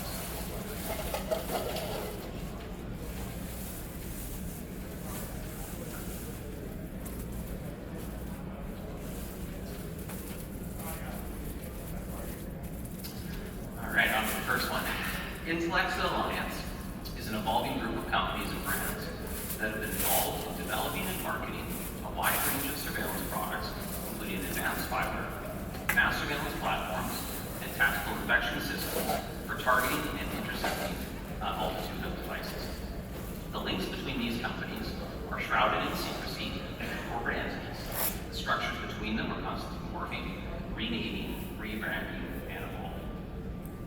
The Nexa Group was created in 2012 and primarily operates from France, specializing in mass surveillance systems. It was actually created to take over another surveillance business from the French company called Armistice. The Nexa Group originally contained Nexa Technologies from France and Advanced Middle East Systems, which was the sister sales office located in Dubai.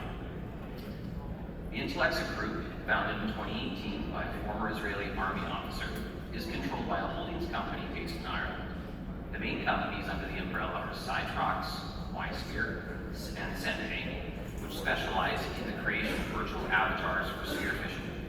It is unclear if the alliance between the next group of companies and the Intellexa Group are actually still active today in 2024.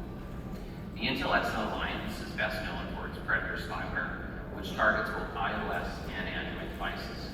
It was originally created by the North Macedonian company Cytrox, which became part of the alliance in 2018. Predator is normally combined using other products that the alliance offers to increase the probability of a successful infection. Using products like Mars or Jupiter for strategic ISP infections, Spearhead, Triton, and AlphaMax for tactical infections, with the optional add-on Epsilon to facilitate man-in-the-middle attacks against mobile devices, or even automated active avatars, or AAA, which is a platform to manage fake social media accounts and message application accounts used to social engineer targets into opening an exploit link. NSO Group is an Israeli cyberarms company best known for the development of Pegasus. They are well known thanks to the extensive media coverage received during numerous legal battles. They are also made headlines when the FBI came very close to using Pegasus for domestic spying in the United States. Early versions of Pegasus, which was first identified in 2016, used spear phishing techniques, but by 2019, the NSO Group had upped their game and graduated from single-click exploits to zero-click exploits, when it was found that WhatsApp was being targeted by Pegasus. Simply calling the intended target's WhatsApp number would automatically exploit the device. You didn't even need to answer the call. By 2020, Pegasus shifted towards primarily using zero-click exploits and network-based attacks. These methods allowed clients to break into target phones without requiring end-user interaction. And since 2020, many of the exploits used were based on vulnerabilities in iPhone's iMessage and FaceTime features. If Pegasus was to fail to compromise a device using a zero-click, it can also be installed by setting up a wireless transceiver near target devices or by gaining physical access to the device. RCS Labs is an Italian surveillance company that's been active actually for over 30 years.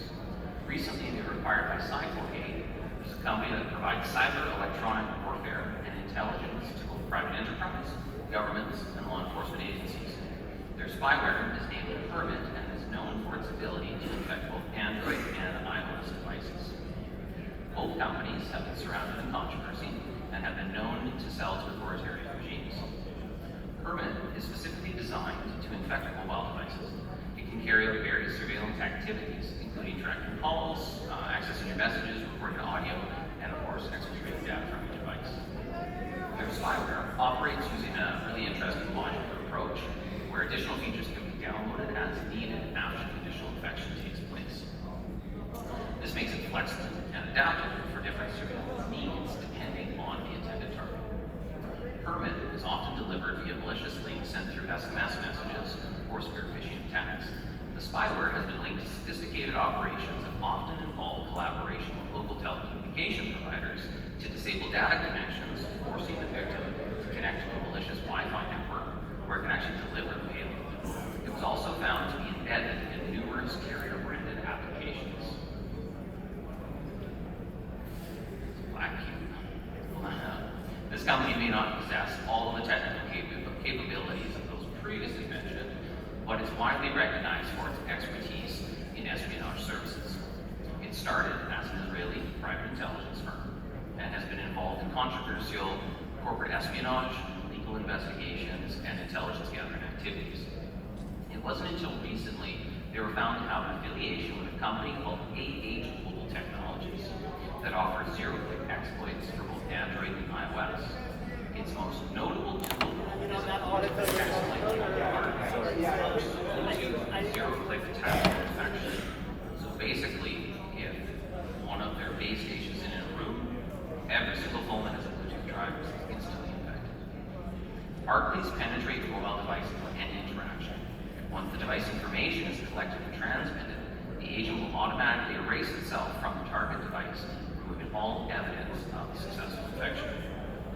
Black Cube was reportedly hired by Harvey Weinstein to gather information on individuals, including journalists and his potential accusers, in an effort to prevent stories of sexual harassment from being published. They've also been involved in numerous corporate cases where they were hired to gather intelligence on competitors, critics, and adversaries. This demonstrates that the power of these tools is now slowly shifting hands more predominantly into the private sector. New frontier. Once the exclusive domain of governments, many of these tools can now be purchased and deployed by non-state actors. The consequences of this only exacerbate the ongoing struggle to protect ourselves as individuals and the organizations that we work for. In recent years, many ethical and legal questions have been raised regarding their use and have even started to earn the name mercenary spyware for hire. The March Threat Intelligence Report by Google noted that they had observed 97 zero-days exploited in the wild in 2023, compared to 62 the previous year. Many of these exploits were found to have already been incorporated into current weaponized malware. Even encrypted messaging applications such as Signal can become vulnerable to data exfiltration when infected by such malware, despite their strong security protocols. The unchecked spread of these capabilities underscores the need for better regulation, stronger defenses, and heightened awareness of cybersecurity threats. Many of these exploits reported were able to run arbitrary code, extract contacts, call logs, messages, photos, and browsing history, as well as gather information from different applications, including apps like iMessage, Gmail, Signal, Threema, Viber, Facebook, of course, WhatsApp, Telegram, and Skype. Even scarier is that most of those applications utilize some sort of end-to-end encryption already. Many of these tools attempt to gain root access, which is similar to jailbreaking on iOS devices. If this approach fails, they have a wide range of other attack vectors at their disposal. When combined with stealth techniques, this creates an increasingly dangerous and lethal ecosystem. So you may be wondering, how do these companies make sure their software doesn't fall into the wrong hands? Well, a growing number of leaked documents suggest that most commercial surveillance vendors are indifferent to who they sell their products to. While they may have started with good intentions, increased sanctions have now led them to find new and creative ways to expand their operations. They've even developed methods for handing off supporting hardware at airports or terminals. A key aspect to many CSPs is that they offload the work of setting up the attack infrastructure to their customers. This allows them to maintain plausible deniability by claiming that they have no knowledge of where the software will be used. This not only shields them from reputational damage, but also enables them to distance themselves from responsibility if their customers' actions, including attack campaigns, are exposed. This technique is known as Incoterm CIF, which stands for cost, insurance, and freight. The advanced capabilities of weaponized malware against mobile devices may feel like an uphill battle, but there may be some hope at the end of the tunnel. Before we can learn how to protect ourselves, we first need to understand how they actually operate. So the first step, normally seems the most obvious, select your target. But to infect your target, you're going to need to know some information about them. Can you simply infect them remotely using their phone number? Do you need to execute a tactical infection, which would require physical proximity to your target? Do you need to perform some reconnaissance to understand the behavior and the best way to infect the device? Using a remote zero-click attack is the fastest and easiest option, but sometimes the device may not meet the requirements. In such cases, tactical infections could be used. However, this approach frequently affects multiple devices in the target's vicinity.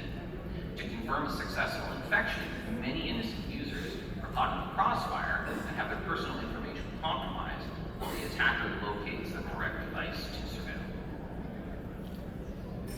These tools come with an arsenal of techniques to make sure they can exploit the intended target even when one or two methods may fail. The most commonly used attack vector is a zero-click exploit, as previously mentioned, meaning that the target doesn't need to click on a malicious link or even open an attachment. A simple missed call on WhatsApp, receiving a message on iMessage, or a call on FaceTime could be enough to trigger that infection. If this fails, a non-remote, also known as a tactical infection, can silently infect the device while in physical proximity to the target. Many of these exploits leverage multiple CVEs.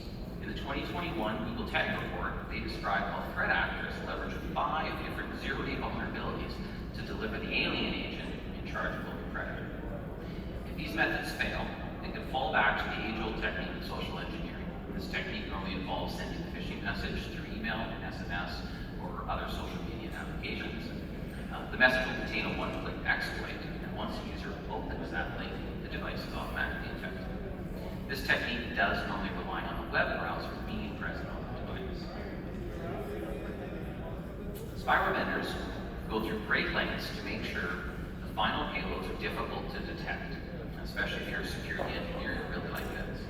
And the reason they make it so difficult is they need to protect from reverse engineering. Once the payload has been delivered to the device, depending on the type of malware, it gets to work quickly activating or downloading any remaining components based on its configuration. Before the exploit is initiated, the spyware performs some initial checks. Many of these steps make sure that a security researcher is not actively engaged in trying to extract components of the malware or analyze the device. So, we'll run through the steps real quick. So, the first thing they normally do is they make sure that the phone isn't already infected. Double check that the system log is not actively being monitored. Perform a basic location check and abort if the locale is set to a restricted country, or the vendors that are actually more honest than others. Check if developer mode is disabled. Check for root or a jailbroken device. Check if the device is being monitored by a process like TCP dump or NetSnap. And make sure no proxy is in use, as web proxies can often signal being used to intercept encrypted traffic. And validate if any additional root certificate authorities were installed, since use of additional CAs can be an indication of a security researcher also intercepting traffic on that device. My favorite slide today. Alien, which is a unique piece of spyware that loads the predator malware, can receive modules to prevent the need for repeated exploitation. They come as a team and they are offered by the Intel XL Alliance. While Alien and Predator can be used against Android and iOS, much of the information available is regarding Android exploitation. The Android agent first checks to see if it is running in a privileged address space and was launched in an independent thread. It can then start forking other processes, and by using inter-process communication or IPC, the agent can then start communicating with the predator malware. This allows for a discrete communication system that hides itself amongst other legitimate system processes.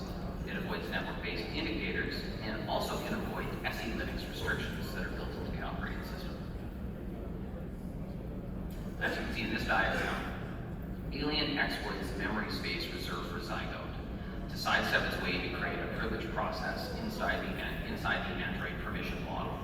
Since Zygote is the basis for starting all services and applications on the device, Alien can change UIDs and use other SE Linux contexts that possess different privileges since it's the parent process. This allows bypassing the majority of security restrictions designed into the OS. In 2021, exiled politician Amaro's iPhone was infected with not only Predator, but Pegasus as well. Analysis suggested Pegasus was the first infection using a zero-click iMessage exploit, followed by Predator an hour later via one-click exploit in WhatsApp. The agent calls a function which downloads an iOS automation payload to ensure its persistence. The automation is triggered when certain apps are opened, which include the majority majority of both built-in Apple and common third-party applications. Persistence is a module installed by first checking if the battery smoke is greater than 9%. Then it automatically downloads the JavaScript code from its C2 servers. Presumably, the automation triggers the exploit and results in the reinstallation of the Predator malware on subsequent reboot. In 2021, Predator could only survive a reboot on iOS devices, but as of April 2022, Persistence became an add-on feature for both Android and iOS, depending on the individual customer's requirements. The majority of weaponized malware communicate with command and control servers.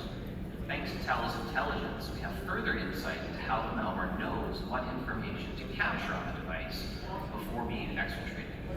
In the case of Android, the spyware will look at the product manufacturer by requesting the build proxies of the device, and depending on the manufacturer, will ask its C2 server for which directories to start targeting.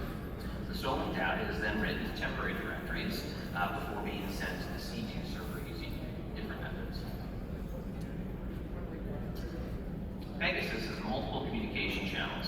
In the past, Pegasus employed SMS as a legitimate way to receive commands from the attacker. The text message at the top looks like a legitimate password reset, but actually contains instructions for Pegasus to update the C2 server. This functionality allows Pegasus to be updated out of band even when HTTP or HTTPS is unavailable. The ingenious functionality allows the infection to persist even when a command and control server has been taken down or compromised. Many of the exfiltration methods used run low and slow. They gather up as much information as possible and then exfiltrate when ready. But in addition to storing information for a later date, they also have the ability for real-time espionage, where your device's microphone and camera can be enabled remotely, giving the attacker continuous access to your current surroundings. Some of the CSVs, or commercial spyware vendors, will prevent detection by only exfiltrating data on specific intervals and making sure to use unmetered connections. Wi-Fi data is normally not monitored as closely as your SIM card data, since it has no effect on your mobile internet data plan. Some target devices may have agents installed or could be in a protected network, so the attackers will also go through great lengths to obscure and anonymize the network traffic, making it hard to identify the nature and source of the attack as seen in the Predator architecture diagram. One of the reasons exploits used by weaponized malware can sustain such long life cycles is due to the fact that the spyware goes through great lengths to make sure it's erased without leaving any trace evidence that it was even there in the first place. This makes it very hard to figure out how the spyware operates and build solutions to protect from these types of attacks.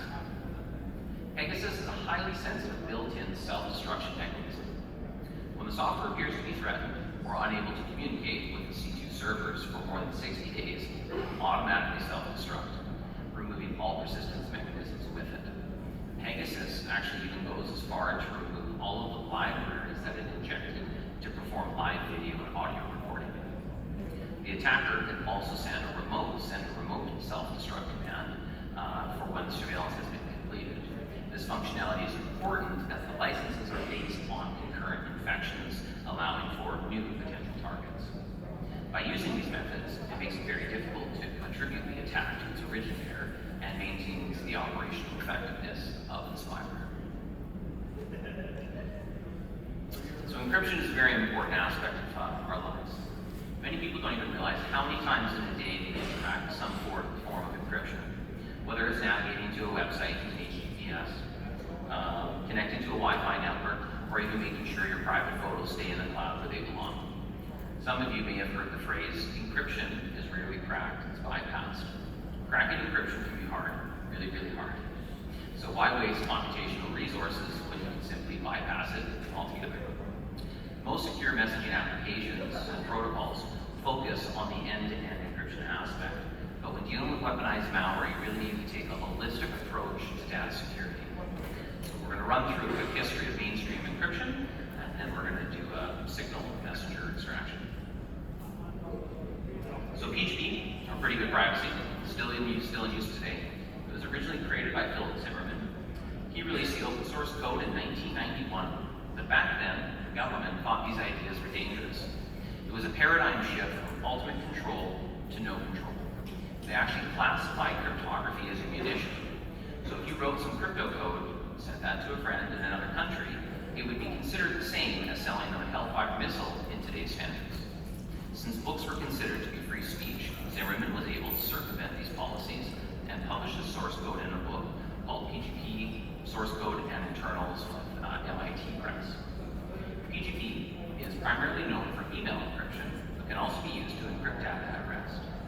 The problem with PGP adoption was the complexity of setup and still required the user to manage cryptographic keys, understand the public key infrastructure of PKI.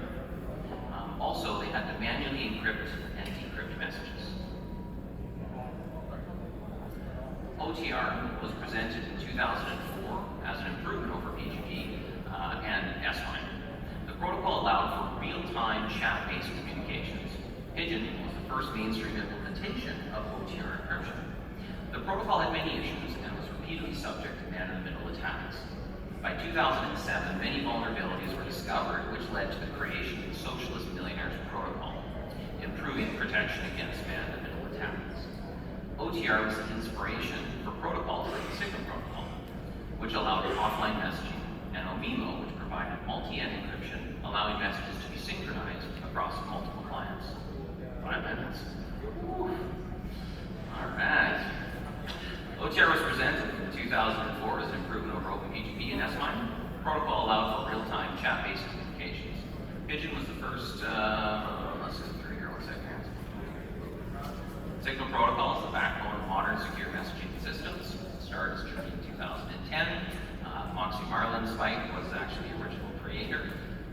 It actually, through all of his work, he actually created the axolotl ratchet, after this little guy, which provided forward secrecy and allowed the public keys to be periodically refreshed, allowing that even if a session was compromised, future messages would actually remain secure. In 2015, the TechSecure and Redphone applications were merged to become Signal for Android, which many of us use today. The following year, the axolotl ratchet was renamed into the double ratchet algorithm, and the TechSecure protocol became the Signal protocol. And this was done to avoid confusion between the ratchet and the full protocol. So the protocols that we just went over primarily deal with the problem of end-to-end encryption. Many other aspects, including identity verification and storage, are often left to the developer. And this is where things can go wrong. The majority of application developers do not use any storage encryption at all. Mobile application developers think that Android and iOS are a magical black box. The fact is, most of these applications rely on the operating system for protection. But when dealing with weaponized malware, if you haven't implemented any sort of storage encryption, your application is vulnerable to attack. Without two-factor authentication, like a password or hardware token, exploits are created to decrypt and access the encrypted information. Here's one such exploit has been leveraged by many of the commercial spyware vendors to access all of your Signal communications after successful privilege escalation.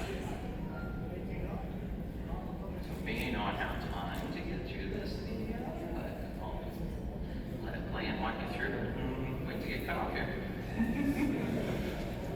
So basically what we're doing here is we're setting up a Genie Motion emulator.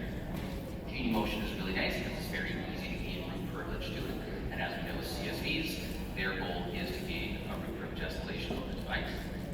So here I'm actually setting up my personal phone number because you want to make sure you consent if you are hacking anybody. And I'm actually going to be communicating with my business partner, Janca. So I'll be sending messages back and forth. So the reason that I just kind of want to show this as we're going through is we're just going to fill the database up as we move forward, and then from there we're going to perform an exploit and we'll be able to actually extract all the information. As we kind of go through this, I'm showing it manually so you can kind of see, you can kind of check the work as we move through. But in reality, CSVs, this is all automated and it's done continuously. So every time you send a message back and forth, depending on the type of weaponized malware, it's automatically being exfiltrated back to the C2 server for analysis. As you can see, the signal detected I'm doing something nefarious, so I'm being triggered multiple checks a few times on this.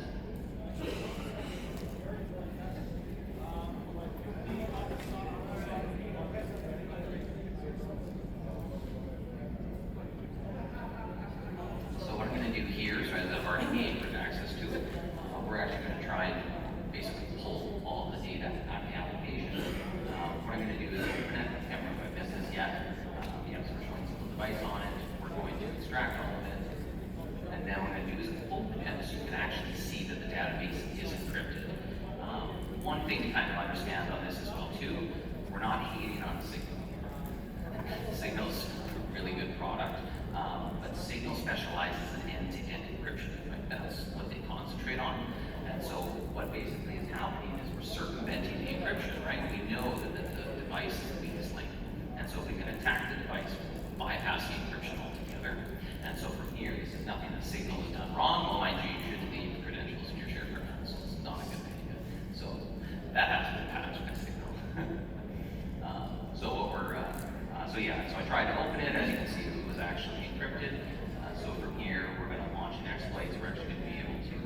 take that key that's there, we're going to duplicate the Android key store, then, or as we go through here, 1 second, in the headers.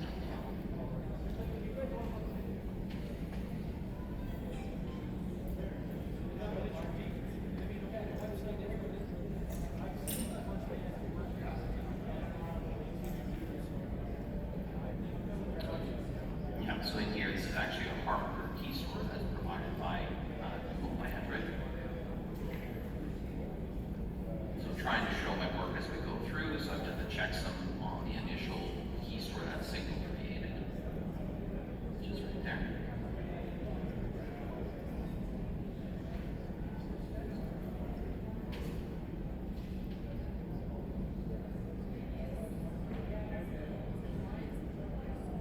This is our trusty, beautiful exploit that we're using. We're just going to pop it in. Launch the application on the device.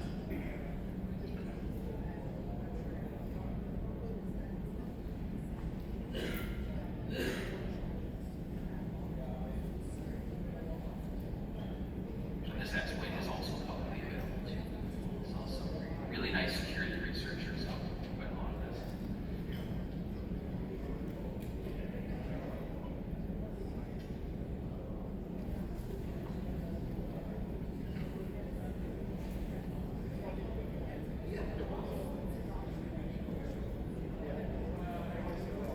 So I was recording live, so there's a couple of missteps on this, but basically what we've done now is we've launched the application using the exact same credentials that was in the Signal application.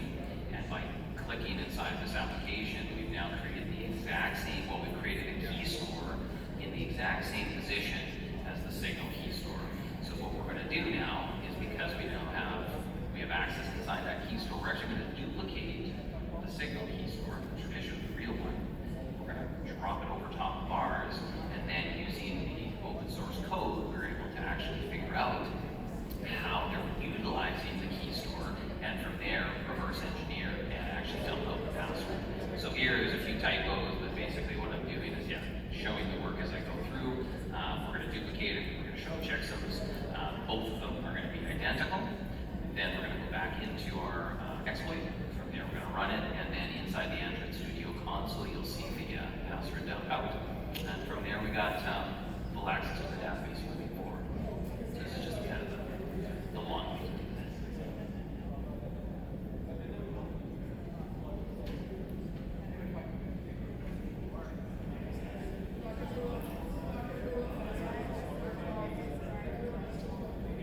I've kind of cut this down a little bit, but basically I click the button again inside that app, and then it dumps. Now we can use our trusty TV browser for encrypted databases.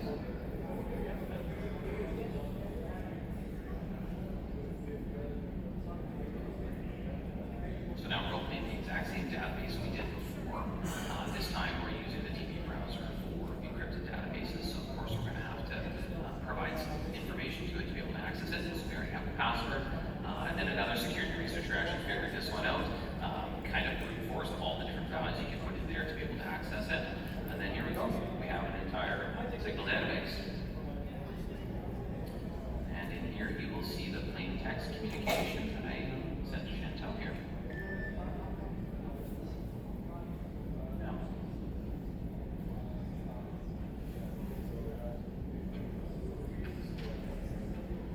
Yeah, but I got to see the exploit. That's pretty cool.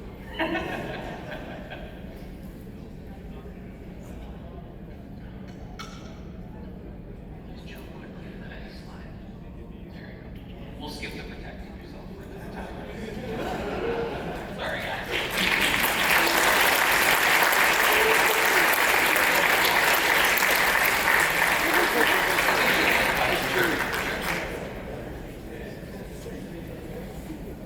Yeah, any questions? Sorry, I didn't get to How finish. do you protect yourself? I can run through it really fast. I can. Let's jump a slide here. Super cool website. No time for this. Privacy washing the word goes to iPhone. Intellect Alliance. They're all jumping with joy. Different mobile operating systems. Here. Show 2% true.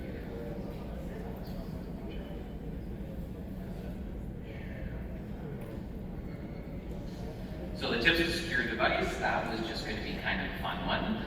You should use strong passwords, latest updates, all this kind of stuff. But as we know, commercial spyware vendors, all of this is irrelevant. They bypass all of this. Okay, so there is some hope. Apart from investing in a dedicated secure communications device, there are some solutions to keeping your personal phone safe. If you use an iPhone, disable iMessage and FaceTime. Browsing internet with alternative web browsers, so such as Firefox, Focus, and Firefox is a target, Firefox One, all that stuff. Well, main ones are targets, so use the ones that are a little bit niche because the masses don't use them. Always use a VPN or Tor. Install a security application that can check and warn if the device becomes rooted or jailbroken. Never click links sent in messages. We also have the habit of doing that, which even if you feel it's really trust consent, which brings me to my favorite personal method. Factory reset your device on a quarterly basis, especially after traveling. This is a sure way of keeping your device free from spyware. A really interesting kind of takeaway from this was in 2019 in Larnaca International Airport. Travelers were pleasantly surprised with this awesome new Wi-Fi that was super fast. What people didn't realize is between the summer and fall, every single person that traveled through that airport, I think it was 9 million devices were compromised just by walking through that airport, which is terrible. So yeah, these are quick steps. Thanks, guys.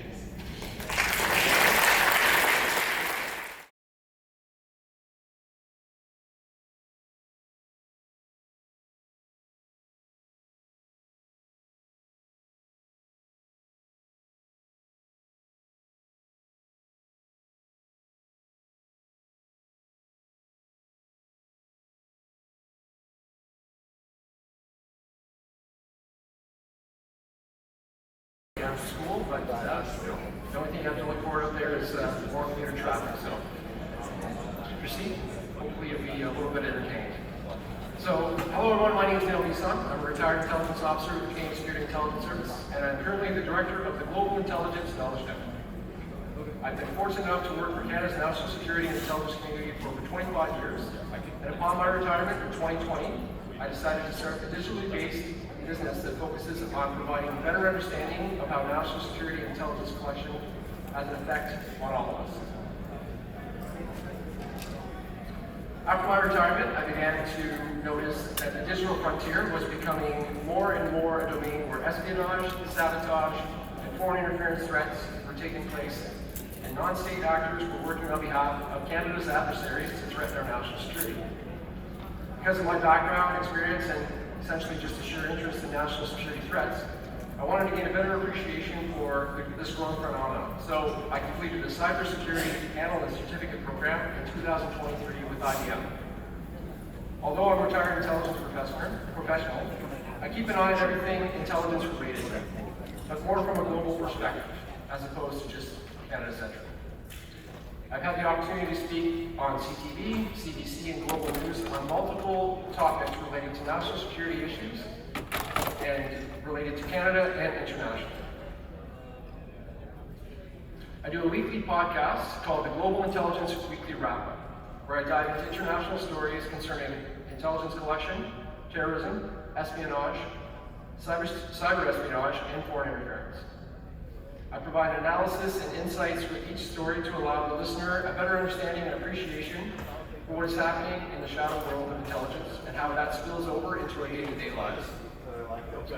So when I heard about BSides conference, I thought I would submit an outline for a presentation on how our adversaries use stolen data in an effort to threaten Canada and our Western allies' national security. So with that, I'll dive into national security risks associated with data breaches and how adversaries are weaponizing stolen information.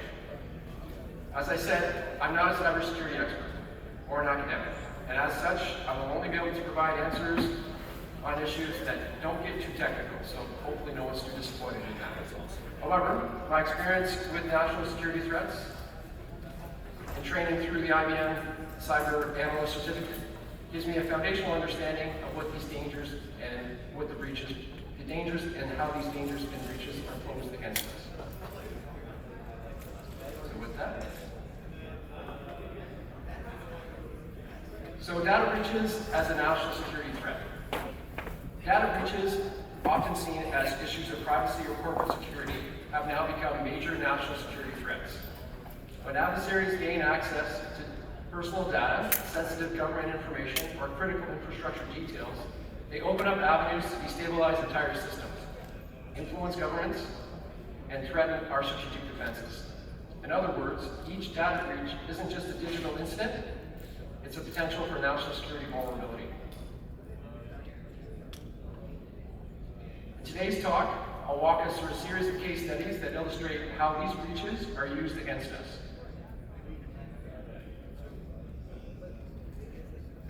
What we'll cover. We'll start with the SolarWinds attack orchestrated by Russia's Cozy Bear group, which compromised US government agencies and exposed vulnerabilities that could impact military and diplomatic operations. We'll move on to China's APT-10 breach of Equifax, where stolen personal data of over 145 million North Americans has been used to create profiles for targeting and recruitment. Finally, we'll take a look at Iran's APT-33, which has exploited data from North American aerospace and energy sectors to strengthen its own military positioning. By comparing these cases, we'll see the distinct ways Russia, China, and Iran use stolen data to gain military advantages, target key personnel, and threaten essential infrastructures.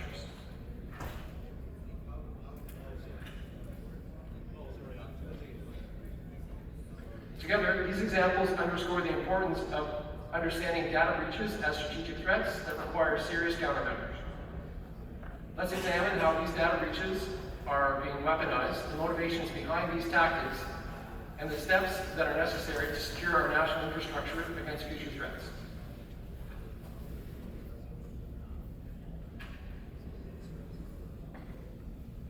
So how do adversaries weaponize data breaches? Adversaries aren't just stealing data for the sake of access. They're actively using it to undermine security, shift the balance of power, and gain leverage over key figures and institutions. Here's how data breaches are being weaponized by state actors today.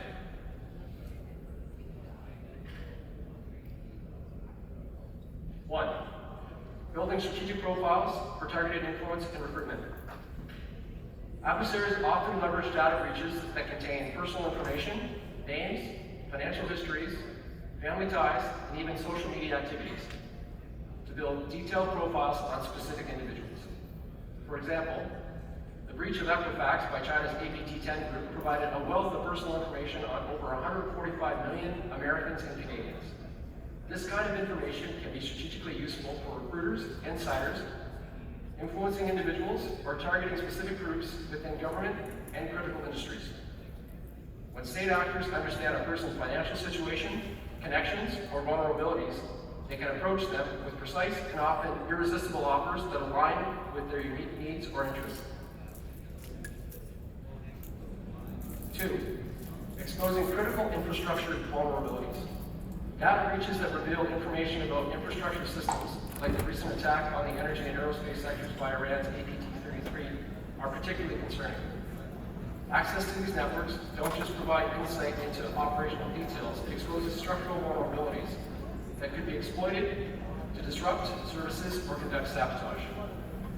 For example, detailed data on power grid configurations or military communication networks can enable adversaries to launch targeted cyber or even physical attacks, causing widespread instability. Gaining military and diplomatic advantage.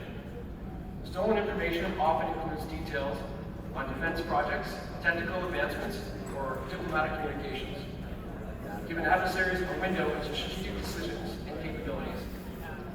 In the SolarWinds attack, Russia's Cozy Bear exploited a data breach to access sensitive information across multiple US government agencies, including departments involved in defense and foreign policy.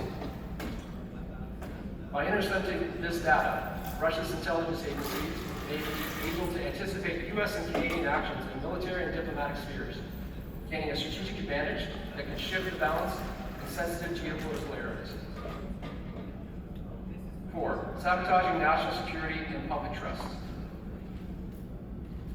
Adversaries know that large-scale data breaches can erode public trust in government institutions.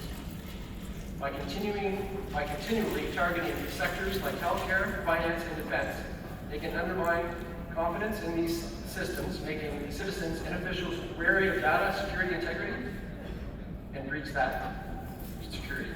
For example, if data from a breach is manipulated and then released to suggest governmental corruption or incompetence, it can fuel misinformation, reduce trust, and create a sense of instability that serves adversarial interests. 5. Fueling economic and competitive edge. Many data breaches involve intellectual property, theft, or access to proprietary technologies. When adversaries obtain blueprints, algorithms, or strategic plans, they can undercut industries in North America by rapidly developing competing technologies or by offering similar solutions at reduced costs.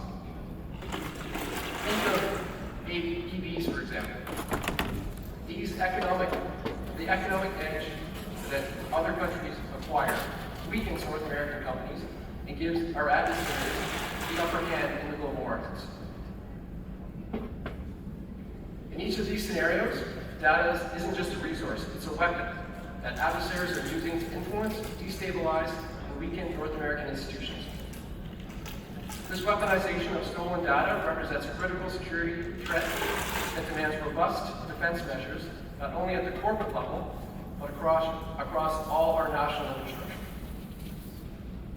Case studies of data breach weaponization. To illustrate the weaponization of these data breaches, let's examine 3 real-world examples that underscore how adversaries exploit stolen information to advance their strategic goals. The Russian hacking group Cozy Bear, APT-29, SolarWinds hack. In 2020, the SolarWinds attack, orchestrated by Russia's Cozy Bear, infiltrated critical U.S. government agencies, gaining access to data from multiple federal departments. Through SolarWinds software, which serves thousands of clients, Cozy Bear embedded malicious code that opened backdoors to over 18,000 networks, including those tied to military and diplomatic initiatives. This breach allowed Russian intelligence to monitor sensitive communications, strengthening their military intelligence and diplomatic leverage. The implications? Prolonged vulnerabilities across U.S. and Canadian agencies, potentially influencing global diplomatic balances.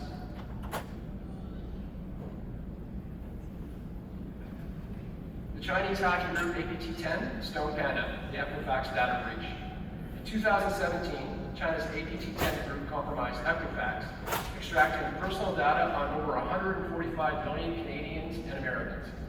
This wasn't merely a case of identity theft.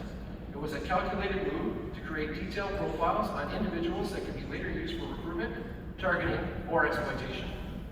Equipped with personal, financial, and background data, the Chinese Communist Party can easily identify potential insiders or leverage specific profiles for espionage. This breach exemplifies how personal information, once stolen, becomes a tool of influence and insider access within North American institutions.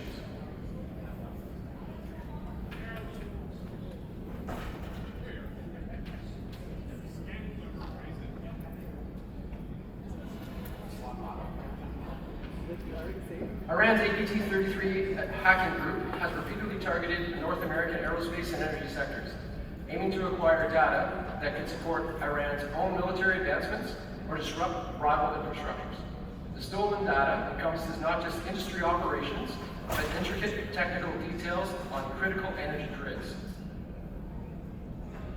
By having this information, Iran gains the capacity to conduct cyber sabotage on North American infrastructure, potentially causing widespread instability across sectors essential to national defense.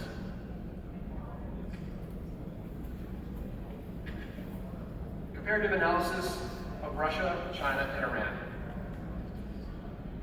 Looking across these case studies, we see each sector and state actor pursuing different approaches, yet they all work towards the same end, leveraging stolen data to advance their power.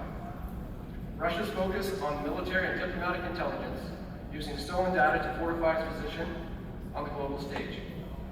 China emphasizes personal data exploitation, transforming private information into tools for espionage and insider threats. Iran's interest lies in critical infrastructure sabotage. aiming to destabilize and exert influence over the North American energy and defense sectors. Together, these examples highlight the severe implications of data breaches as modern tools of statecraft. Let's talk about how adversaries, particularly state-sponsored actors, go about targeting security professionals. These aren't just random attacks. They're highly strategic, sophisticated approaches to exploit individuals who, quite often, hold access to sensitive information, critical infrastructure, and insider knowledge. Their tactics are a combination of digital maneuvers and human intelligence techniques, all aimed at compromise. Let's break down some of the methods, some of the most common methods. First, social engineering and phishing campaigns. Adversaries often employ spear phishing emails and social engineering tactics. These aren't your typical spam emails. They're carefully tailored, exploiting information pulled from social media or public profiles to look as convincing as possible. And with the advent of AI, they continue to get more and more sophisticated. Take LinkedIn, for example. An adversary might browse a professional's profile, taking note of their connections, projects, and roles. I'm also on LinkedIn, by the way, just so you know. With this information, they craft a message so personalized that it's hard for the recipient not to engage. And this is just the start. Once trust is gained, the door is opened for credential theft, malware, or worse. Next, we see targeting recruitment and influence operations. Using stolen personal data, adversaries build profiles that reveal a person's vulnerabilities, financial stress, personal circumstances, or professional ambitions. They know that if someone is facing financial strain or has professional aspirations, they may respond to offers that seem like a great career opportunity. These offers come disguised as consulting roles or speaking engagements. Some state actors even use legitimate seeming business fronts to approach these individuals, making the opportunity seem all the more credible. Then there's the compromise of personal devices and accounts.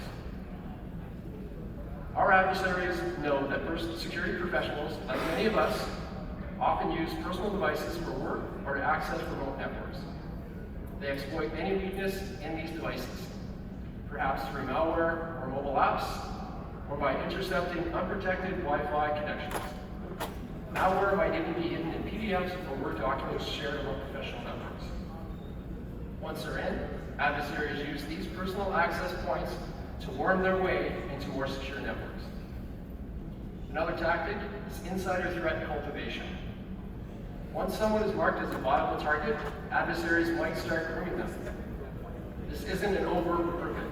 It's slow, calculated, psychological manipulation.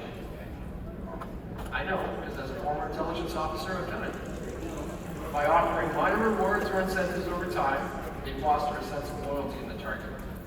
Eventually, the target might start with small leaks, sharing what seems to be harmless information, but the stakes escalate, leading them into much deeper security breaches. Professional conferences and events and event infiltration is also a tool in their arsenal. Conferences like BSides are ideal environments for adversaries to engage with security professionals, either directly or through trusted intermediaries. What starts off as a casual networking conversation might evolve into something deeper. I'm sure I've just kept everyone from coming up and talking to me after this presentation, but please don't feel like I'm going to think everyone's up here to corrupt. The adversary might suddenly probe for vulnerabilities of interest, or even test ideological leanings, anything that might make the individual receptive to later outreach. Finally, technical exploits and surveillance. Adversaries commonly use zero-day exploits or sophisticated malware to access networks that security professionals rely on. Whether it's through compromised Wi-Fi at a public spot, fake software updates, or manipulated resources, security professionals are often exposed to malware that records keystrokes, siphons data, or maintains continuous surveillance. When these tactics come together, they create a sophisticated, multi-layer approach that evolves with the cybersecurity landscape. For security professionals, this means that the risk isn't just personal, it impacts organizational and national security.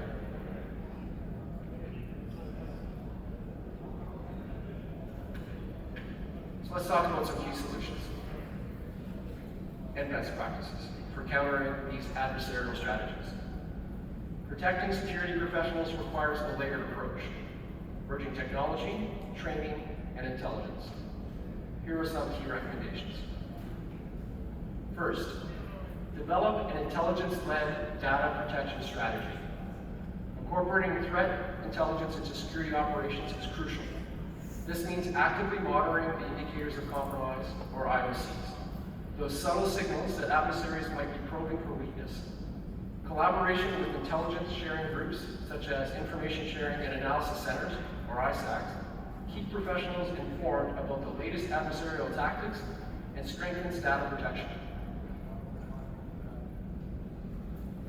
Implementing comprehensive insider threat programs is also essential. Insider threat programs should detect, assess, and mitigate risks posed by individuals who might be compromised. This involves regular monitoring, spotting unusual behavior, and establishing policies for data use, encouraging employees to report suspicious interactions, especially with external contacts, which helps everyone understand the seriousness of recruitment efforts by adversaries. Strengthen security awareness and social engineering training. Education is not a one-time event. It needs to be continuous. Real-world scenarios help security professionals recognize and respond to social engineering and recruitment attempts. Training instills skepticism towards unsolicited emails or requests, building a mindset of caution and vigilance. Role-based access, control, and privilege minimization are critical. Access to sensitive data should be limited to those who absolutely need it, the need-to-know principle. Conduct regular audits to ensure only those with a genuine need have access. This way, if someone is compromised, adversaries face barriers to broader infiltration.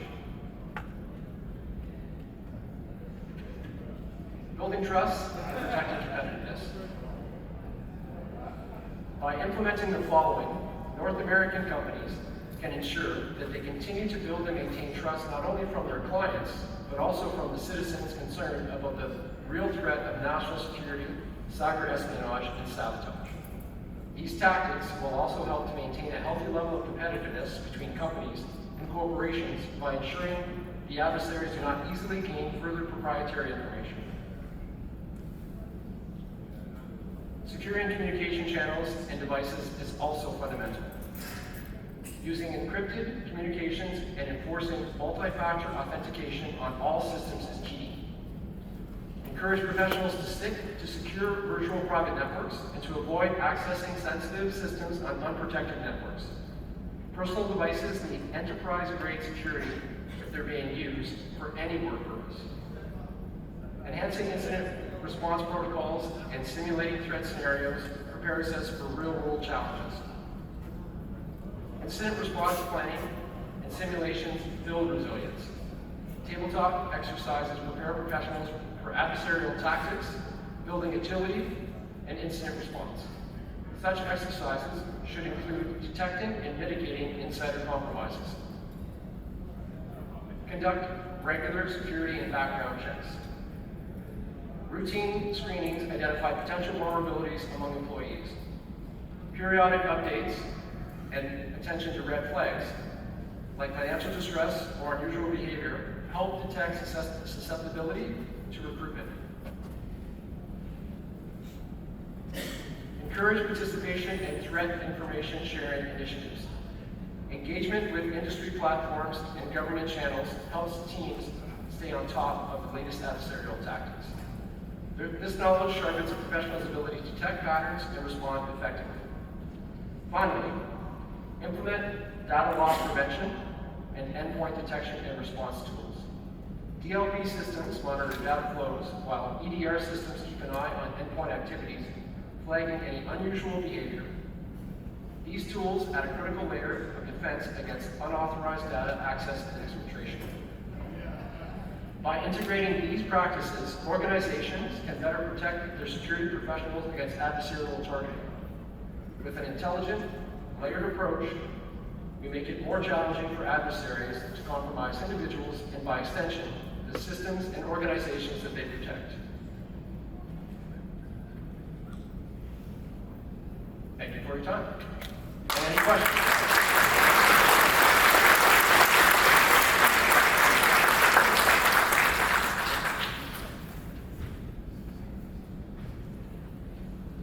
Hi, thanks for the talk. Can you just comment a bit on the thoughts that the Chinese program is actually, like the one with Equifax is part of a larger program that is trying to aggregate information from attacks like the General Administration Organization and Ashley Madison to create that big profile on people and some of their, activities that may lead them towards being an insider threat? Right. So from an intelligence perspective, the Chinese Communist Party has always had this idea that it takes a billion grains of sand to make a beach. So the idea is to collect as much information as possible so that they can use it to influence others. You've seen this in multiple media reports when it comes to the Belt and Road system, where China has basically gone to a lot of other countries and said, listen, we'll build all your roads and everything as long as we have access to your infrastructure. The idea behind this is that the Chinese Communist Party will either try to influence through one way or through another.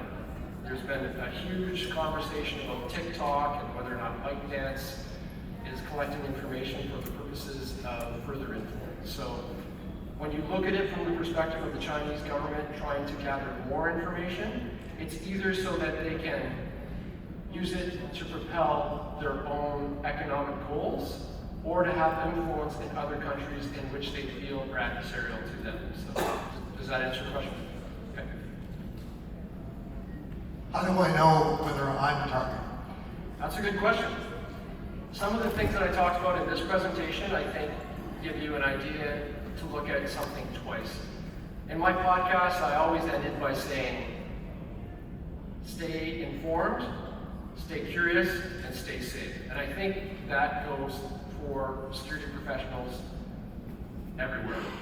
If there's someone who's showing you a level of attention that you think seems a little odd or seems a little off, you have to listen to that spidey sense.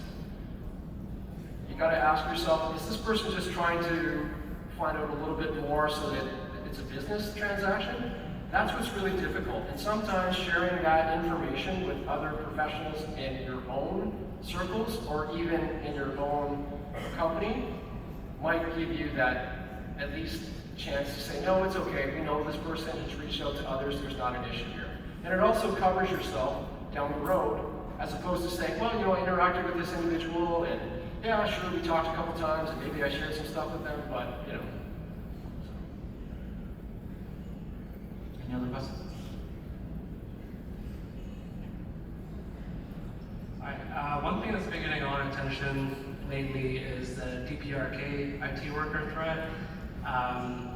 What are your thoughts on that as, I guess, a former human person? And why do you think so many organizations and presumably their insider threat programs fail to catch it sooner? I think it's really difficult because you have a lot of individuals who are acquiring positions within tech firms and other companies that are coming across as incredibly qualified. And I think like any other resource, these companies don't want to not get the brightest and the best. But the unfortunate thing is, by getting some of the brightest and the best, they might also be opening themselves up to more chances of insider threat, because these individuals are purporting themselves as being the brightest and the best, and they've got the credentials that are being backed up by their own countries. So on paper, they look great, and they might be in there for 6 months, a year, 6 years, but all that time that they're in there, they're actually a part of providing information back to someone else, or another country.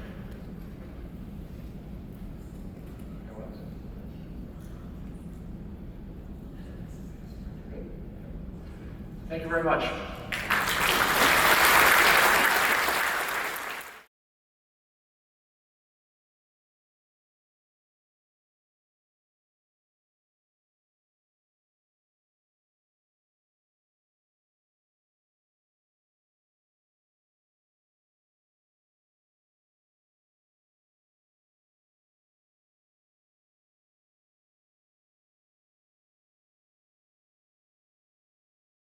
Zero trust. Zero trust is supposed to focus on protect surface. So thinking about attack surface, which means basically everything, versus protect surface, which is what do we really care about? What really matters? What can do the most damage? That's not resilient. Building controls because of an audit. So audits are great. Audits are useful. But if you say, I'm not going to pass audit unless I integrate, I'm going to say FIPS mode on a certain appliance because I've had a FIPS mode nightmare. That is not resilient. Because generally, if you want to comply with FIPS or with one of these NIST standards that hasn't been updated in a while, if something happens, you're going to have a really hard time restoring or recovering from that. And finally, implementing systems or features without considering consequences. Has anyone ever worked in a YOLO environment? Where I actually see hands go up, that's awesome. I worked for a vendor and we would do things and we could make changes at a very big scale. And this one client we had, and we're like, okay, we're gonna do this, like it may or may not work. You'd be like, hey, YOLO, and then you push the button. And we were lucky, it usually worked, but I've seen it not work, and that's a very bad thing. So doing things without understanding what else you might impact, right? So if I change this service, does it impact anything else in my company? Does it impact any other users? If I disable this service account, do I know where this service account is used? So these are the things that, just making changes, just doing things based off of either audit findings or whims versus, hey, this is actually something my company needs me to do, my business needs me to do. It's not resilient. And again, this could be one of those photo slides, I think they're called. Resilient versus not resilient. I put in a little bit of a table. So resilient, well-tested plans, security controls based on business requirements. So what does my business actually need? What are we trying to protect? Documented protect surface. So, that ties into CMDB, might be associated with attack surface, but really, you're looking at the much smaller piece that you have to protect to make sure that your crown jewels or your services, key services, aren't stolen or stopped. Up-to-date threat model. Does anyone here have a threat model for anything they do in their organization currently? Nice. Happy to see some hands. I've only worked in one organization where I've seen someone had documented a threat model. And I've documented multiple threat models for other organizations. So it seems like it's one of those things that is a nice to have for a lot of people, whereas it should be a must have. And there's a book in here that does tackle some threat modeling exercises. Segregated service environments. So segregation doesn't necessarily mean network flows anymore, right? How do we segregate between our various environments nowadays? Or how do we try to?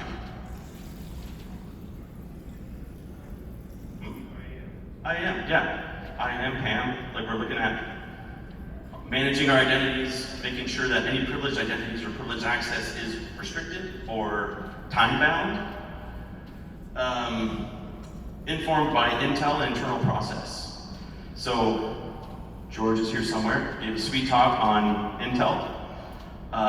We also have to make sure that we're keeping track of what's going on internally. We need our internal intel, right? How does our business operate? What have we done lately? Have we made any changes? All of this stuff would be considered intel if I'm trying to steal it off of you. So it should be considered intel for when you're actually trying to use it internally, or it should be used internally. Not resilient is the old audit-based lockdown. I kind of ranted about that. I don't know if I have to go any further into that. And I use FIPS mode as an example because it's caused me pain. Informed by Reddit. So that's a joke. I don't know what it's informed by. If it's not informed by business, it doesn't matter. There should be someone there saying, hey, you know, if we don't have this, we could lose this asset, which could cost us millions, or which could lose us customers, or which could impact our business poorly. Controls governed by Gartner. Windows. So how many people have had leadership recommend technology based off of the Magic Quadrant?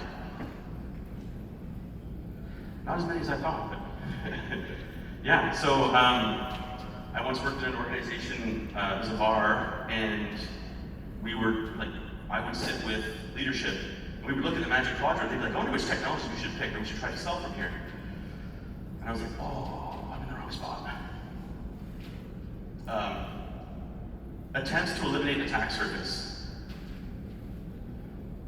Does anyone in here think they could eliminate attack surface for their organization? Yeah. Just ship out, sell the company, not even sell them, just close it down. Then you have no more attack surface. Because attack surface is growing, right? Especially when you think about cloud. What is the one thing that cloud does really well? It creates ephemeral assets, right? So you can't keep necessarily an accurate CMDB of your cloud assets because they spin up and spin down so much. So thinking that you're going to just be able to eradicate your attack surface, it's generally delusional, to put it nicely. Limited visibility into repercussions of your actions. So this is essentially no situational awareness around what does my business do, or what does, you know, what does this business unit do? And if I make this huge change, what happens? I like stories, so you know, back in the day I was working in a company. I think I was a manager at that point. I had been promoted from an architect, and the architecture team decided, hey, here's what we're going to do to implement new firewalls. And without really asking anybody who relied on the network, they built zoning a certain way, and we ended up with probably a month of arguments and like heated arguments around why traffic wasn't getting through. The result was, when the new firewalls were deployed, the zones were set up by subnet, which is fine, right? Except it was an old company, and when they ran out of subnet space, they would just add a new subnet, and a /24, so they wouldn't actually expand the subnet to a /23, they would add a new /24. So now you're trying to go through the firewall, you've got a 24-hour time to live on the application going to the database, and your firewall is saying, well, you have 60 minutes until I'm cutting off this connection. So it took us a long time to figure that out. We disabled pretty much any protection between the two flows. But it was a matter of, hey, we're doing this, we're doing it our way, we want to do it this way, so we're going to do it, and not thinking about anybody else in the organization. And so we lost testing for weeks. Not resilient. So how do we become resilient? I've been kind of working on this pyramid of whatever you want to call it. At the top is goals, so you have to understand what your company actually does, what they're trying to do. And then people process tools, that's pretty standard, right? But how do they interact, right? Like your people, they write the process, they build the tools. But then at the same time, those tools govern what your people can do, and your people govern what the tools can do through the process or policy or standards or whatever you might call it. And it's just like this big cycle, right? So it's important that your people or you know your business, know your environment, and know their tools, right? So business environment people, tools. You want to know, has anyone done a risk assessment before?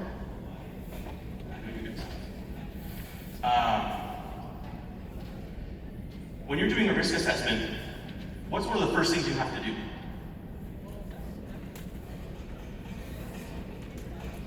What are your assets? Sure. I like the assets piece.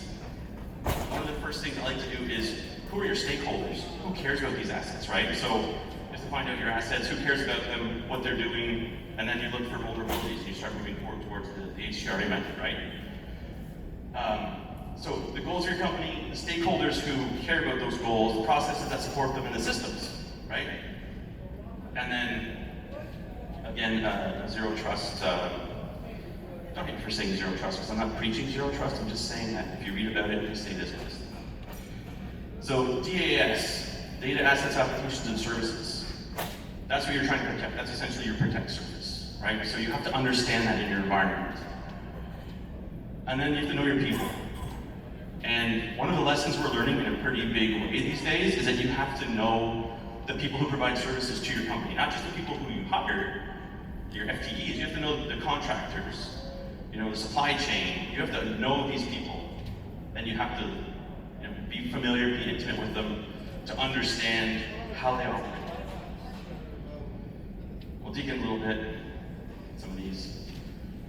Got my nice last-minute ChatGPT generated graphics.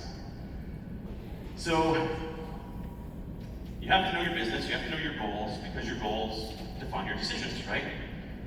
And for a lot of us, we're not the decision maker, right? We're the ones who are told, my boss's boss said, the company has to do this. And hopefully it's some sort of an outcome they're working towards, not just a, hey, you have to do this. And then we try and figure out the solution, how do we get there? So, based off of what the goals of the company are, we should be making our decisions off that. We want to know, how does our business actually run? Because sometimes it's surprising, sometimes you don't know how the business runs. And I've been in a couple situations where I moved into architecture positions and I had no idea how the business ran. And I had to learn really quick. I had to get some acumen around what we were doing because I was supposed to design the networks that interconnected two companies. So, do you have requisite docs in place? So do you know enough about your company? Do you have processes, policies, standards that say this is how the company operates, this is how the company must operate, and this is how we want you to do it, or this is how you're going to do it? And are your people aware? Has anyone, controversial question, has anyone dealt with GC docs before? Can you find stuff in there very easily? Okay, so when you write documentation, throwing it in a repo and expecting people to find it is no bueno. So being able to say, hey, like I'm going to communicate this to you, I'm going to teach you what this means. That's how you start to build that, call it resilience, that's what I'm talking about today. And then in order to really educate the people who work for you, you have to know who's there, you have to know who actually does work for you. I worked at an MSSP before, and I remember one time getting a call because the IDS wasn't tracking anything, and a certain three-letter organization found a breach. And they were like, well, are you guys monitoring this? And no. And we didn't know they were a client anymore. So it works both ways. Like, they must have known we were a service provider, we didn't know they were a client. So, once you know who your people are, you have to train them. So you train them on your tools, your environment, your business, right? Because they have to understand how are they protecting you, they have to understand what are they protecting, and they have to understand why are they protecting, right? So if I don't know what the business is, what the business does, I don't know why I'm doing anything really. I'm doing it based off best practices. I'm reading Gartner and I'm implementing stuff based off of an article I read on, I don't know, Threat Post or something. I'm not doing things with the intent to make the business operate in a more secure fashion. Manage your third parties. So,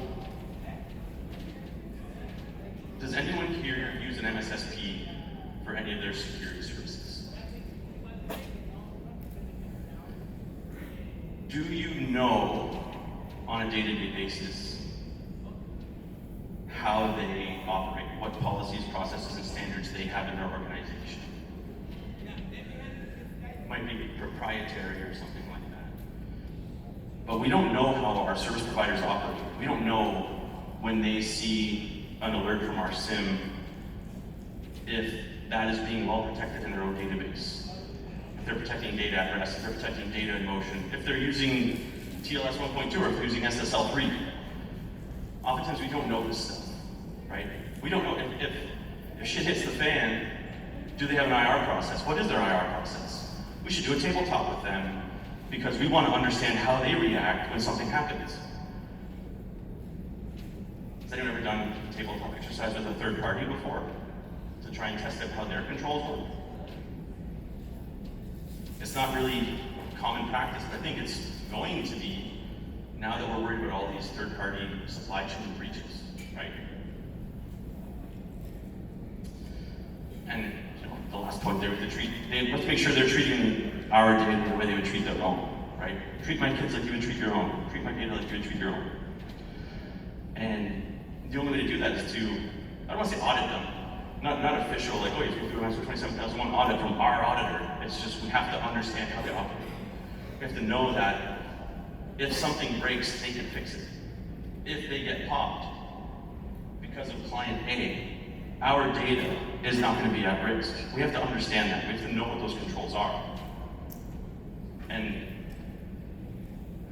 I have seen it at times, but it's not common, right? And we need to start making this more common practice. But I don't have the answer to that. Iterate. Anyone who knows me knows that I wouldn't do a slide deck without OODA. So, observe, orient, decide, act. Basically, when you're trying to do all this stuff, right, there's a lot of change happening right now, where people are focusing on supply chain, people are focusing on the third parties, trying to get you to do different things, blah, blah, blah, implement this new technology, use our AI-driven whatever. It doesn't happen overnight, right? You have to pick something and finish it.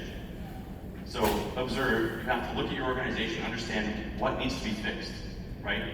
Look at every single problem, and then just say, okay, orient, what actually needs to be fixed? What matters to me the most right now? And then you can take a decision. You can say, okay, you know what? I really think that I need to fix our next-gen firewall problem, you know, because all of them seem to have a bunch of RCEs these days, so we need to fix how quickly we can patch those bad boys. We need to put an HA pair up there so we can do proper patching, and we can, you know, turn one off every once in a while. And then you act on it, you do it. You say, okay, I've done that. How did that impact me? Because now you're back at observe. How did that impact me? Did that make our lives better? Did it make it worse? Is there something else we need to do? And so on and so forth. You essentially just keep whipping through that loop, and you hope that you're going faster than your adversary. So that's something I learned back at Bell. Rob's back there, gave you the document. It's really easy to look at everything and say, you know what, I have too much to do, and like analysis paralysis kicks in, and then that's that, right? So OODA allows you to take one chunk at a time. You could call it Scrum, you could call it Agile, sort of accurate, but OODA at least is saying, just do something, see how it works, do the next thing, and just keep taking steps so that you're actually progressing, hopefully. So, I know I said I could take as long as I wanted, but I'm gonna wrap it up. So, in order to build resilience, we need to understand what resilience means to us. We have to know our business environment and people, train our people to better protect from and respond to incidents, treat third parties as if they're our own, and iterate. And that's that. So I hope you all had a good conference. If there are any questions, take them out.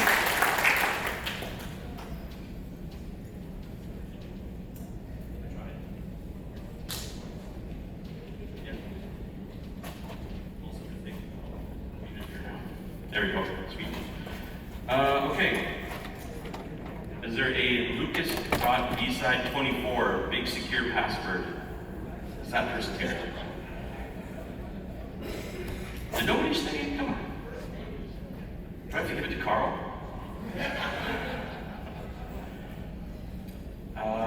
Super S3C 2024.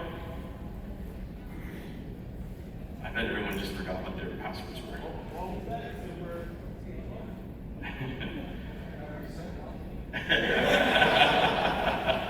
Is there a sector tour sec?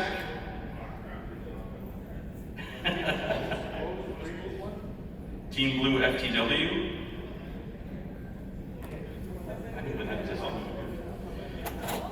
Was this like an abject failure, this attempt to pineapples on pizza? Anybody?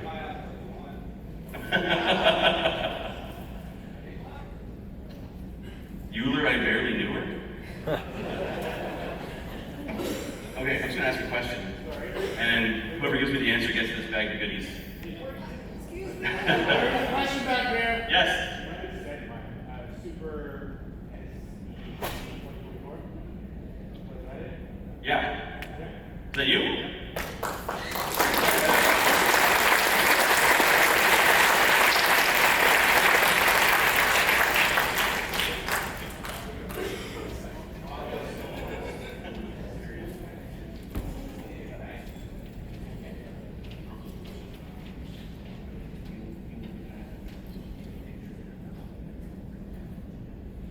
Okay, thanks very much, Steve. And that concludes BSides 2024. We appreciate you all being here. And keep an eye on social media, mostly LinkedIn, for planning for the next year. We'd love to hear your feedback, positive or negative, things you'd like to see here, things you really love, things you didn't like so much, everything. And we're always looking for volunteers, and obviously we're going to need people to speak again next year, so if it's something you want to try your hand at, reach out when we post this via CFP and your topic in. And again, thanks to you. Very good. We don't have that. We have the availability. It's like sometimes you got to be really quick to jump on things. So we'll roughly be around this time of the year. Hopefully more into October, but really it depends on the availability of things. I know we're jumping on this place. So far, the feedback has been very positive of this location. Everybody seems to like it compared to our previous location. I guess heading to the West End is not so fun for everybody, even though I live in the West End and had to deal with the traffic this morning and yesterday morning. But anyway, we'll suck that up because it's good to see everyone here. It's a nice crowd. And the rooms are all full. I think our vendors are really happy, so appreciate that. Thank you for being able to speak to them. And have a good evening. Thank you very much.